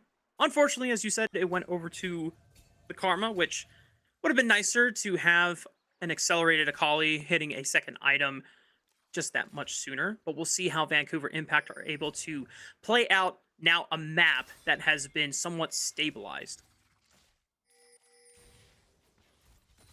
So take a look here. Somewhat stabilized, but Dragoon is still a long way away from being in this game, and that's the biggest concern for me so far. He's still in the cardboard box, I fear. He's making his way to that first item. It's been tough for Dragoon. Was punished very heavily on. Punished heavily early on by Orianna and Kaido as nukes. Okay. Well, good chain CC. Yeah, Karma just dies right there. I didn't expect it to just kind of happen just like that. One of those moments where the center root clings and then you realize, oh, I'm dead. Well, now Dorado Gaming find themselves 5 versus 4 on the map, just in time for the Rift Herald to spawn. Would have been really nice if Vancouver Impact could have held all 5 members alive for that one, but now Dorado will be uncontested for this objective. Herald secured. Dorado continued to take steps forward in order to get themselves on a track that they wanted to be on. This NACL split, again, a team with 3 rookies finding their first time starting spot, hoping to make it in the playoffs and then do damage from there as they scale up as a team. We haven't really seen them put together a good look so far. I'm used to seeing Sushi with these CS deficits that we have seen early on in this split. It has been a struggle for Sushi in the laning phase, as he is averaging being down 20 CS through 3 games at the 15-minute mark. In this one, it's Senna versus Ezreal was definitely a double counter matchup, so somewhat drafted his way into this with the Braum selection, but still down pretty heavily here. At least even up with the kills and the good moves from Kaido. And Sushi, I think very early on, again, his skill set, definitely someone that excites people as a team fighter. That has been the skill and the scouting set that we've seen used for a lot of these AD carries, right? If you're a great team fighter, that's a lot harder to teach than laning. If we're able to teach you laning on top of being a great team fighter, then we have a great player. I mean, that was a skill set that Masu had on his way up. A lot of folks hoping that Sushi can evolve and as a laner and get become Fight a better player throughout. Yeah, Kaido might be caught out, forced to flash, and Cyclone. Sudsy coming in for the cleanup, but tagged by the concussive blow, stunned momentarily, forced to use the second cast of the perfect execution as a retreat method. Ariana with the Between Worlds is going to do a big burst of damage as he starts going to Hunting Town onto Nukes and any other stragglers. Dragoon was trying to pick off Kaido, and oh no. Yeah, you said it, Matt. Vancouver Impact not managing to pick up a single kill. None of the members from Dorado Gaming will fall. Dragoon picked off. Dios mío, it is a disaster for Vancouver Impact. For Vancouver Impact, I know with Dorado, I was talking about some of the deficits that Sushi has faced as an individual. Sadly, these are deficits that Vancouver Impact is used to facing as a team, as this is a team that we've seen getting blown out of the water pretty early on in their games. They have one of the worst goal differentials at 15 minutes, averaging being down 2K in this fight at 17-30. Everything going from bad to worse here for Vancouver Impact as they can't lock down Kaido early on enough. Really good chain CC onto Sudsy, who I think exits the fight and probably just should have traded his own life to at least trade Kaido back. Because once a Kama gets forced out, I mean, you are not useful after you cast those ultimates, cast the E. And yes, Sudsy does escape, but I think it would have been a little bit more worth it to actually secure a kill there. Because that fight was pretty over after the opening engage from Vancouver Impact does not connect. You can see Sushi, who said he has the ability to find these good team fights, was able to team fight freely there with his squad. Ariana continuously throwing out the Cassante Copium emote, because I think that is the only thing that Vancouver Impact can reach for in this game, as the gold lead continues to climb in favor of Dorado. Almost 5,000 at 18 minutes. It's definitely not the biggest gold lead we've seen in NACL so far, but it is still a large one considering the state of things and the way that both of these teams kind of scale out. It is not great that Vancouver Impact, unfortunately, has been unsuccessful in finding any good picks in these objective setups. Dorado now find themselves with 2 dragons, as well as now trying to look for Ariana here, but Between Worlds will at least get him over one wall. Oh, and that was slick. Madre, bro, are you kidding me? Ariana's just too quick with it. That was slick from Ariana. Easy to get the Aurora out of there as a hop, skip, and a jump. Portals to Wonderland, back to his side of the map, and now might look for a play on the Nukes, who is dead. Tagged by concussive blows. Yeah, that is a dead karma. And Ariana just goes unstoppable. How frustrating must it be to have tried to go for a lockdown onto the Aurora as Sudsy's going to send it, but he's tagged once again by the concussive blows. Second cast of perfect execution waiting. Again, it's a retreat. And now Kaido just forcing Sudsy out. Unfortunately, this Akali has yet to find an assassination for Vancouver Impact squad, and Dorado continuing to sit just fine in the game. I mean, you're down as a team over 5K gold now. Shochi going to clean up an inner turret, and again, a matchup between 2 0-3 teams. We have seen some games explode in one side or another in NACL, but this is not building a lot of confidence for your hopes of escaping promotion relegation as Vancouver Impact and making it into playoffs, as you are either in playoffs or playing in the next OQ. And Vancouver Impact, again, both 0-3 teams trying to put a win on the standings here. And Vancouver Impact, it has not been too inspiring against one of the other weaker squads in the league so far. Yeah. I think when you look back at the journey that Vancouver Impact had to get back in here, it was definitely a tough one, but applause-worthy that they were able to finally prevail and get into NACL Split 2, but the challenge is now trying to stay afloat. Vancouver Impact trying to stay afloat in this game, leashing the Otacon. Sudsy is caught! The True Shot Barrage is completely negated by Mixture's Braum Shield. Sudsy completely taken out here, and now the 5-on-4. Ariana with a big flank burst and blows up Will and Nukes.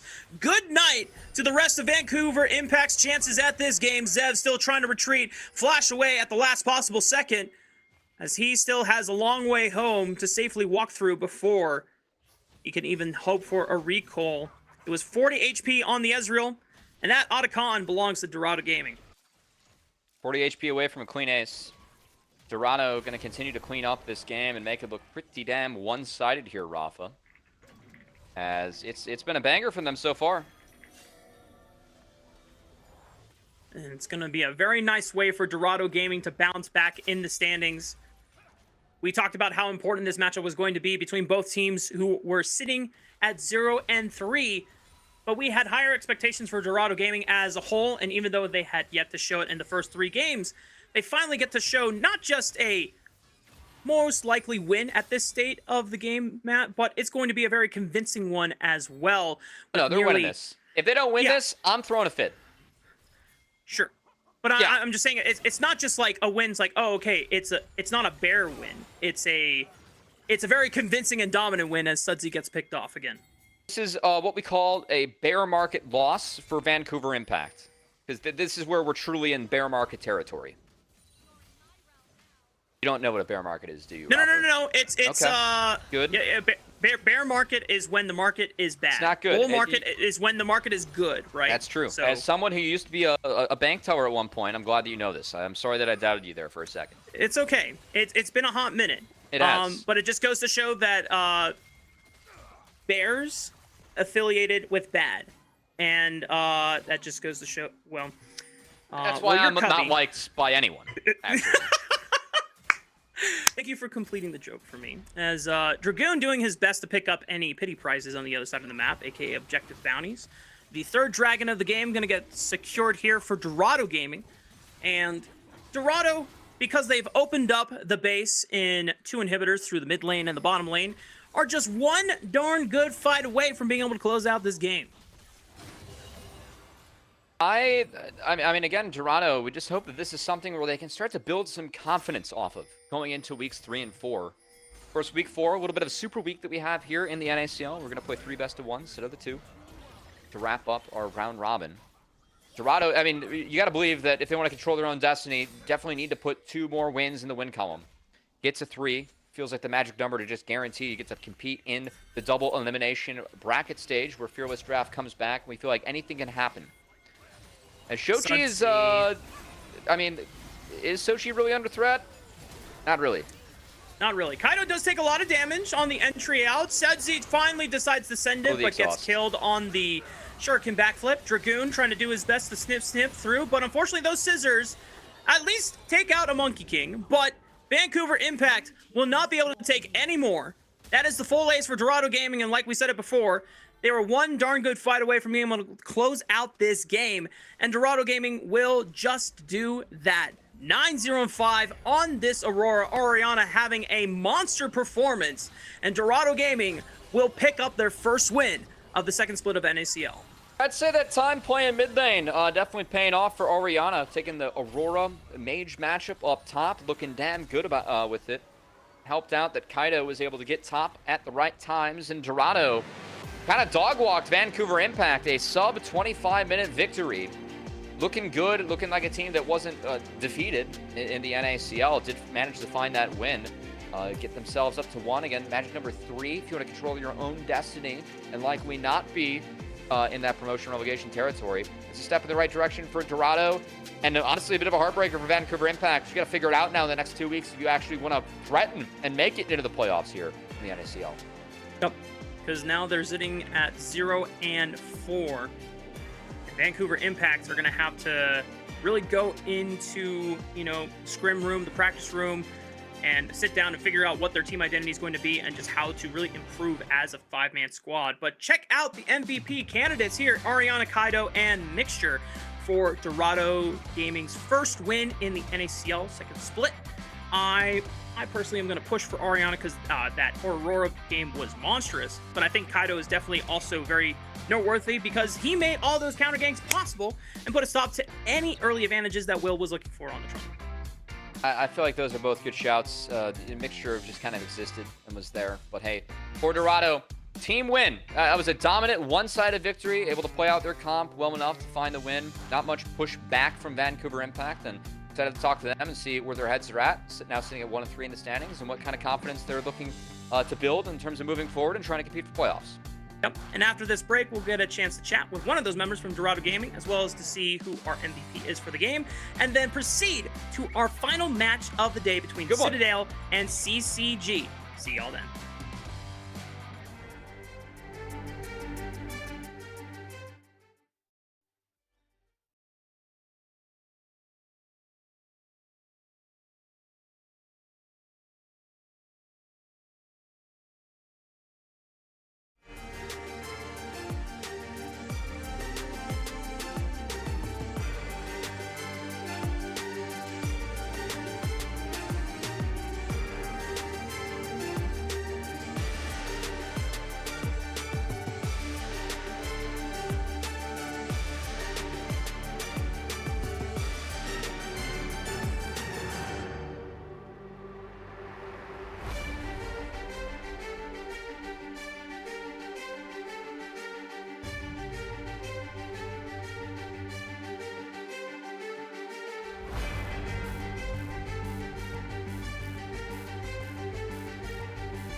Welcome back, y'all. We are getting ready for Game 5, but before we do, we got to recap and celebrate Dorado Gaming's first win of the NACL Split 2, and it comes off the back of a pretty monstrous performance here from the squad.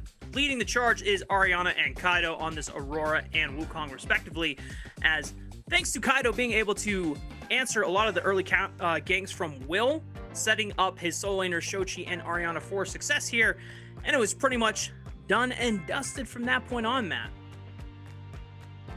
Yeah, it's, I mean, this was a bit of a bummer for Vancouver Impact. I was actually really hoping for at least a more competitive game where we can take confidence away for both teams in their hopes of making playoffs later on. Dorado put those to bed. It feels like any and all confidence gain definitely going to be in the hands of their squad as they put together a pretty clean victory from start to finish. You called it out that the lack of hard CC was going to hurt Vancouver Impact in the long run. Thought the Ezreal Karma would be enough to maybe navigate it. Definitely was not the case. They got caught out a few too many times and fell victim to Dorado Gaming, who started snowballing and never looked back. For Dorado Gaming, it does really help for their chances of still staying competitive for a potential playoffs berth spot, as it's only the top 8 teams that will get a chance to advance, whereas the bottom 2 teams will have to wait until the promotion relegation tournament, where the teams coming up from the open qualifiers will get a chance to contest the 9th and 10th teams from this split for spots in NACL in 2026. Yeah, and then still fighting for, of course, everyone fighting for that LTA North spot, bare minimum just to re-qualify for the league again, which if you make playoffs, you're back in. Definitely what Vancouver Impact has to be a little bit more worried about right now. Toronto can set some of those worries aside. Again, I think the magic number, 3 wins to control your own destiny and make sure that you at least make playoffs at a minimum. Toronto Gaming to put in their first win of the win column. I'm excited to sit down and talk to them, see what kind of things they've been working on this past week and what kind of confidence hopefully this win builds for them moving forward. And I hear that we have our interview lined up and ready to go. Ladies and gentlemen, I know Destrux is happy over on his co-stream right now because it's the one and only mid laner from Dorado Gaming coming on through to the interview desk. Welcome aboard, Shochi, my man. The man, the myth, the legend. Man, you were playing today like it was Saturday. You brought in the fire. I'm really happy to see it come through for Dorado, bro. What was some of the talks like after the first week, and what were some of the focuses for the team in prepping for this week? I think in general this split in ACL is pretty competitive, especially towards like the top half of all the teams. And you kind of look at our schedule, and we're kind of a newer team as well, and we had to face some pretty tough opponents in our first week, which was, it is what it is. But our mentality right now is as long as we make it to playoffs, like, we'll be able to scale. And I think there's not too much we can take away from today's win. It's kind of like bullying a little bit what we did to them. But slowly we've been getting better and better, and there's not too much experience on this team, so it takes a little bit to like build up the foundation. But I know once we have that steady, solid foundation built, we'll be able to beat pretty much anyone. But what's gone into that foundation this past week, Shochi? This is a good look as you guys put the first win in the win column, but any specifics that you guys really focused on drilling this past week as you guys look to improve as a team? We've been working a lot on our macro and just making sure like we're not flanking on Syndra like I was doing last night, or the ADC needs to be connected with the team. Just like general macro concepts as well as like team fighting. We've been looking really in depth at, especially after our loss yesterday. But yeah, that's mainly what we're focusing on right now, and I think we were able to put those concepts into practice in today's game, and that's why it was so easy. So now looking forward, because this is your first win, and you speak about the confidence of your team just getting better and better. What is kind of like the remaining goals for you? Obviously, you talked about team working on macro, but individually, this is not your first rodeo in the NACL. So, Not at all. what are some of the things that you want to take away by the end of the regular season? Yeah, kind of like what I said earlier, there's not too much experience on the team. Like, I'm probably the most experienced player on the squad, and that's a new position for me to be in. So it's a bit of like a learning opportunity for me to kind of step up and be a bit more vocal, or like more of a leadership role. But I've been working a lot with City and Mixture, just making sure like the communication's flowing between everyone. Sushi speaks when he needs to. I mean, ADC don't gotta say much in comms, to be honest. And Ariana's like making sure everything relevant is being said. And yeah, I really like the team I'm working with, and I feel like all our personalities mesh really well together. So yeah, just trying to become a more vocal leadership type figure is what I'm working on this split the most. That's been good. Good to hear, Shochi, and good to hear from you as well. We got to get to our last match of the week, but before we let you go, any thank yous or shout-outs you'd like to give? Ariana told me to say Polska Gross something, like go Poland, I guess. Shout out my DM, shout out Labubu's and Matcha, shout out the team, shout out Dorado Esports, shout out Deserux, always the #1 Shochi Glazer on the timeline. He's your hype man. Yeah, he's your hype man for sure. I respect it. I respect it a lot as well. Yeah, shout out Matcha, shout out Ube. You need to tap into Ube. That's where it's really at. Hey, I'm gonna put you on Black Sesame. Actually, Okay. You should try that next. Hey, I've had it once or twice. I'm willing to be indoctrinated a bit more. I got you, man. I'll send you the good stuff. Anyway, Thank you. Thanks again, Shochi. We'll see you next time, brother. Yeah, see ya, bro. The Ube and the Matcha shoutouts as well. Very important in the esports world here. Hey, matcha, used by the samurai for a lot of things, whether it was painting, whether it was tea. It helped with focus. It turns out science many years later on would say they were right. So shout out to matcha. It's kind of OP if you think about it in your life. Sounds like the MVP for samurai. And speaking yes, of the MVP, we got to see who got the MVP vote. Voted by y'all in Twitch chat. Drum roll. It is Kaido on the Wukong, instrumental in dismantling the early game plans from Vancouver Impact and setting the pace and tempo for Dorado's first win of the split. really did get that top lane matchup going with finding the first kill onto the Gwen, getting the rinse and repeat with Dragoon down flash, helped Orianna take off, and was playing objective secure simulator for the rest of the game. So well played by Kaido. Wukong was a good pick. Well played by him. And Dorado find their first win in the win column. Big and hoping they make playoffs. Meanwhile, though, Rafa, you have two other teams that have gotten off to, I'd say, slightly different starts. There have definitely been bumps in the road for both CCG and Citadel, looking to steady the ship a little bit as we go into our last match of the week. I'm very excited for this one, Matt. It is CCG taking on Citadel Gaming. Or I guess, reverse that around. But you know what? We got there. The boys in turquoise versus the guys in orange. I couldn't rhyme that one. I like the boys in turquoise. That came off the tongue way nicer than I expected, Rafa. I was surprised myself, you know, and we get a chance to look at the roster lineups for this final match of the day. It is Citadel Gaming.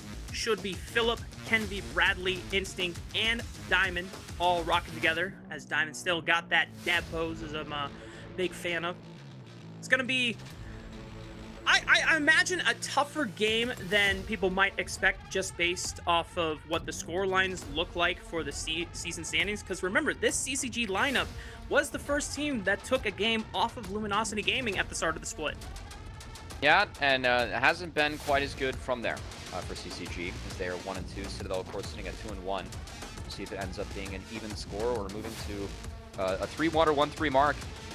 Parity in the standings. This match could decide some of it, and frankly, for CCG early on, it was a really good game one against Luminosity Gaming. I thought they were playing with a lot of cohesiveness as a team.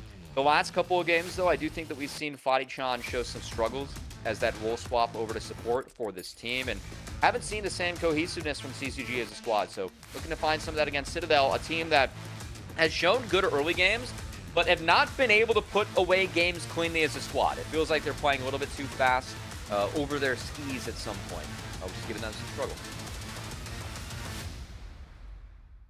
Still a big fan of that Yasuo composition. They managed to naturally draft their way to the start of the split. Unfortunately, the magic has not been quite the same in their other two games here for CCG.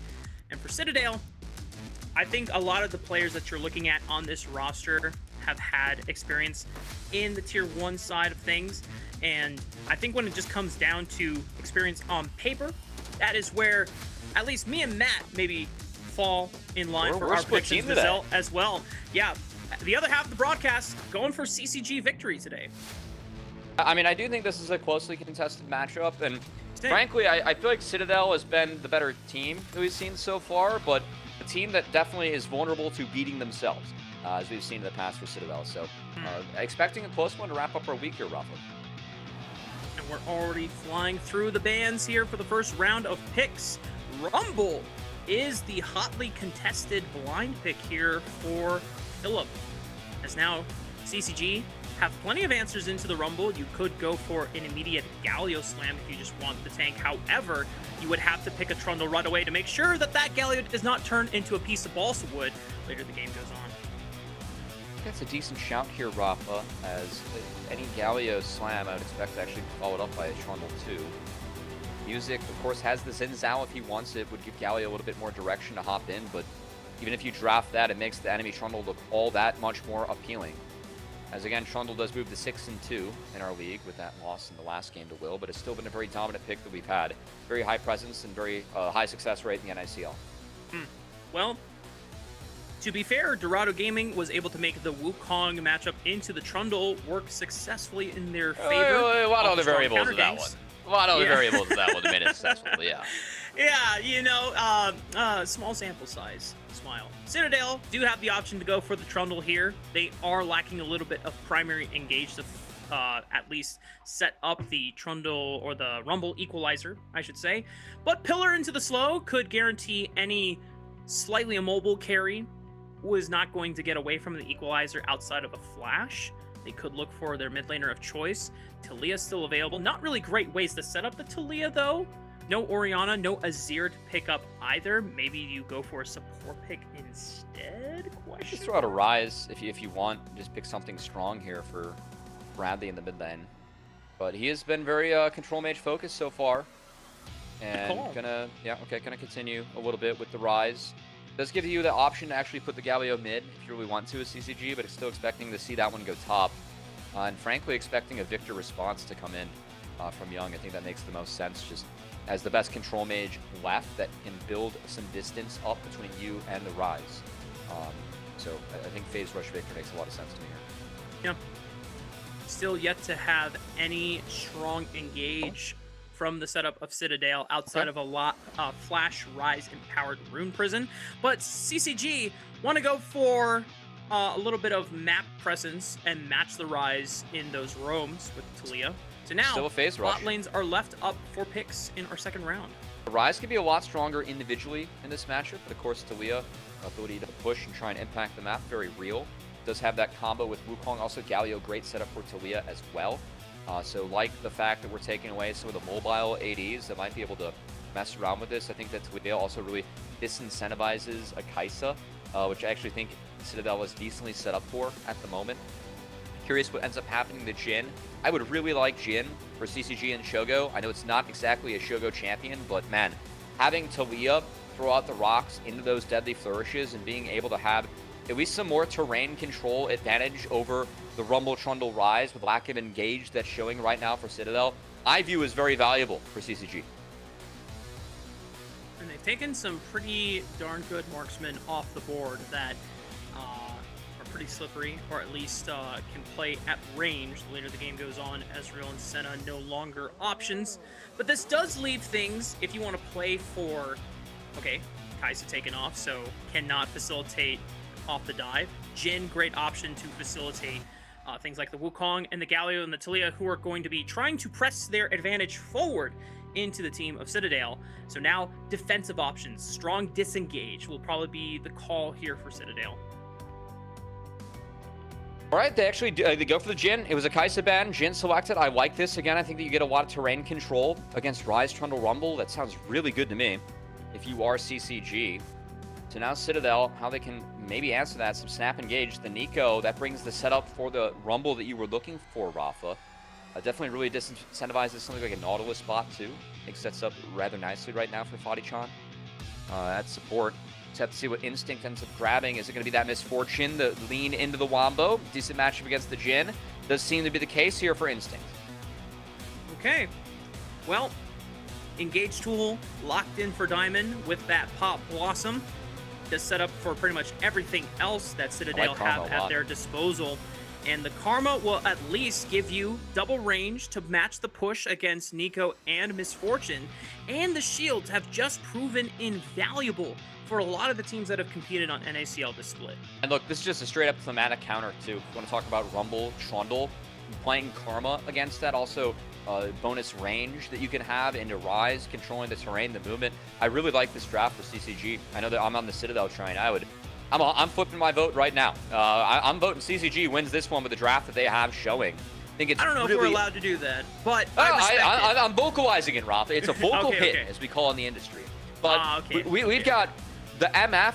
Nico really needs to slam home these early fights with the Rumble. If not, I think that the execute from CCG very much there. It's just, do we have enough damage to actually deal with the Trundle if things don't go their way early on? I know that sounds weird, but Trundle, we've seen him really overtake some of these games later on with the scaling that he's able to pack and sucking down that Galio stats too. So I like the Karma, I like the thematic counter. I think that CCG have ways to play out this game later on, but Citadel, they need these snap engages to work early on or else the game gets very hard. No. Second down, all right. Galio being a big beefy tank that you can subjugate off and get a ton of HP and resistances from as Citadel. As you called it out, this is going to be a much more formidable composition to deal with if it starts steamrolling and gets ahead, because while CCG do have the power of this Karma, it is going to take some time before those mantra-empowered inspired shields actually give CCG the movement and the room to play with in these kind of open 5-on-5 fights. And I really am valuing just how much early pressure you can get off of first item spikes here for Misfortune, Nico, Trundle, Rumble. If Citadel are able to leverage that into strong map state control, then I think it's pretty hard for CCG to recover. But as you said, if CCG weather the storm or they get ahead, Oh boy, how the tables will turn on this one. Well, gonna have to find out, Rafa. I will say, for fans at home, I know we're talking about some of our predictions up here on the caster desk. You have a chance to have your voice be heard by throwing either CTG or CCG into the Twitch chat. I realized in the past 24 hours, Rafa, I casted LNG versus LGD, and now CTG versus CCG, which is honestly just a weird coincidence and two mouthfuls. It was reusing what? 4 letters for this tag, and then like 5 for the other 2. I was wondering where you were going with it. I was like, are you actually comparing CTG and CCG matchup to No, LNG I would and not. LG? I would not do my beloved NACL teams the crime of being compared to the crime that hits the Rift every single time I have to watch High Chow and LNG play. Yeah, I was about to say. That's the real crime. Yeah, Yeah, I'm not doing that. I'm just. It's just a funny coincidence that we have. And the phrase "the punishments will continue until morale improves" can very much be put towards my casting, as I'm on my 4th group Nirvana game of the split later on for LPL English tonight. I have yet to cast any group Ascension games. Now I will say, real ego check over here. EDG NIP is a legitimately fun group Nirvana game. It was. To watch and cast. But the punishments will continue until morale improves. So I was given LNG versus LGD next. And that's enough LPL English for the day. We got to wrap up our week of NACL here before I can move on to cast that in 6 hours. I'll find you guys there later on. Are you casting again tonight? Wow, I am. Oh my goodness. The punishments will continue until morale improves, Rafa, all right?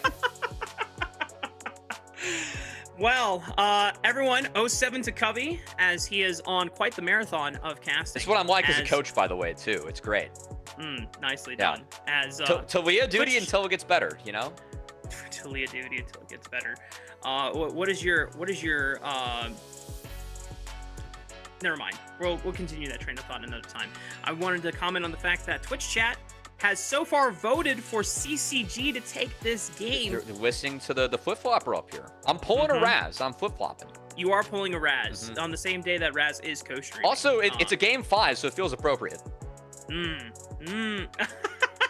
Very true. Very true. Very true. And CCG continuing to slowly climb up with the fan vote. CTG losing faith. The Citadel starting to crumble in terms of the popularity vote here. But you know what? At the end of the day, it does come down to execution. And, that is where it all matters, The draft, though, strongly showing for CCG in some ways I can't deny. Can't deny. Now we'll see what kind of early action Kenby and Bradley can create on the Rift, as we've seen what Trundle can do in these games early on. Definitely a champ that, if you're able to invade, can have a high impact. And this composition drafted for CCG for sure knew they were going to give away Trundle when they locked in the Galio plus the Wukong. We'll see if they truly are ready to play around it. Here we go, y'all. Last game of the day of the week for NACL Week 2. It is Citadel Gaming taking on CCG.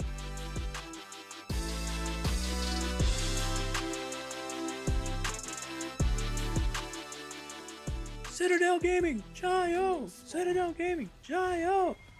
CCG, Jayo! CCG, Jayo! Yeah! All right, I think we've gone too far with this LPL reference here, Rafa.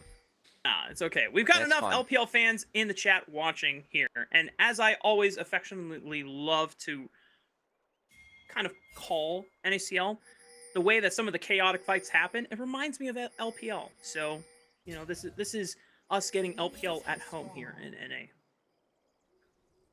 I have many comments on that, but none would be safe for broadcast. So we're going to move on. As hopefully, at least the one reminder I have is that Kenby, my hands king, is in the game. Whenever Kenby's in the game, always you gotta believe that something mechanically good is gonna happen. I'm even still believing and advocating for it when he's playing Trundle. I know. He's a pretty one-directional champion.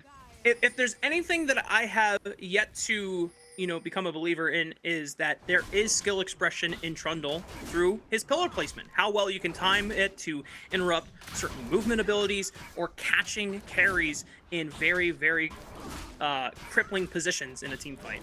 So we'll see how this pans out. We have the full clear more than likely coming out from both junglers here, yeah. unless Kenvi wants to go for something in mid lane, because I don't know if he's going to have the bot lane priority to actually go for an invade, because I always like the Trundle level 3 invade. I think you're just a very strong champion at that point. probably Can not. win a lot of duels, taking away the stats of your What opponents. about mid lane, Matt? What about we take a drive-by through mid lane and just throw a pillar down, see if you can get a flash burned, maybe some damage chunked onto Young's Talia? But Talia is usually level 3 around that timer, and that's not a good one. Anyway, Oh, can well, be there's a spotted ward out here, and they do spot him hovering his way on up. So it will be that invade available for Kenvi, a risky one, as the Jhin plus Karma gonna have push early on. And it's not gonna be the invade, it's the early play. Diamond, that's a flash. Screw the top camps. Diamond sets up the early flash onto Shogo. He still has burst summoner spells, but Shogo knows that this lane is lost. He's not going to burn any summoner spells. That is Fadichan. first blood for the Trundle. And Fadichan trying to run for his life, but the pillar means that he's got nowhere else left to go. No chance to burn the flash. He already used one summoner spell, and that is Kenvi off to the races with 2 early kills. 2 chomps. Insert Kesha Nunu sound effect here. As bite. Yeah, Kenvi stacks 2 for himself. I'd say that's worth dropping the caps for. Very positive start. Crimson, meanwhile, solo kill. That was close. Oh, boy. 12 HP. 12 HP. Yeah, shout out to our production. Always making sure they have those margins ready for us in the chat. Philip, almost not ready for that one. Does burn his flash, but that did save his life. We TP's back and advantage Crimson here in the top lane. Let's take a look back at that first blood, y'all. Cinematic style. Not much to look at. The E-flash from Diamond.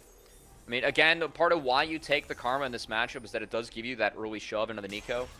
Empowered mantra Qs, very tough to deal with early on. Can really help assist with Jhin too. Sets up those deadly flourishes nicely. But that push was not warded for, was not looked out for, and I think some of the woes that we've seen from CCG, it definitely has been from Fadichan, some of the learning curve we've had with him trying to pick up the support role. I think him and Shogo not managing to ward at the right time there and respect the potential move from Kenvi definitely hurts.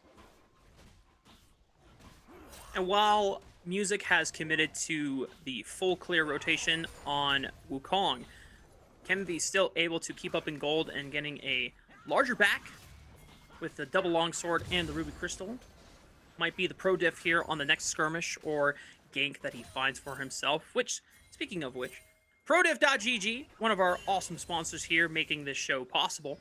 You can get one-on-one coaching from the pros. I know Cubby shouted out a couple of players in this game are in ProDiff.gg as the mid lane gank from Kenvi, pillar onto something like a Talia, forcing the flash out of Young. That is going to set the pace for this lane for Bradley.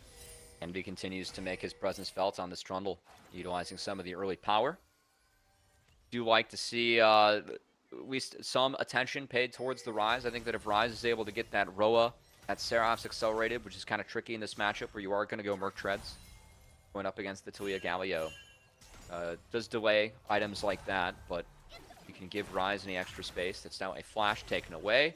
And a revisit means a flash follow likely coming out from Ryze to set up that flash and powered Rune Prison. So Young going to have to be careful mid and hopefully get some help to ward up around him so he has some more info. He needs to stand on the right side of the lane. If not, he will be punished. Shogo, because he did not burn any of his summoner spells in that first gank, should be safe from another gank on Kenvi. Shogo might be forced to flash here. Yep. And that will at least guarantee that Shogo's life is preserved here in the lane as Kenvi. I thought it was going to do some nefarious stuff here by just sneaking around and going for a repeat gank with the pillar back up off cooldown. But Kenvi has spent enough time onto the bottom side of the map. He's going to want to traverse back towards the top side when his camps will be respawning and maybe contest for the Scuttle Crab. As now Music finds himself on the bottom side of the map, maybe could look for an early dragon for CCG.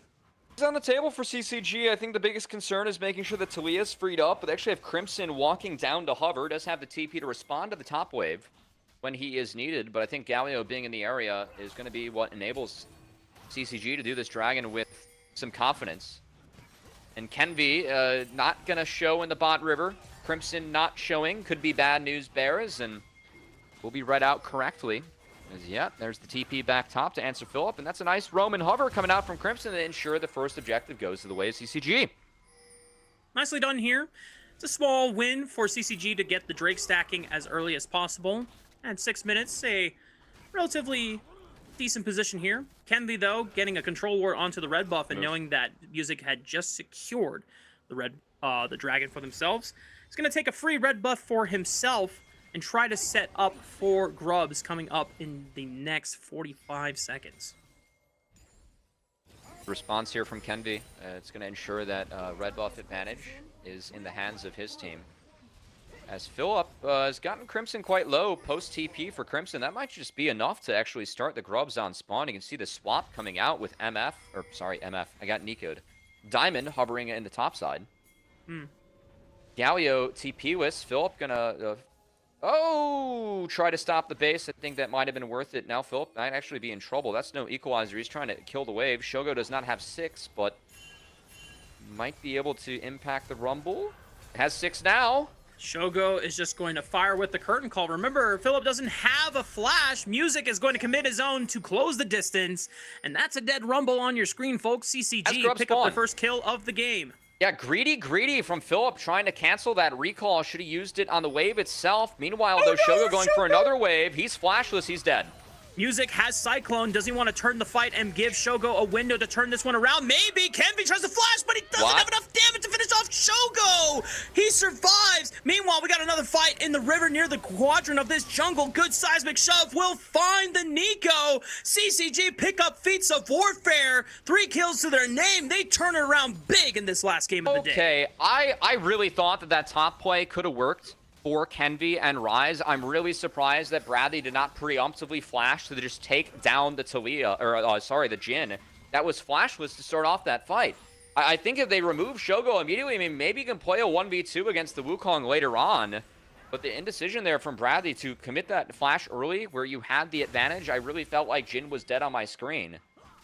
Did not do so, ends up getting caught up by the Wukong combo. And yeah, that was a pretty big mistake coming out from Citadel. Between Philip falling and Bradley collapsing too. Again, this one's boring, and I'm not surprised that Philip went down. I think it's the one after that interests me. Is also, I mean, where's the Nico here? Because they could have had Nico at this play too and actually had numbers. Missed position in the Rel Warp at the top of it, could have dropped down to be closer to Shogo, and then yeah, like Bradley gets caught up by both the knockups, get stalled up by the red buff. It's a flashless Shogo. I think that if you flash in full combo with nothing in the way, you can't hit it. But Citadel, this has been some of the issues we've seen from this team overall, Rafa, is at times when plays don't work out, they will continue to try and make plays that aren't there. And definitely saw them lose out on a few deaths, lose out on the Grubs, and hand that lead they were able to build at the backs of CNV early on over to CCG. Now has a gold lead. Yeah, and it was very instrumental that Music, in particular, got a lot of the kills there in the exchange because CNV had pretty much the big stick on campus trying to use that item and overall effective gold lead, being able to make proactive ganks while Music only relatively power farmed. But because he dedicated to power farming, not really committing to ganks until that very moment, he is now the first person on the Rift with a completed Trinity Force. So this next Dragon fight, very favored towards CCG, where flashes are burned on a majority of carries from Citadel. I imagine that because they were able to pick up the first Dragon, this is now a game where CCG can really push the pace of the game while they're hitting this mid-game stride. And now Citadel find themselves on the back foot. That's important for CCG too, because we felt like Citadel, this point of the game, the Rise Rumble side lanes can be nice. Like Rumble eventually overtakes Galio in the side lane with better scaling. Rise very self-sufficient in there, really tough to move out of there.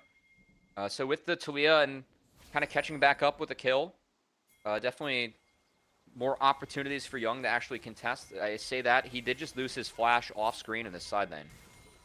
So not sure what kind of trap Bradley laid for him or what pressured Young to flash out preemptively like that. Was at least able to preserve his health bar. As no TP does mean that would have taken him a while to get back to a potential Dragon, which is on the board, and Citadel going after Crimson. Gonna give up Dragon Control to try and get this phase rush Galio, who's cruising his way on out, but oh no, the pillar! Interrupted Crimson on his way out with the hero's entrance, and unfortunately it's going to be a hero's death.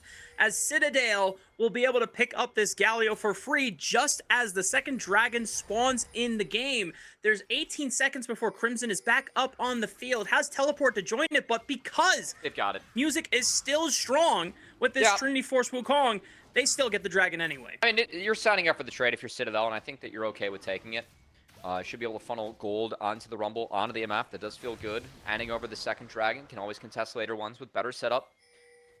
They will play for first brick, which doesn't matter. Defeat's already secured over on the side of CCG. Don't see it on the scoreboard yet, but once you see those tier 2 boots come through, we'll see it. And this TP might be a one-way trip. Who's going to get first brick here? I guess it doesn't really matter in the end. Oh, CCG just gets everything. Instinct. Equalizer onto the wave. Crimson almost takes out Instinct. All right, well, back-to-back deaths for the Galio here for CCG. That's a tough TP. I don't like that one from Crimson. I think you just have to sign up to cross-map. Like, you're TPing in on the opposite side of the map to contest where your team doesn't have pressure when you're winning elsewhere. Just walk back, save that TP for something else. You're Galio. You need to make these mid-game plays. And with the mid-game TP, the mid-game ult going sideways for Crimson, this is the window of power where you are the Galio, and you are just way too effective against Rumble. Because the health bar and the CC you bring the fights just overwhelms Rumble when you use those tools for nothing. You miss out on those windows and allow Rumble to scale back into the game where he does overtake you later on. I'm not even sure if the purpose of the TP was just to slow down the turret take so that CCG could guarantee first brick. I mean, feats were already secured, though, by CCG. They had it in kills and objectives, so it doesn't matter. Right. So, yeah, I'm not sure. But you know what? CCG did get first brick, so, you know, copium for CCG fans that Crimson's TP was worth a little something. But Citadel do find themselves now in a position where first items are coming online for a majority of their carries. Bradley, a little ways to go since he did take the detour with the early tier rush before going into the catalyst for Rod of Ages. Should have enough gold in his pocket soon, since he did opted for Merc Tread's rush as well. 3 minutes away from the next dragon spawning on the rift here. I imagine that Citadel are going to have to start contesting CCG soon on these dragons since they got the first 2 drakes relatively quickly. And Citadel doing the best they can to control this bottom side of the map against Crimson.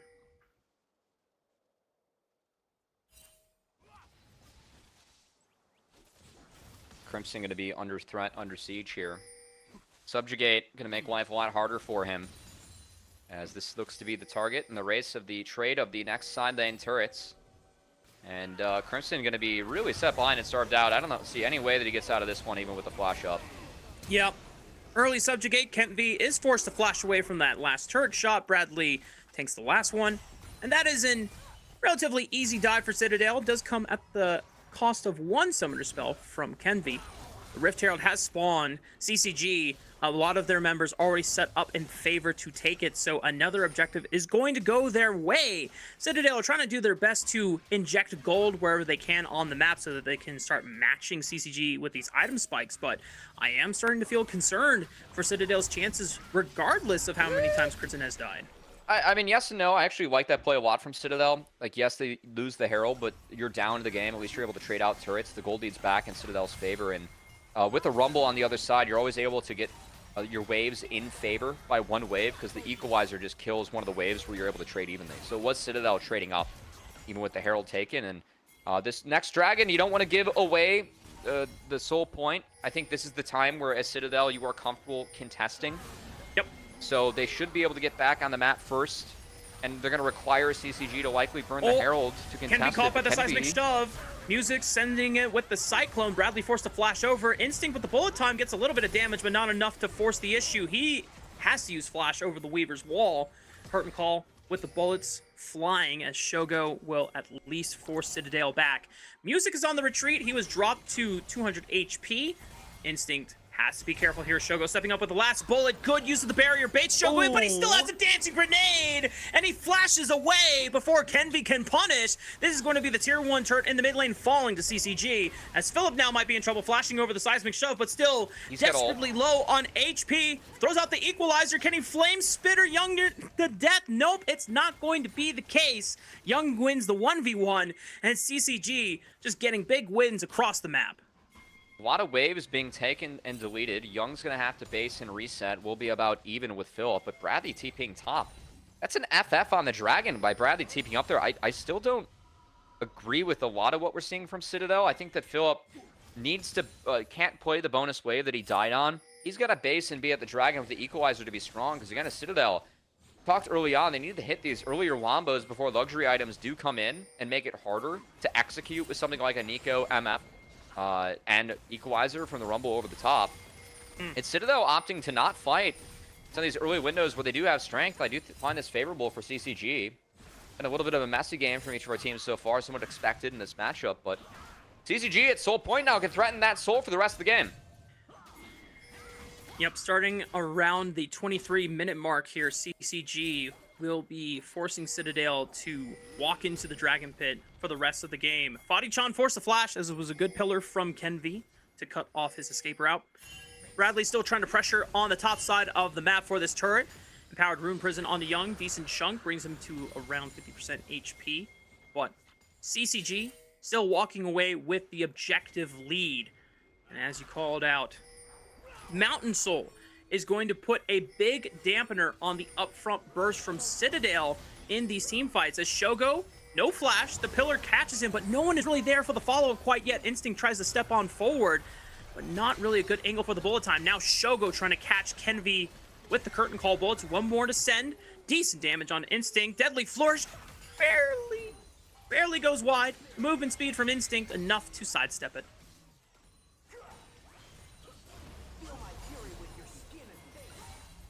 Going to be enough, though, to... regardless of the skirmishes, I mean, we're looking at resets right now, Rafa, in a very happy game state for CCG.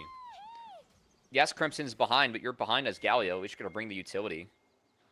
We talked about the range and terrain advantage that Shogo on this Jhin has with the Karma as well. Moonstone in tow for the Karma. I think that CCG is a really happy spot right now, and I'm still left with a little bit of a head-scratcher from Citadel with just how they elected to play out this game and play out this map. We have yet to see a Nico Wombo with Rumble and MF. And the Rise TPing out or Philip overstaying on some of these sides. We have seen these issues from Citadel in OQs on their way to make it into the NACL.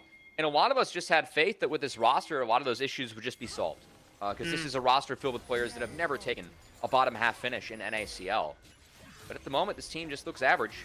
Oh, Young with the Weaver's Wall looking for the catch on the Diamond. That forces the flash on the Nico. Music still in hot pursuit, trying to go over the wall. The mobility of the Wukong allows him to continue the chase. Diamond is completely cut off. Well, we have another fight. Equalizer off the top, cutting off the escape route of Fadi-chan. He's burned down. Crimson cannot save him. Meanwhile, Diamond is still in a really tough position, throws up the Pop Blossom, decent damage, as now here comes the reinforcements for Citadel, trying to pursue Young into the pit of the Otacon, but they burst down CNV. No questions whatsoever. Philip, now in a 1v4, Flame Spitter turned on to max heat, but it's just not enough to deal with CCG. Stronger as four together, and this Otacon is free. A disconnected Citadel making CCG look a lot closer to what they did in their opener against Luminosity Gaming. As I like this combo, I mean, you can see you get the Karma, you force Galio out, but in trying to save Diamond, Philip doesn't walk the same way as the rest of his team. He's late to get here, and Instinct can only do so much. I mean, it's just Bradley can be straight up melting to a nice angle from Crimson, and then Philip caught out as he didn't follow the team. I think Philip for sure walked the wrong way. Been a couple of oopsies for Philip in this one. As we return to live, I mean, keep in mind, that's a lot of gold injected to CCG. Right before their Mountain Soul, the first opportunity to secure it's going to spawn. 2 items are coming online for a couple carries here for Citadel, but still yet to have at least an Infinity Edge for Instinct, and he's only on tier 1 boots. This Misfortune hasn't really been able to explode and snowball the way that Citadel would have preferred that outcome to become. Now, Looks like Instinct taking this base should be able to pick up that Infinity Edge off spawn. Should be enough time for Citadel to set up and try and at least contest CCG for this Mountain Soul. But the way that CCG currently have their gold set up, big shutdown bounties on top of Young's Talia, Deathless, same thing with Music. These are going to be key targets that they have to look for. Young doesn't have Flash for this upcoming fight. That could be something that Citadel try to force the issue on and get even more gold for themselves, but that window is closing, and I think they just have to put all resources into vision control for that dragon.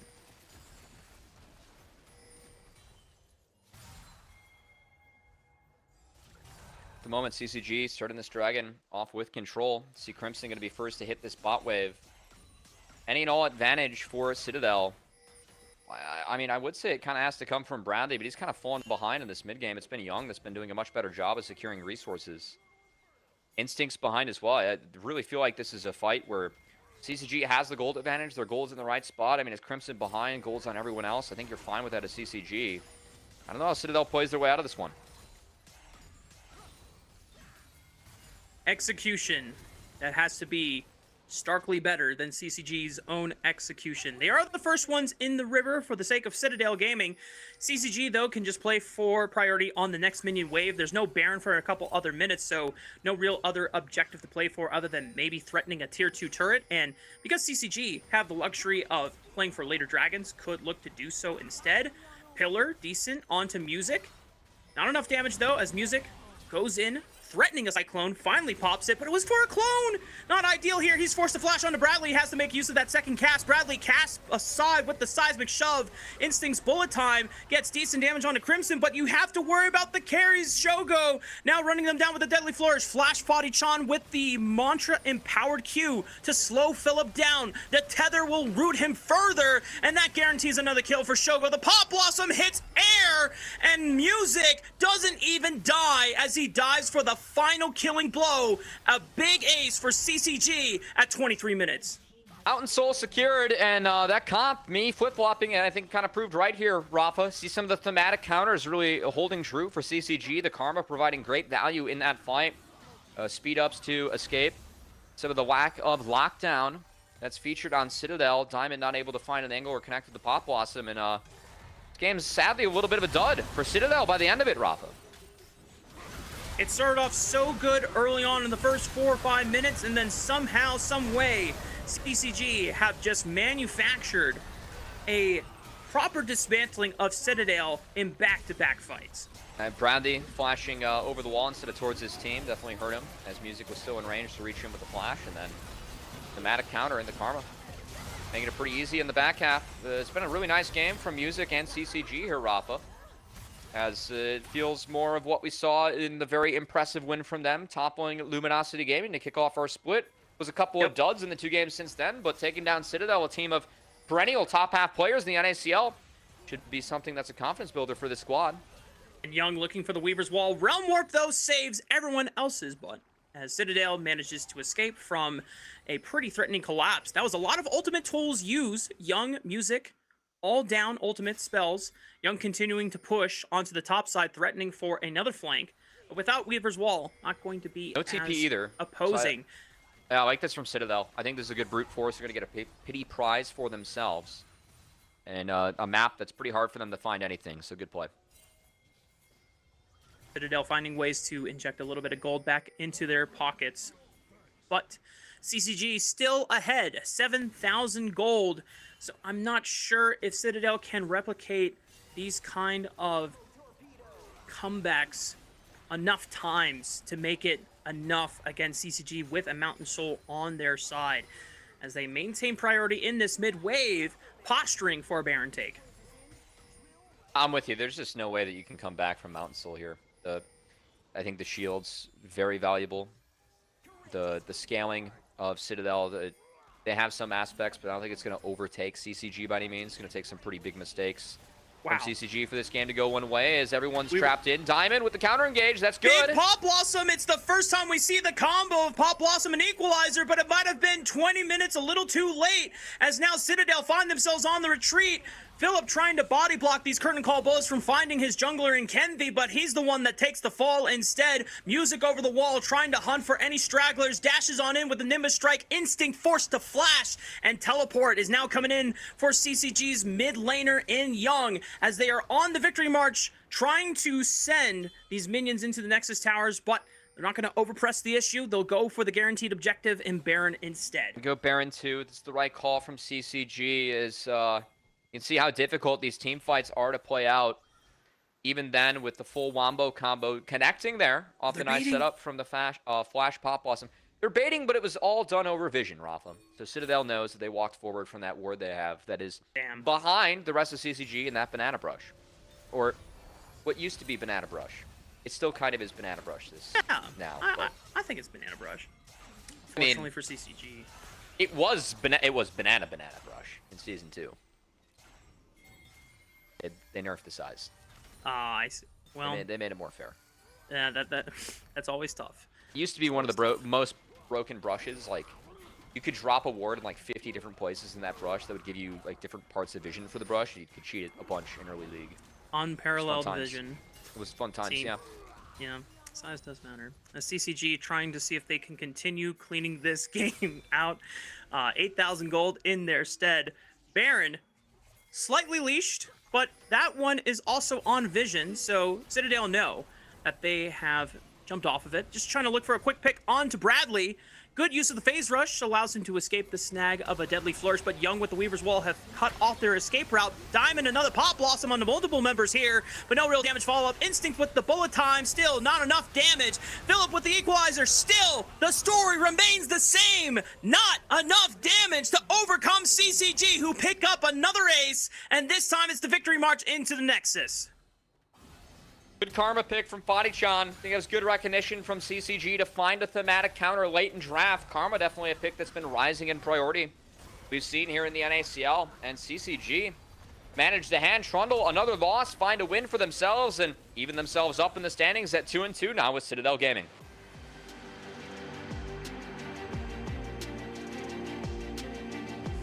Much needed confidence win for CCG, being able to bounce back after 2 losses off of week 1, day 2, and yesterday's match. So now CCG moved to 2-2 in the standings, still remaining competitive with a large remaining member of the teams in the league. And for Citadel, as you said, might have been a disappointing way for them to close out this game.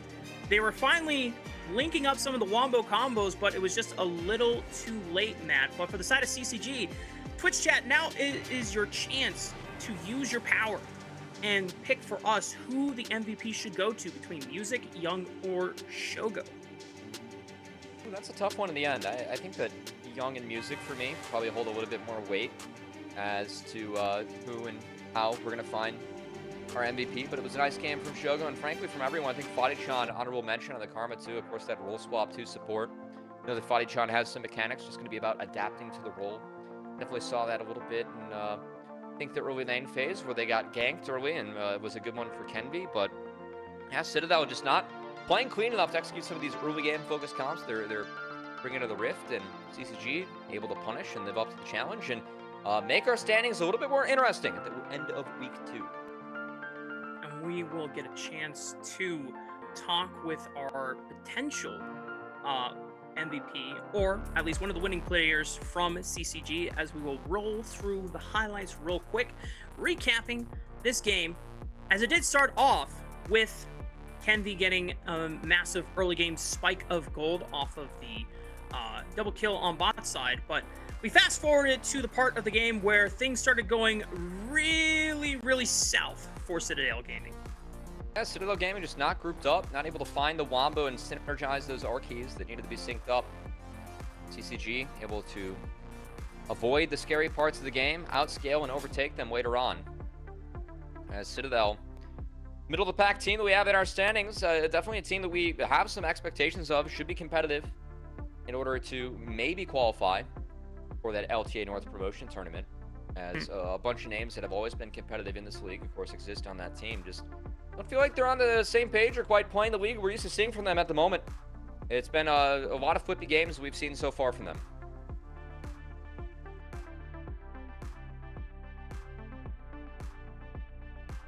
Once again, this is where point in the game where some of the ultimates are being used somewhat conjunctly. Unfortunately, it's just too late. And we know that Citadel definitely have what it takes to be a top contending team, just based off the names we see on this roster.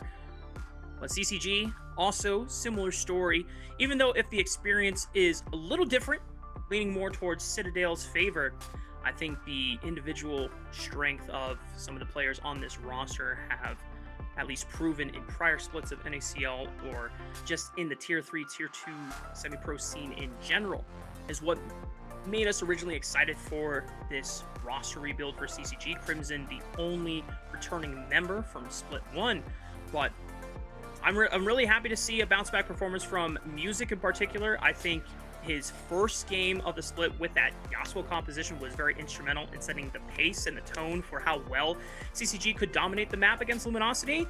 And then, you know, the other two games, Music did not have nearly as great of a start, and I think it reflected in those losses for CCG. I mean, Music's someone that always got things rolling in the right direction for Blue Water.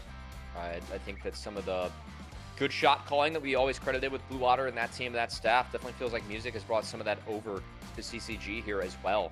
As he has the team playing on the same page, definitely been good to see. And CCG, again, a roster that formulated that we never really had them in the conversation for being a top team in the NACL, but always had them in the conversation of being competitive.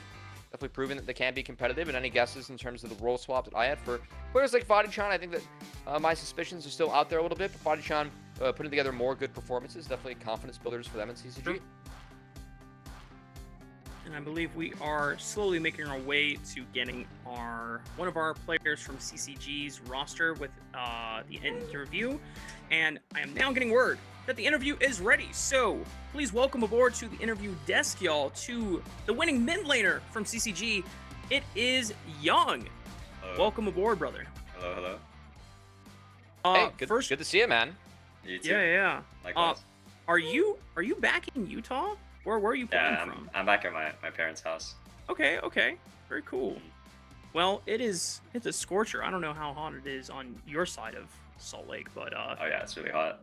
yeah, it's I'm running like 3 fans. But anyway, more important things. CCG, much needed win, very nice confidence boosting win after the first couple of weeks, but obviously you had that monstrous win over Luminosity Gaming.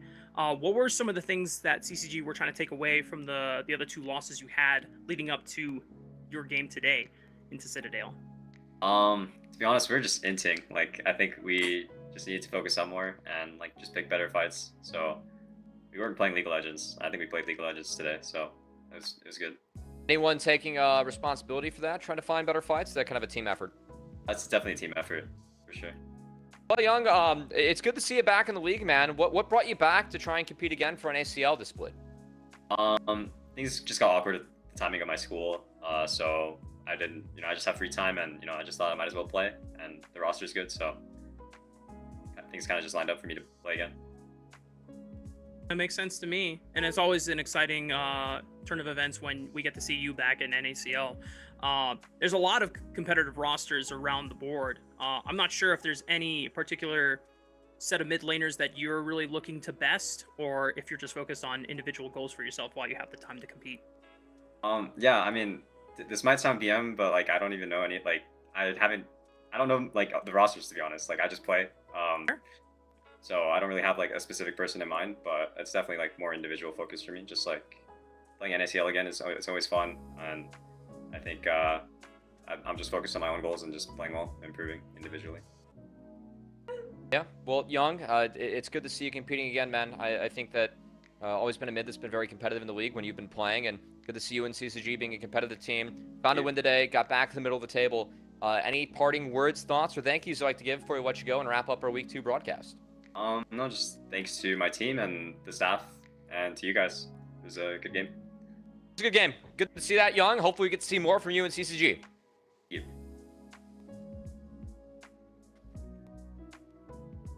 Adios to Young, and yeah, Young is correct that Utah is very hot today. How hot, Rafa? Well, it's to the point where Choco wants to be let outside because Cooling off at this point of the day. It's starting to cool off, but he wants to go to the shade, and the AC Good for him. needs to be fixed. So that'll be a after broadcast treat for Choco. But ladies and gentlemen, that wraps up week numero dos in the books here for NACL Split 2. We'll get a chance to look at the standings in just a moment. But before we do, I'm skipping things. We gotta look at our MVP for this final game. Drum roll, y'all. Was it Young? I think him and Music both had decent claims to it. Shogo was kind of the tertiary shout-out. As, okay, gonna be Young. 15 KDA, perfect game from him. Impactful on that Talia, definitely made his mark out in those later fights.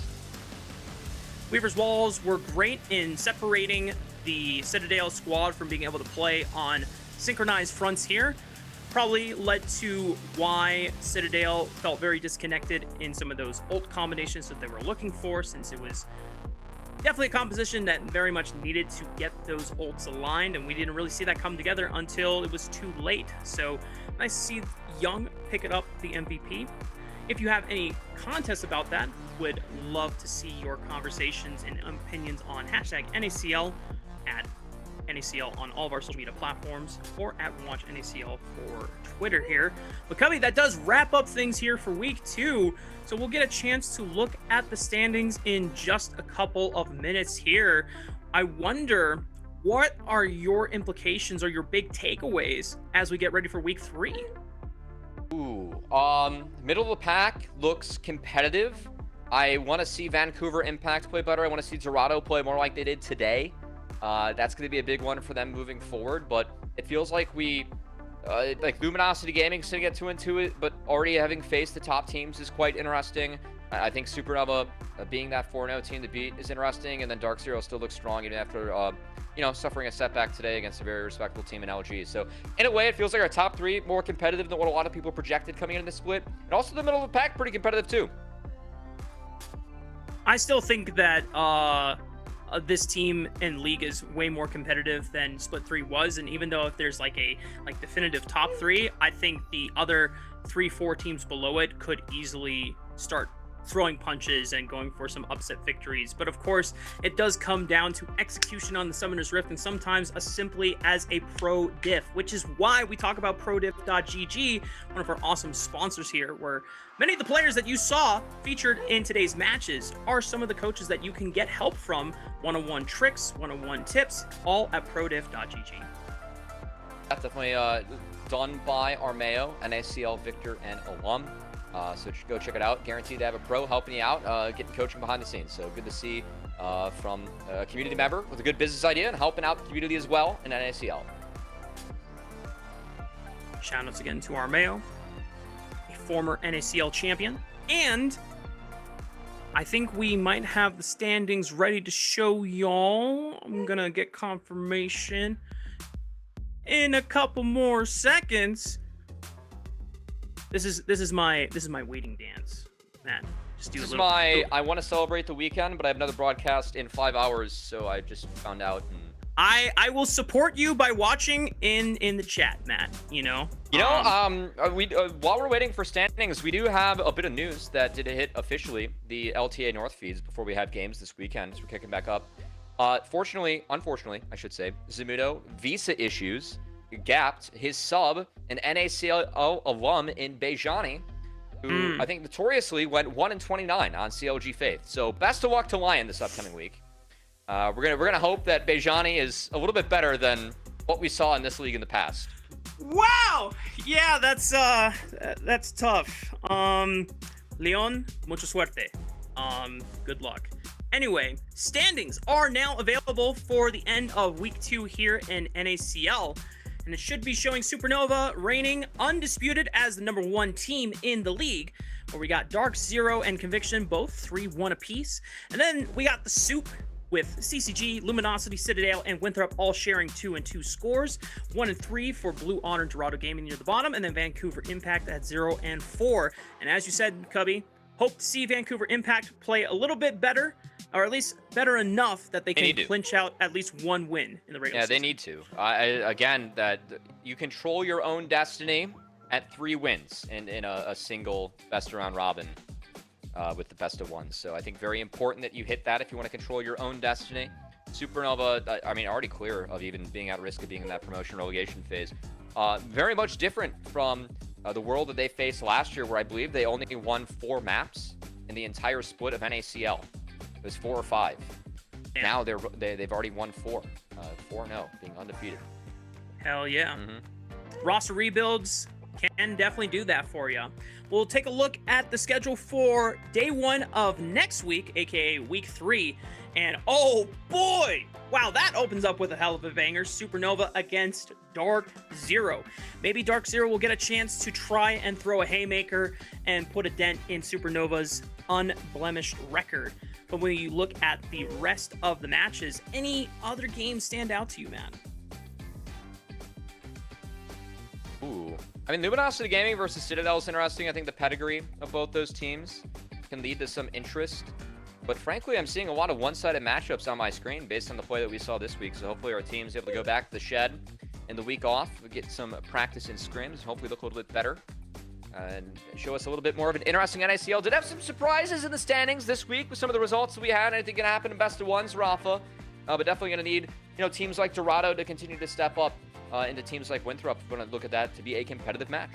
I'm actually going to call that an upset for Dorado Gaming. I'm already predicting it right now. It would. Okay, you think Dorado wins? Because it would be an Yep. upset for sure with the gameplay we've Yep. seen from both teams so far. Okay, Yep. That'll be one that's interesting to watch in terms of middle of the standings posturing for the NACL. So it should be fun. Don't worry, Desterux, you will not be the only person voting for Dorado Gaming on that match day. I will be in the wraps with you.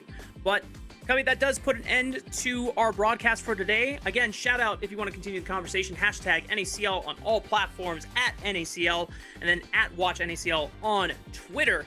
That is it, y'all. It has been a fun week. A lot of bangers, a lot of also just slug matches where a lot of punches were thrown. Things got messy, things got weird, things got bloody, but it's all entertaining here every day on the NACL Split 2. Thanks to everyone in the chat for continuing to watch and support. Thanks to all of our co-streamers. We had a lot on today.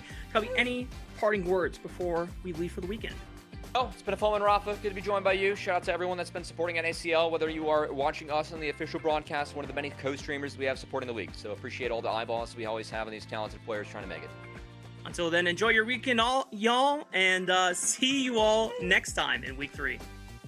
Trouble. Toasty tries to flash to the left to pull the rest of Luminosity Gaming away from his comrades, but Psycho and Sajed still have to deal with Tomio on the flank. The flash from Sajed at least gets a shutdown on the Tomio, but at what cost? Because the rest of Luminosity Gaming are still standing tall. They do away with Sajed, and they're going to push into the base with this Baron empowered minion wave. But they're holding the Elder Dragon for now. Good patience from Supernova, understanding that was the window where Lojas had descended. Now the jungler's gone. They can look to burn down the Elder, but they can just turn on the fight and fire on all cylinders here. Supernova turning up the gas. Quacker running out of flames as Supernova just going to continue sending it. Hoarder does get dropped here. Quacker sidesteps the bubble, but Dardoch with the movement speed should be able to run this Yordle machine down. Salmon forced to send all 5 members to challenge at the Elder Dragon.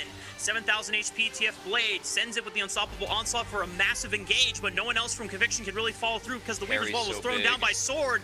Elder Dragon installed at 6k. Denethor now on the retreat. Viper on the hunt, looking for more as he's pursuing all of his foes in the darkness as he gets caught by Seismic Shove, bursted out by mobility. Conviction Esports lose out their superstar AD carry, but they can retreat back to the safety of the Elder Dragon. This game, leashing the Otacon. Sudsy is caught!